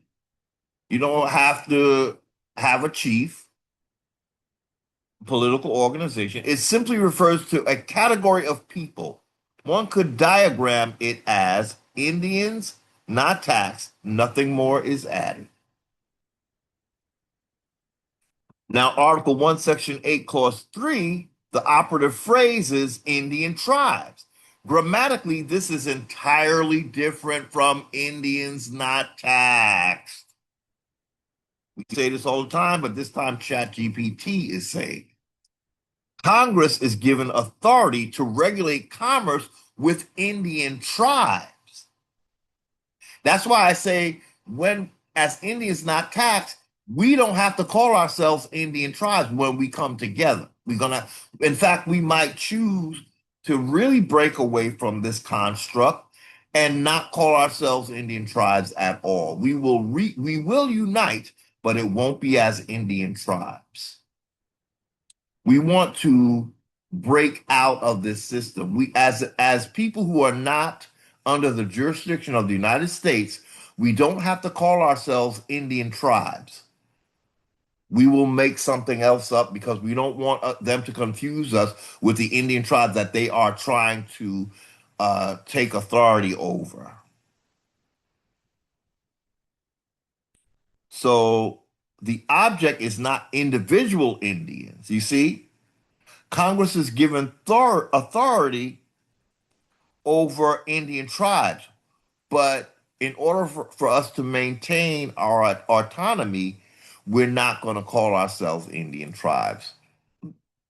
We you know, we're going to say Indian, oh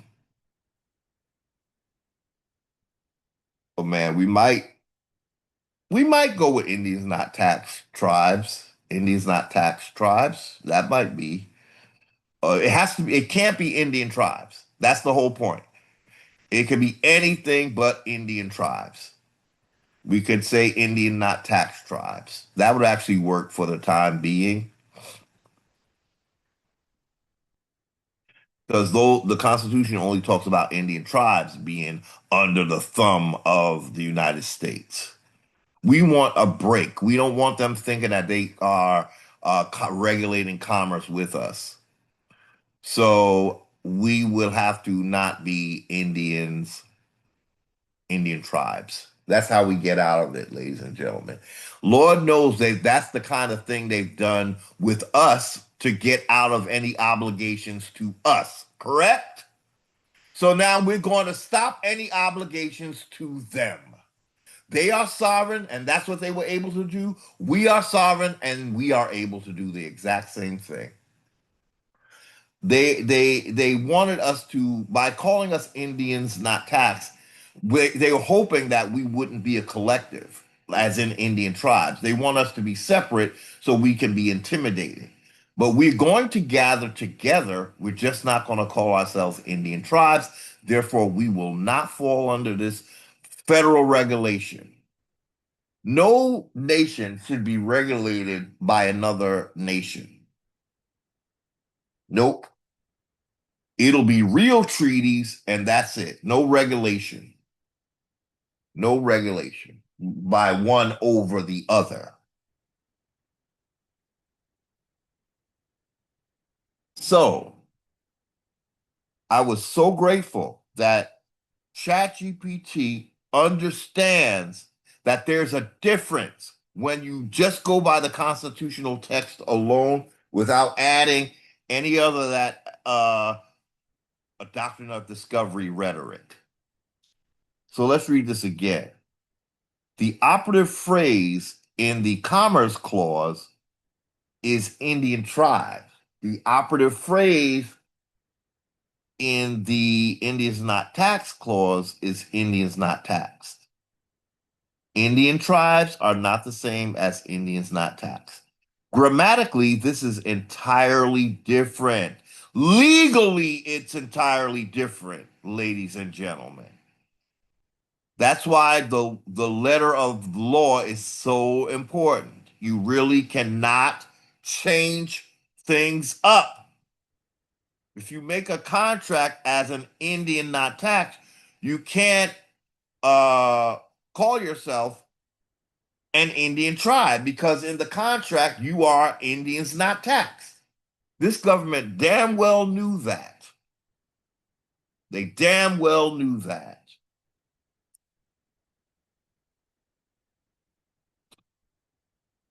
So Indian tribes says Congress is given authority. We never gave these folks any authority. They used the doctrine of discovery, and even here, the Indian tribes did not give Congress authority. The doctrine of discovery did. That's why we want to break out of the term Indian tribes. We are not allowing the United States to mess with our commerce. We are a separate nation. They will have to give up our land wherever we want it given up. And as long as they're here, they have to pay rent to be here. Like they want you to pay taxes forever and ever for a house you done already bought. They have to pay us forever and ever. And it will not be cheap. We will be able to live off of what they will be paying us in credit alone. And we call it, it's not really credit, it's compensation. It's compensation. We've got to veer away from calling it credit because we are the creditors. If we were going by their language, we would be called creditors. So, Indian tribes, Congress has taken authority to regulate commerce with Indian tribes. The object is not individual Indians, the object is tribes. So, what this document, the Constitution, again, it's trying to single you out as individual Indians not taxed because it knows that we'll be intimidated and we'll feel like, oh man, I can't be in a tribe because if I'm in a tribe, they're gonna call Ranko. Congress has authority over me. See, Congress is given authority. They ain't nobody gave them authority. They took it. So now the remedy for that Indians not taxed will no longer call themselves Indian tribes when they gather. They're going to call themselves something else. Perhaps Indians not taxed tribes might be the start. First contact, Indians not taxed tribes. So they can keep their federally recognized tribes, right? And bully them, but they won't be able to do that with Indian not taxed tribes. There's a difference. Indian not taxed means we're not bound to the federal government. See, they're using tribes to somehow say that they can pull rank over Indians not taxed. But like ChatGPT is telling us, they are not the same. So what? The United States does not have authority over Indians not taxed. The guardianship they're taking is over Indian tribes, federally recognized Indian tribes, not individual Indians not taxed.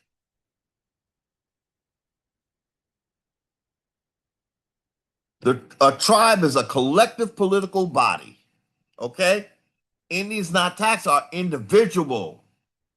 See, it says the object is not individual Indians, it is the collective body when you say tribe. The Constitution, therefore, speaks of commerce with foreign nations, among the several states, and with Indian tribes, not Indians not taxed. These are three political or collective entities with whom commerce may occur. And again, we said commerce takes place on the high seas. So I don't know why they are calling this trade commerce with, but they're not even doing. Look, ladies and gentlemen, we already talked about this. The civilized tribes are not engaging in any kind of trade or commerce with the states. They are basically being wards to the federal government, and that is it. They have absolutely nothing to do with the states.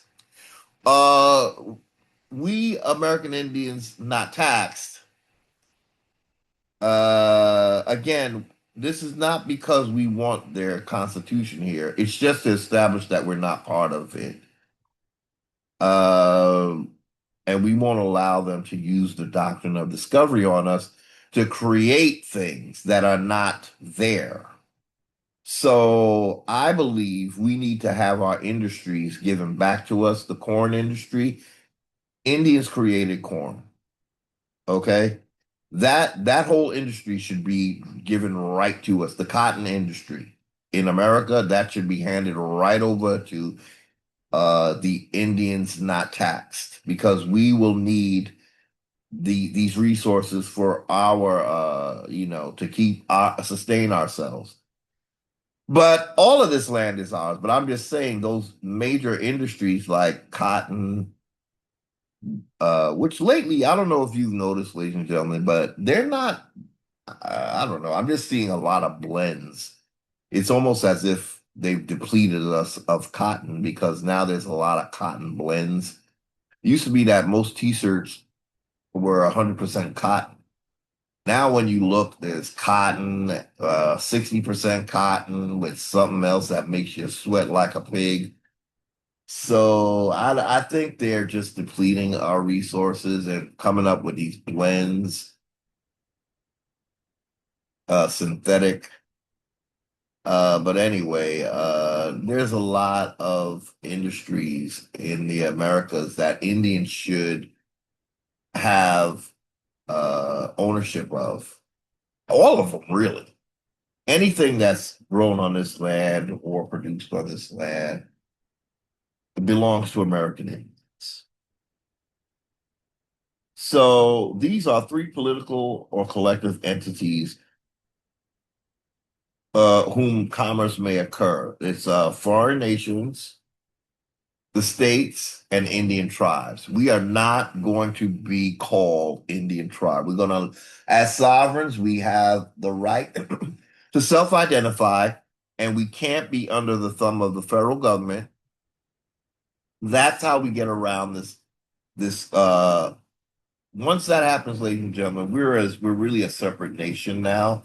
That shall be completed once we gather together, not as Indian tribes, but we might want to just say Indian not tax tribes for the time being to let them know we're not the same tribes as the ones that you have.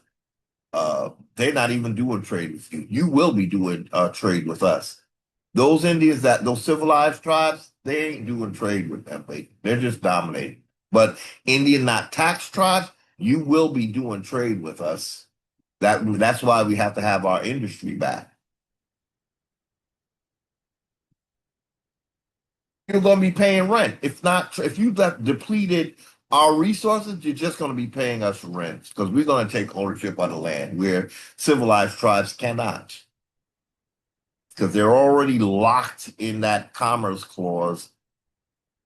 And I believe they're the ones that are agreeing to be wards, basically.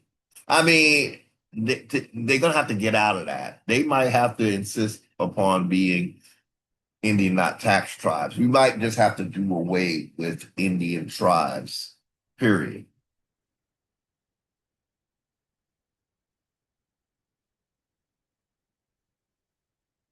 Individual versus collective. That's the difference between Indians not taxed and Indian tribes. One is individual Indians, like we always have said. The other is a collective. Reading only the words on the page. Indians not taxed, Indian tribes. Indians not taxed, Indian tribes. So Indians not taxed are persons. Indian tribes are political bodies. Indians not taxed are individual classifications. Indian tribes are collective organization. Indians not taxed appears in representation clause, not represented, right? Indian tribes appears in the commerce clause. Indians not taxed, no governmental structure mentioned, because we got to make it up, ladies and gentlemen. We got to get cracking. So there's no government structure mentioned. We're a separate nation, though. Indian tribes, governmental organizations implied by the word tribes. They are using the English form of government. So they're just a little appendage of the federal government. This is not something Indians not taxed need to be or want to be. We don't want to be mixed in with a foreign nation. We have to be a separate nation so that we can be independent, not domestic dependent like the tribes are, Indian tribes. Indians not taxed, no commerce discussed, because they never intended for us to be separate, but we're supposed to be. So commerce will be discussed, but it will be trade, because it's not on the high seas. Indian tribes, commerce specifically discussed. Different constitutional functions. Article 1, Section 2 concerns representation and apportionment or taxes, right? Or apportionment for taxes. The question is, who counts? Certain persons are counted. Certain persons are excluded. Among those excluded are Indians not taxed. And they're the only ones excluded. Nothing in the clause says why. Okay? Nothing says where they live. They don't have to be in a tribe. They can be anywhere. Nothing says they belong to tribes. They don't have to. Nothing says Congress governs them.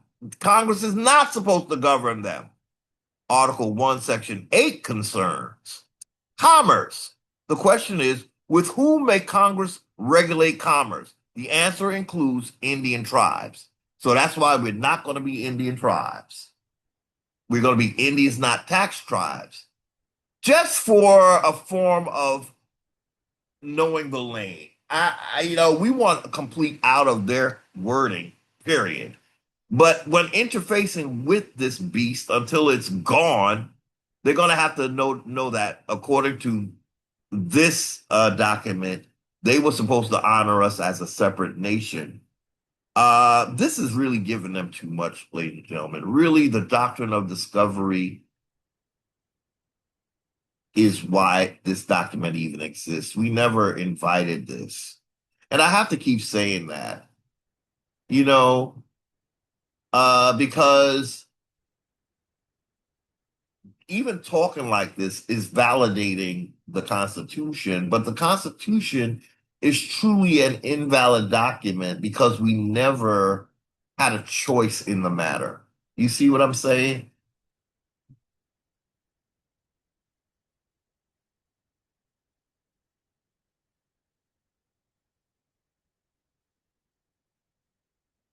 So, commerce is the question is in Article 1, Section 8 concerns commerce. The question is, with whom may Congress regulate commerce? The answer includes Indian tribes. Nothing in that clause discusses representation, nothing discusses taxation, nothing discusses citizenship. So technically, those tribes weren't even supposed to be citizens, but they made everybody United States citizens. Does the Constitution equate them? Strictly speaking, no. In other words, Indians not taxed are not equal, nor do they equate to Indian tribes. The Constitution never states Indians not taxed equals Indian tribes, but you will have senators saying that. You see, when they are left as the only ones to interpret the Constitution, they're going to say whatever the hell they want. Okay. the Constitution never states Indians not taxed are equal to Indian tribes, nor does it say every Indian belongs to a tribe or has to belong to a tribe, nor every tribe consists entirely of Indians not taxed. It doesn't say tribes consist of Indians not taxed at all. It just says Indian tribes. But again, to be consistent, it would have to say Indians not taxed tribes. But it doesn't say that, so they're two different things. Those equations appear nowhere in the text.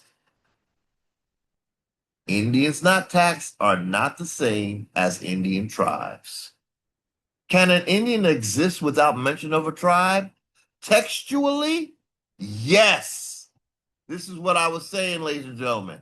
They acting like if we're not in a tribe, we're not really Indians. We are Indians all day, every day, and twice on Sunday.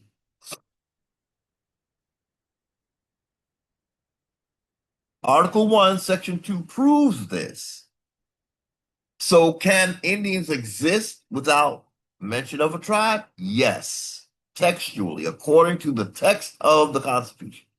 Article 1, Section 2 proves this. It simply says Indians not taxed.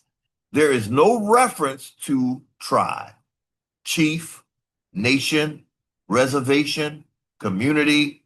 The Constitution therefore recognizes a category of persons called Indians not taxed, without adding further description. Can tribes exist without mentioning individual Indians? Likewise, yes. Article 1, Section 8 does not discuss individual Indians. It discusses Indian tribes. That suggests Congress's commerce power is directed toward organized groups rather than toward every individual Indian. Your proposed distinction, Indians versus civilized Indian tribes. You asked whether one could distinguish Indians from Indian tribes by saying the Indians are not civilized, whereas Indian tribes are. On the constitutional text alone, that distinction cannot be established. Yeah, I was trying to go all the way with it, and ChatGPT said, not so fast, not so fast.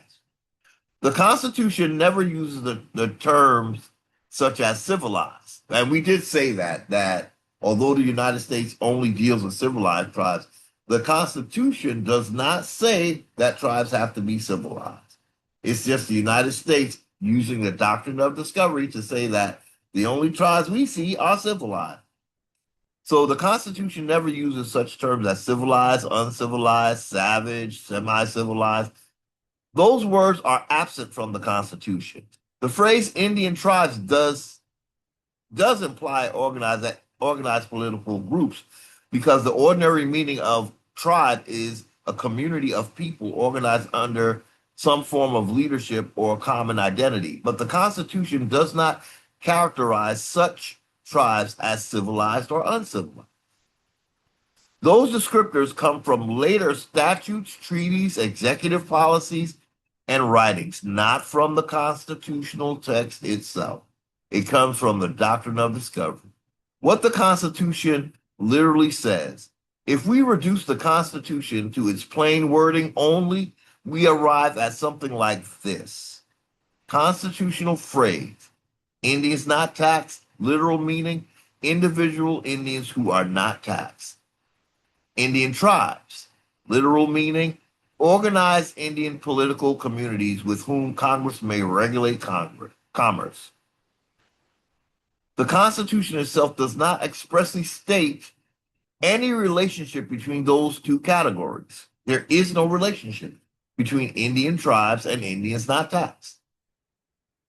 Observations based strictly on the text, without relying on later doctrines like the doctrine of discovery or judicial interpretation, the constitutional text supports these observations.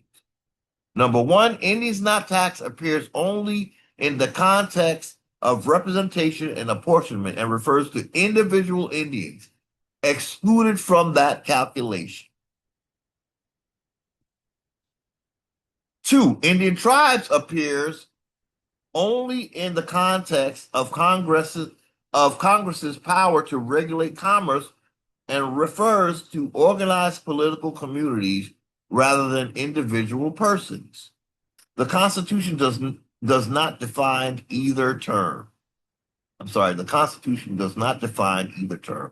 The Constitution does not state that all Indians not taxed are members of Indian tribes. The Constitution does not state that all Indian tribes are composed exclusively of Indians not taxed.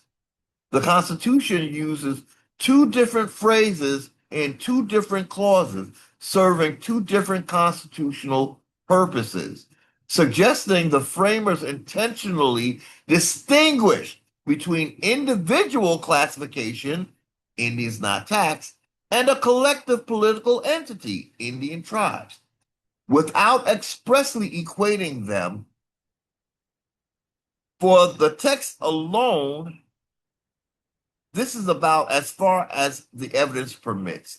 Any further claim, for example, that the two phrases always refer to the same people or that they always refer to different people would require looking beyond the Constitution itself to historical records, debates, statutes, treaties, or later judicial interpretations.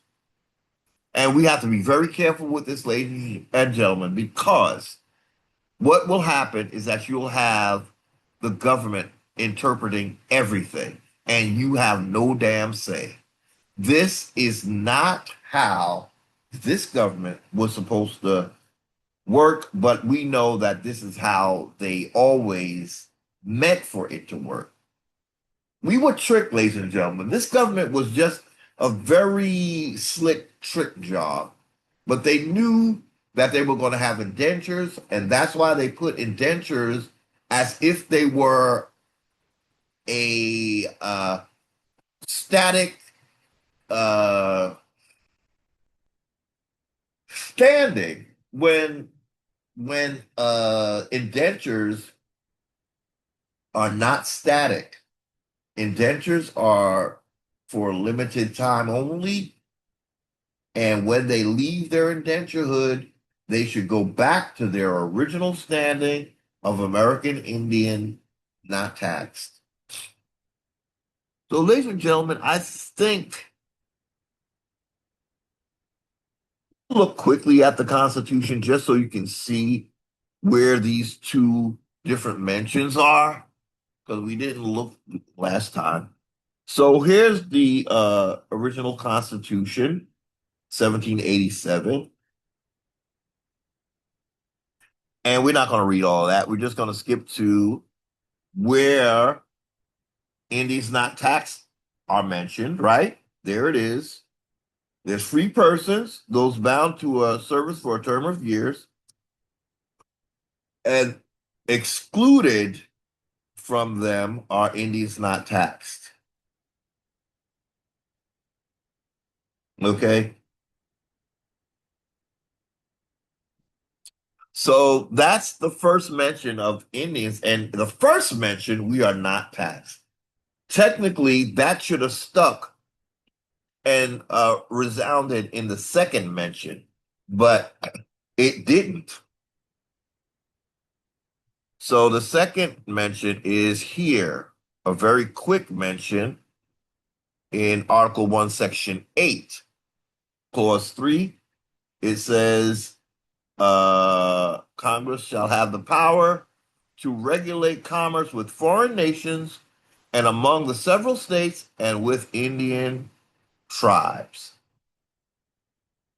Congress and the Supreme Court, they interpreted that to mean that they have supreme complete authority over Indian tribes, not Indians, not taxed, but Indian tribes. But they have added stuff that's not written here, and that's what we were reading about. If you strip the Constitution to what it actually says, it doesn't say anything about the United States having plenary complete authority over Indian tribes. It doesn't say that. They got that from the doctrine of discovery. So we just wanted to see these two mentions that we talked about. The next mention of Indians is actually in the 14th Amendment. And we know that that does not apply to Indians. That's just when they got really secure in the idea that they had misclassified us and now we're all seen as African. And so basically, the 14th Amendment, it would have to be for Moors. Because they're the Negroes who are not Indians. They're the only other Negroes in this country and they're not Indians. So they would have to be free persons because the Constitution does not say anything about Moors. So what the hell are they doing in these states except being United States citizens?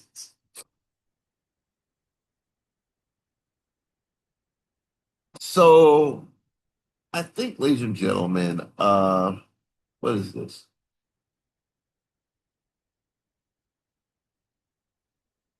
States, uh, Constitution and citizenship. How many pages? What is this? 5 pages. State constitutions and citizenships. I don't think we're gonna look at that today, ladies and gentlemen, because we've been going at this for a while. Um, we wanted to find out which of the state constitutions actually uses the word citizenship. We wanted to know if they use citizenship or free persons. And so we did ask this of ChatGPT, and it did give us an answer. But maybe we should say that for next time. And for now, just end this video. We've been going a while. I really didn't intend to look at the state nationals, but we did. So let's let's not gripe about it. There was some stuff I think we needed to see just to show you what folks that do not identify as United States citizens, what they are doing to get out of that. They are reinventing the whole thing. They're going back to what they are saying was supposed to be the rest of the Reconstruction. They don't want to be United States citizens, ladies and gentlemen. These are namely Caucasians, but they don't exclude people of color. They don't. And that's why I was able to become one. But it's hard for me to accept that standing when I know I'm an American Indian. I want my stand. And I want to fight for it the same way that they are fighting for something that really, again, they didn't create the states, ladies and gentlemen. So that's going to be sort of the bane of their existence because they can't fight for something that they didn't create. They're standing on a king's state, and for them to really claim their sovereignty, they must be on their homeland because they're displacing American Indians by being here. Notice they don't talk about dealing with American Indians on none of their nothing we read. No, they think it's just about the United States, so they feel like Indians have already been dealt with by the United States. But Indians have not been dealt with except very treacherously. So we have to show up not as United States citizens. As United States citizens, those state nationals are having authority over you. That's another reason why I tried to warn the Indians that I was associated with that if we remain United States citizens, these state nationals are going to be in a higher position than us because we're not supposed to be United States citizens. American Indians have a higher authority, the highest. So if those of us who think it's the greatest thing to be United States citizens to the District of Columbia, you're going to be under a lower level than state citizens. And that's what your republic is going to, that's how your republic is going to kick you in the ass because you're going to say, well, no, they can't do that. Well, in a republic, in a foreign republic, oh, yes, they can because the republic is open to foreigners. Contrary to popular belief. Yeah, I must be getting tired. That was the leaf. The leaf that fell off the tree. Okay, we starting to talk crazy. Okay. So United States citizens have no authority. They are in a position of debt slaves, but they think that because they're Indian debt slaves or they trying to identify as both. I told you the United States takes the worst of the both, and that's what they operate from. You can't be both. You have to be one to own your full sovereignty. You cannot be a United States citizen. We just looked at several little readings of what these folks are doing. And let me tell you, Trump is listening to them because we have not said anything. We're letting the Moors do all the talking. That's why we ended up where we ended up. It was a Moor doing a lot of talking, right? But those state nationals, they're doing their own talking. They're doing their own talking. Moors are not speaking for them. But Moors are leading American Indians into an inferior position and they try to make them join the Moors and all this. It's not going to work for you. There's no Moors in the Constitution, ladies and gentlemen. You're misleading yourselves, listening to your Moorish sheiks and stuff, and them. Gotta stop listening to them. So on that note, ladies and gentlemen, I think we're gonna end our video. It's probably longer than the last one. Sorry. But till next time, thank you so much for watching. I hope you have an enjoyable rest of week. Oh, it's already Thursday. Yeah, I was off this week, and I'm off of most of next week. So it's times are flying. But thank you again for your time. Thank you for listening. We really need to start organizing and getting out from under this foreign de facto system in a peaceful, first contact Indian manner. Thank you again.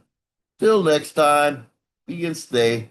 First contact American Indians who are not represented or counted in this foreign nation.